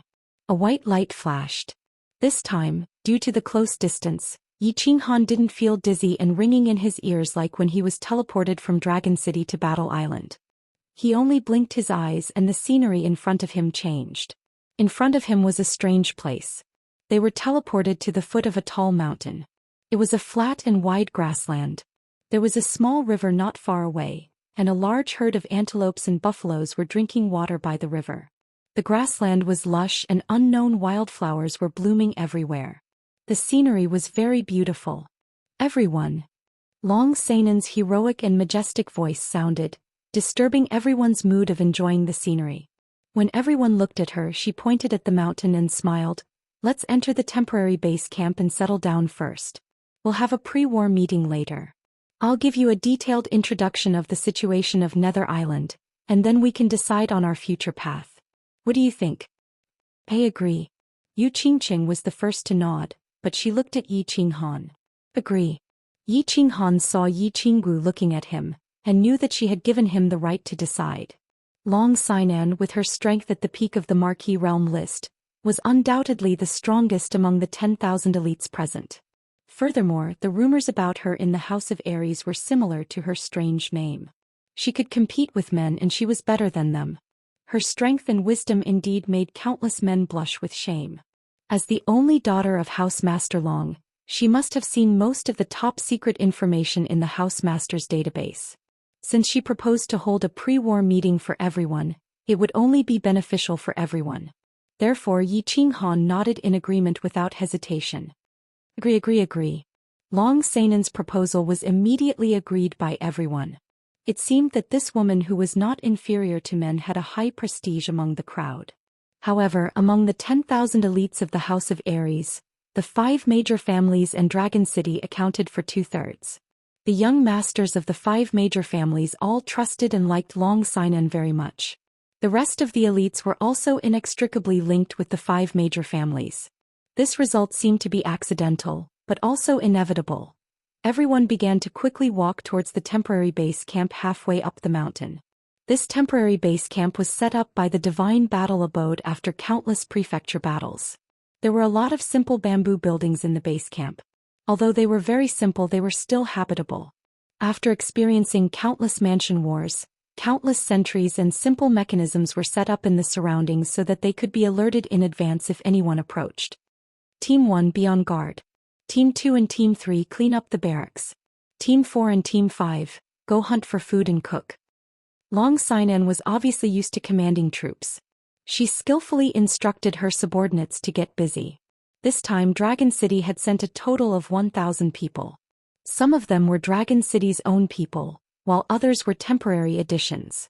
Long Xinan obviously didn't order the rest of the family's elites, and the elite teams formed from various places. The others also consciously rested on the spot, not wanting to add to the chaos. The efficiency of 1,000 people was very high. In less than an hour they had already tidied up the temporary base camp. The captains of the various elite teams let their people return to their assigned residences to rest. Then the representatives of the major families and the leaders of the teams followed Long Xinan to the conference hall of the base camp. Although it was called a conference hall, it was actually a slightly larger bamboo building. Everyone sat down on the simple wooden stools and began the first pre-war meeting. I won't say any more nonsense. After the meeting, it's up to you whether you want to stay or leave. Seeing that everyone had taken their seats, Long Xinan didn't waste any more time and went straight to the point. First of all, I've decided to follow the usual practice and set up a temporary base camp here. I will send a team of elites to guard the vicinity 24 hours a day. All the elites participating in the mansion wars can cultivate, recuperate, and rest here. Of course, after today, everyone will have to take care of their own food. Those who want to stay here can stay until the end of the mansion wars. Of course, if the enemy comes to attack, I hope that all the elites in the base camp will fight together. Agreed. The first decision was clearly approved by everyone. Every generation would set up a temporary base camp for those who had experienced hard battles to rest and recuperate. Those who didn't want to fight could also rest in the temporary base camp. Under normal circumstances, if the enemy wanted to attack the base camp from thousands of miles away, it would be very difficult. Therefore, although this base camp wasn't absolutely safe, it was still a safe place in the crisis-ridden Nether Island. Now that Long Qing had obviously taken on this heavy burden alone, everyone was naturally happy. Second, I think most of you have understood the terrain of Nether Island, but there are still a few who don't. Let me give you a brief introduction. Long Xinan gestured to her subordinates to spread out a map. Then she picked up a bamboo and explained to everyone, Nether Island is triangular. We are now in the southern corner, and the other 2 corners are the base camps of the Demon God's Mansion and the River Barbarian God's Mansion. Everyone can see that the most central area is a circular plain, which is the battlefield of the decisive battle. The outer area of the circle is where our elites will fight the illusory forest. Except for the 3 corners, the entire Nether Island is a round cake. There is a small hole in the center of the round cake, where the decisive battle will take place. The rest of the place is the illusory forest. The illusory forest will be the place where everyone will fight for the next 2 years. There are treasures, magic beasts, enemies, and of course the most common thing is the ubiquitous microtransmission array. These transmission arrays are invisible when not activated, but once activated, they will randomly send you to every corner of the illusory forest. Therefore, everyone must be careful when exploring the path. Don't rush around recklessly. Otherwise, you will be teleported to an entire team of demon elites, and then you will definitely die.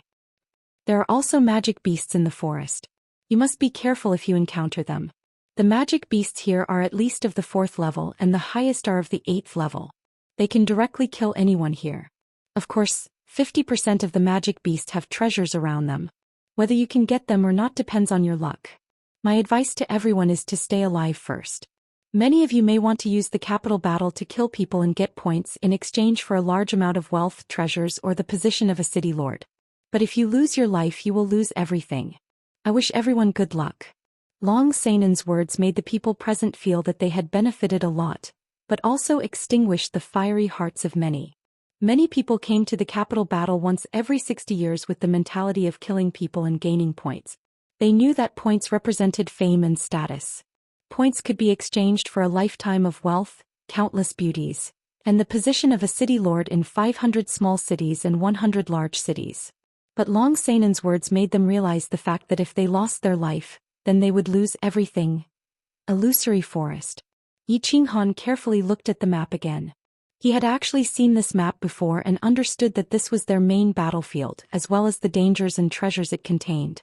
The forest was very large. If he were to rush at full speed, it would take him a month to cross from south to north in a straight line. But he thought that even Long Sanan, the #1 expert on the Earth list, wouldn't dare to run in a straight line. The transmission arrays in the illusory forest would randomly change after every capital battle. Most importantly, the high-level magic beasts inside would also change territories after every capital battle, or enter to replenish the magic beasts consumed in the previous capital battle. As a result, no clan or force could know the coordinates of the transmission arrays and high-level magic beasts before the capital battle. Everything had to be explored by the participants of the capital battle. The large clans and forces could only mark the locations where high-level magic beasts were most likely to appear on the map, as well as many dangerous areas. After the meeting, everyone returned to their respective encampments. They began to prepare food and water for the start of the battle.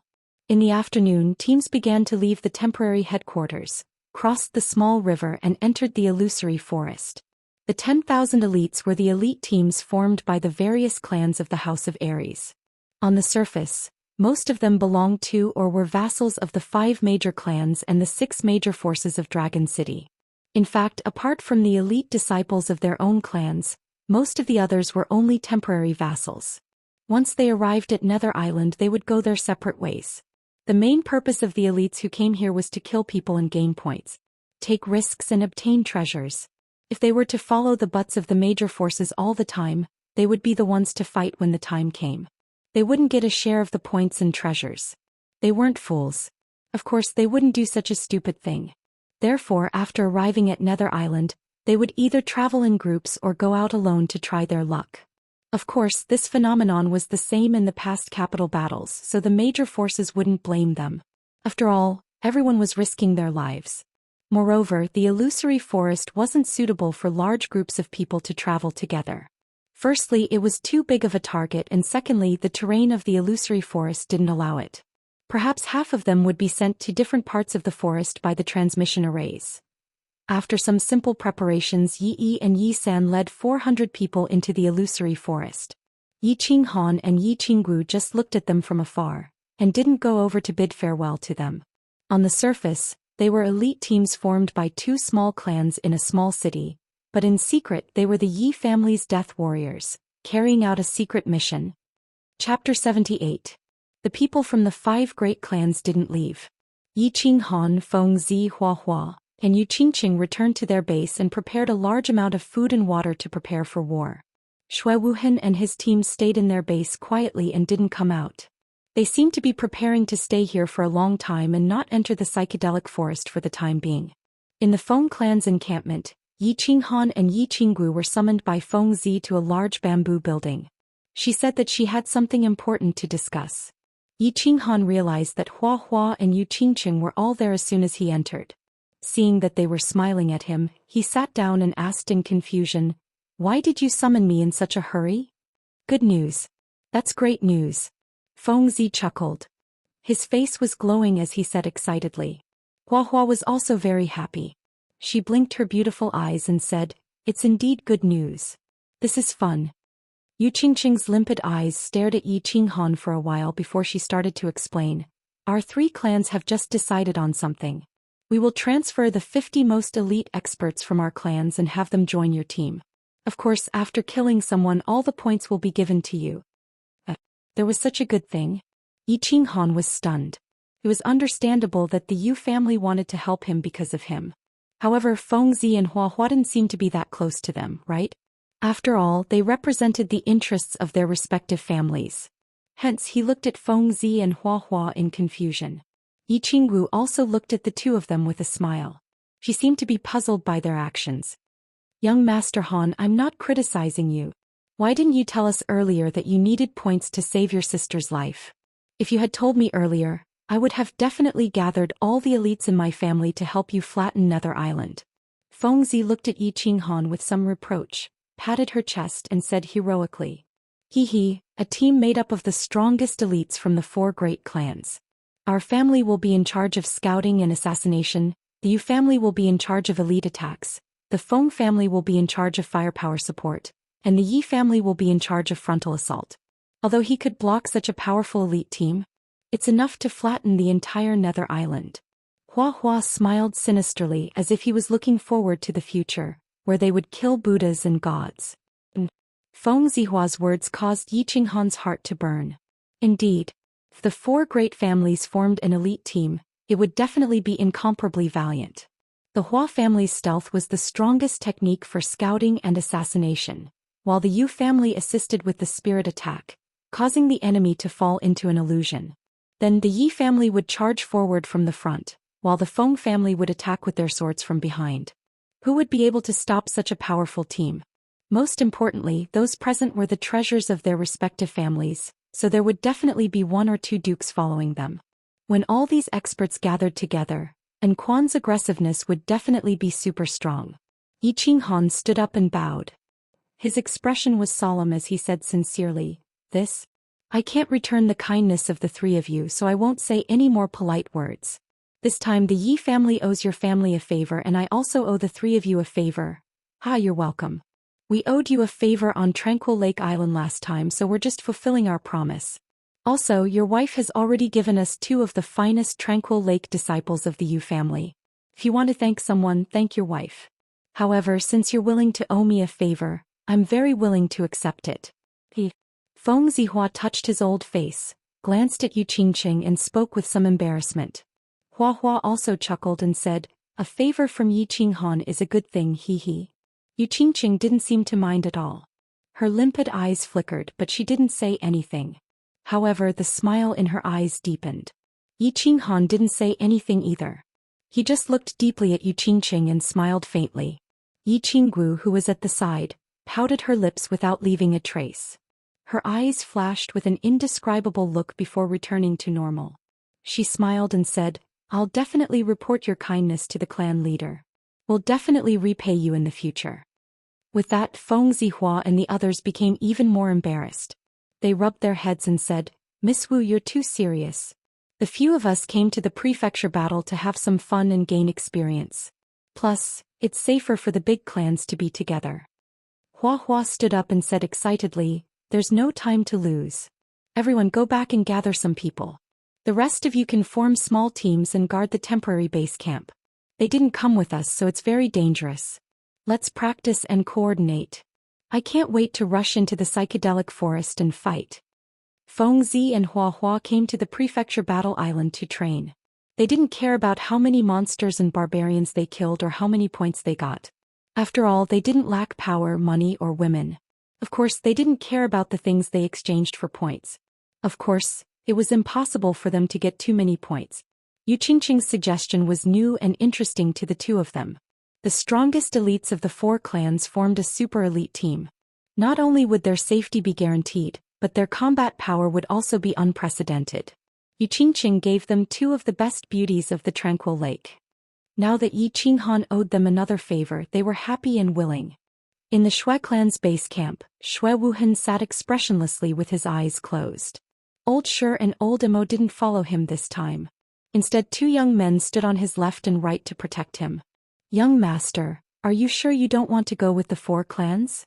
The young man in white on the left asked worriedly and respectfully. He looked a little worried. The young man on the right also frowned and said, "Yes, the 5 clans are connected. This will go against our ancestors' principles." Shui Wuhan's mouth twitched when he heard the two young men's words.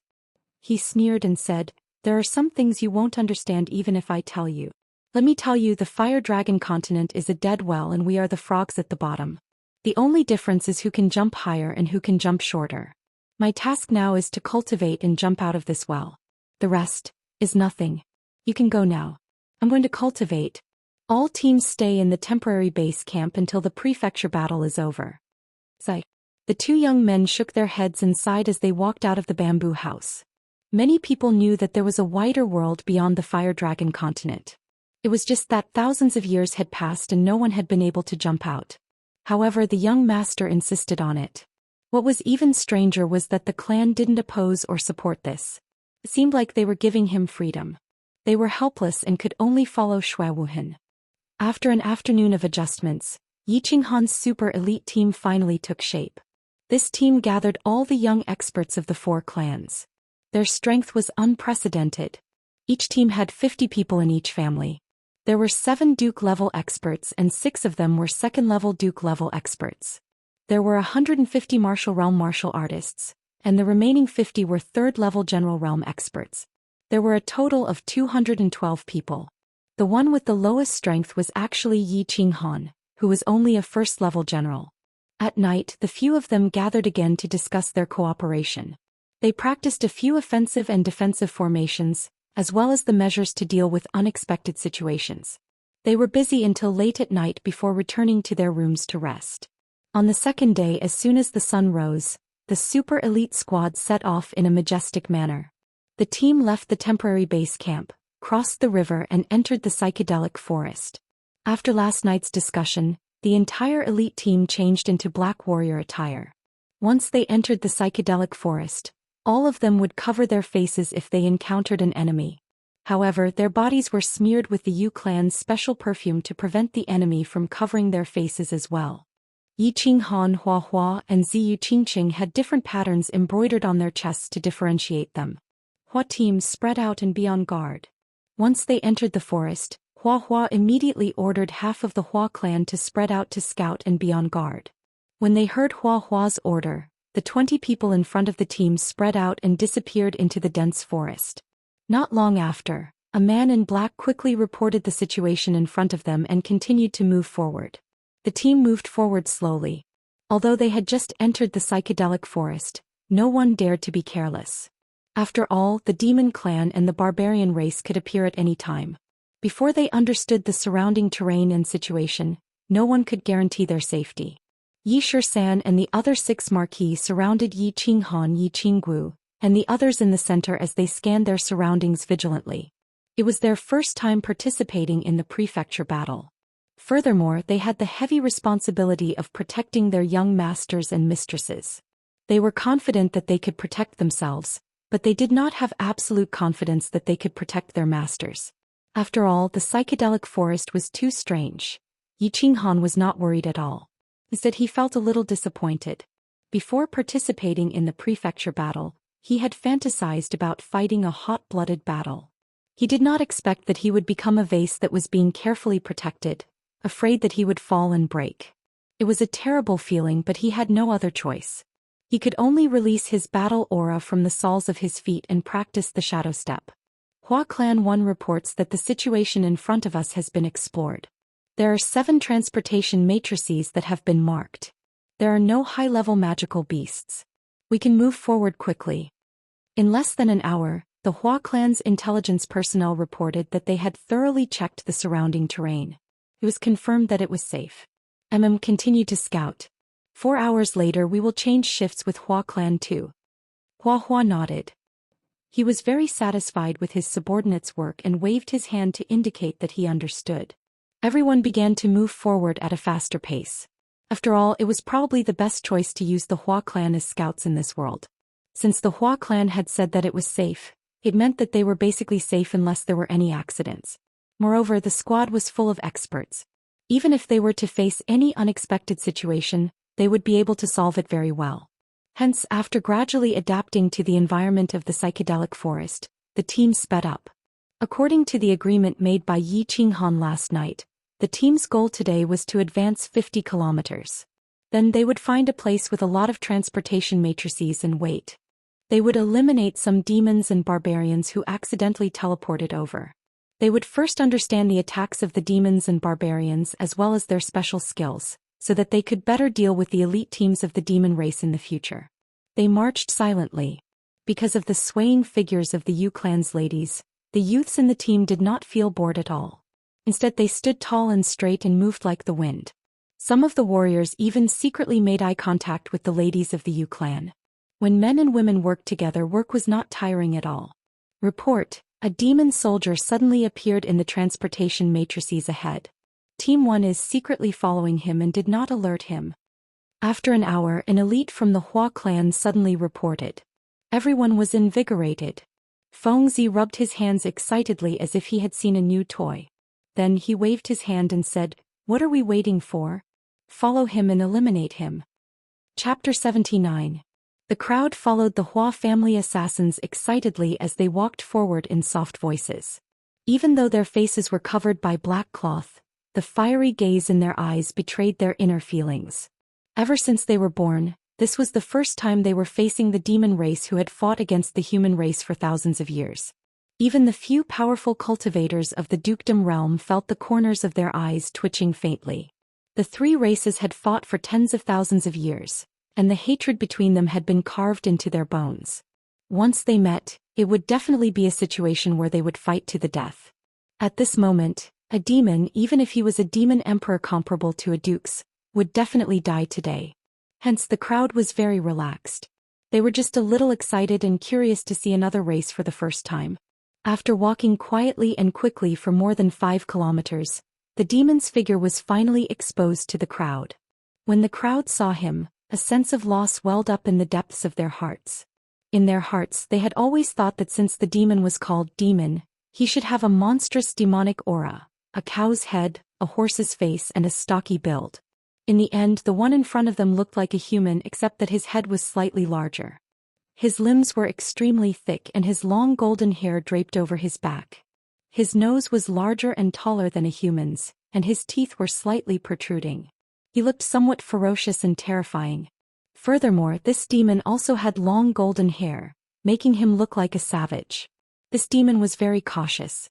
He looked left and right as he slowly walked forward. However, the crowd's arrival clearly made him vigilant, and he immediately noticed the group of humans behind him. In an instant, his face turned deathly pale. He roared loudly and his body became even more muscular. Yellow light circulated around his body, and his speed suddenly increased as he rushed forward without any mishap. The flowers and plants chuckled and let out a long howl. Suddenly, 3 black figures appeared beside the demon. They held sharp swords in their hands and slid past the demon's body. Then their bodies flashed and disappeared. The afterimage clone technique. A Hua family assassin elegantly floated past with the afterimage clone technique and left a deep wound at the base of the demon's thigh.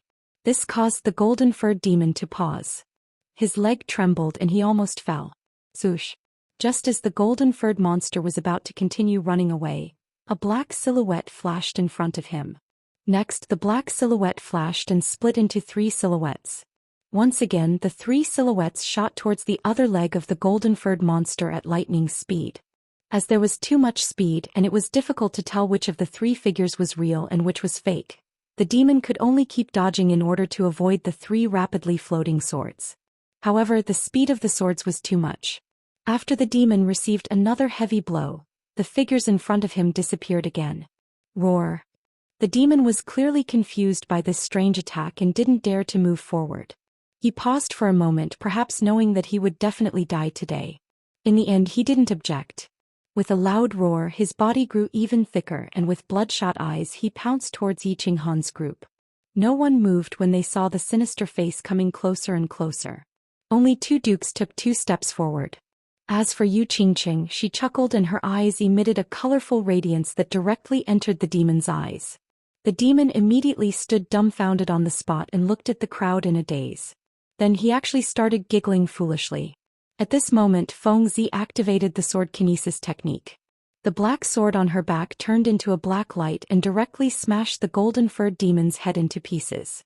It was obvious that everyone's first cooperation was on point. However, many people present didn't seem too satisfied with this situation. They looked at the bloody and headless corpse of the demon and the blood that was mixed with white brain matter. Someone made the first sound of vomiting. As a result, a third of the people present ran to the forest at the side and vomited. Among this third of people, half of them were women from the Yu clan. Yi Qinghan had killed people before and not just once. Naturally, he didn't feel any discomfort. He patted Yi Qinggu, who was forcing herself to remain calm. He walked to the front and took a ring from the demon's corpse. The ring was orange. It seemed to belong to a great demon warrior, which was equivalent to the commander realm of human warriors. Also, judging from the demon's performance in the battle just now, it was obvious that his cultivation wasn't high. Yi Qinghan gently slid the orange ring over the yellow ring on his hand. The demon's ring disappeared into the air, while the number 5 appeared on Yi Qinghan's ring. 5 points were easily obtained. What a good start. Although there was still a long way to go before he could reach 10,000 points, it wasn't a good start no matter what. The corners of Yi Qinghan's mouth curled into a happy smile. He glanced at Yu Qingqing, who was lying on the ground and vomiting. He also looked at Yi Qinggu, who wanted to persuade her but was also forcing herself to endure it. Yi Qinggu laughed bitterly, shook her head and walked over. Here, wipe your mouth. It's like this for the first time. You'll get used to it after vomiting. The demon race is a hybrid between a demonic beast and a human. If you think of him as a demonic beast, you might feel better. Yu Qingqing's black veil had already been taken off. At this time she was bending over to hold a tree trunk and retching. Her originally snow-white face had become strangely flushed because of the vomiting. Her whole person looked even more lovely and charming. Seeing the handkerchief that Yi Qinghan handed over and listening to his unconventional persuasion, she felt much better. She took the silk scarf and wiped her mouth. The corners of her mouth curled up and she forced a smile. She closed her eyes slightly and lightly exhaled, stabilizing her emotions. Little Han, you've forgotten about me after getting a wife. I'm not feeling well either, so why aren't you comforting me? Yi Qingwu looked on from the side and a hint of jealousy flashed in her eyes. She pouted and said with dissatisfaction. Hee sister, didn't you not vomit? If you vomit, I'll take off my clothes and wipe it for you. How about that? Yi Qinghan laughed mischievously. His eyes narrowed into slits, and he lightly placed his hand on Yi Qingwu's shoulder. Go to hell, I'm not that weak. Yi Qingwu angrily slapped his hand away and rolled her eyes at him. A hint of joy flashed across her eyes, as if she was very satisfied with Yi Qinghan's intimacy and attitude. Be ****. All the good cabbages are going to be eaten by pigs.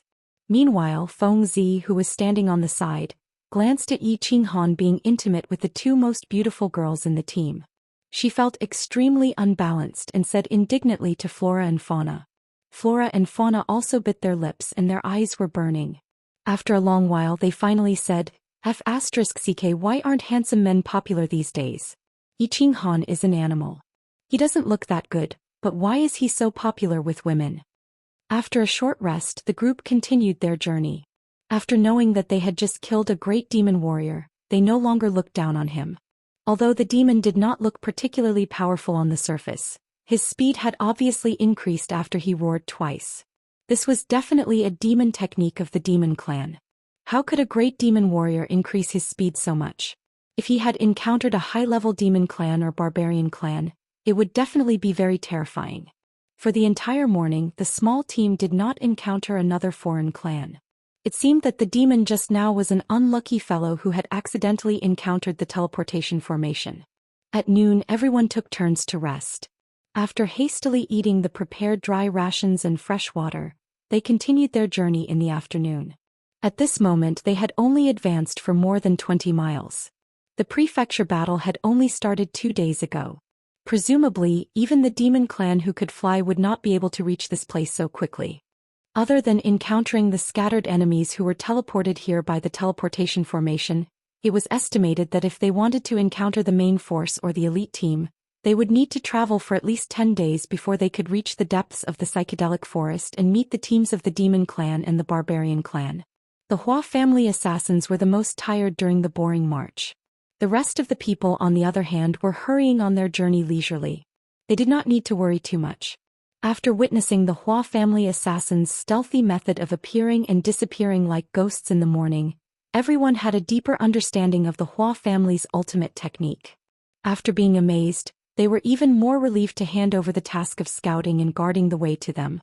During the afternoon's journey, they did not encounter another barbarian or demon. Instead, they encountered 3 elite teams of the human race. After a casual greeting, the team moved forward alone. The other 3 teams were only slightly curious as to when a team of black-robed warriors had appeared from the battle god's mansion. The team seemed to have an extraordinary aura. They did not converse excessively. After a brief greeting, they went their separate ways. In the evening, the small team had traveled another 12 miles. They were thinking about where they should stay for the night. The Hua family assassins had delivered a piece of excellent news. They had found an excellent treasured land. Everyone's state of mind was shaken. The tiredness of the day's journey was immediately expelled. Under the Hua family assassins' lead, they hurried to the treasured land in high spirits. The so-called treasured land was a small pond. This small pond was surrounded by rows of huge ancient trees. If one looked from afar, they would not be able to see this place at all. However, this row of ancient trees grew very strangely. They only grew around the small pond. Near the pond, there was indeed a wide lawn that was dozens of meters long. Huajia, well done. I'll remember your merit. That's right, this is indeed a treasured land. According to the information, this is the demon-slaying pond. It's definitely a treasured land. I didn't expect that after so many years, this place is still so well preserved. When the flowers and plants arrived at this place, they carefully looked around and suddenly burst into laughter. They excitedly rubbed their hands together and nodded continuously. Their eyes were full of smiles. Xiaoqiao, it's just a lousy pond. Look at how happy you are. Fengzi was slightly puzzled. When she saw that the Hua family members were all happy, she couldn't help but mock them. Lunatic, what do you know? I'll talk to you later. Group 1, spread out and carefully search for the transportation formations. There are many transportation formations nearby. Find all of them. Group 2, enter the first level of alert. The barbarians and demons may appear here at any time. Once they appear, send the alarm immediately. Just as Huajia was about to scold Fengzi, his eyes suddenly flashed. He stopped talking nonsense with Fengzi and shouted in a deep voice with a stern expression. When everyone heard this, they immediately stopped joking. They ordered their people to spread out and follow the Hua family assassins to be on guard. When everyone was in position, Huajia took out a sheepskin map and explained to everyone. You all know that the Hua family is suitable for assassination and killing, but not for direct combat. Therefore, every time the residents war, the family will search for a good location that is suitable for killing other clans. This place is ranked 4th among the 5 treasured lands recorded by the Hua family. Our ancestors named it the demon-slaying pond. Huajia raised his head slightly proudly. He was very satisfied with the hope and admiration in everyone's eyes. He continued, everyone look at the terrain here. This is an absolutely safe place according to the Tan family's records. The ancient trees can rest without worry, and the pond water can be used boldly. There is well water under the pond. Every morning, large numbers of wild beasts will come here to drink. Everyone doesn't have to worry about food and water. Most importantly, there are a large number of teleportation arrays hidden in the vicinity. Although the teleportation arrays would move every time, this place seems to be very special. Although the teleportation arrays would move every time, there would always be a large number of teleportation arrays here. Every day there will be demons and barbarians who accidentally step into the transportation formations and are transported here. We only need to guard this place and we will be able to obtain a large number of points every day. When the few of them heard this, their eyes suddenly emitted a dazzling light. Everyone present was not stupid. They naturally understood the importance of this terrain.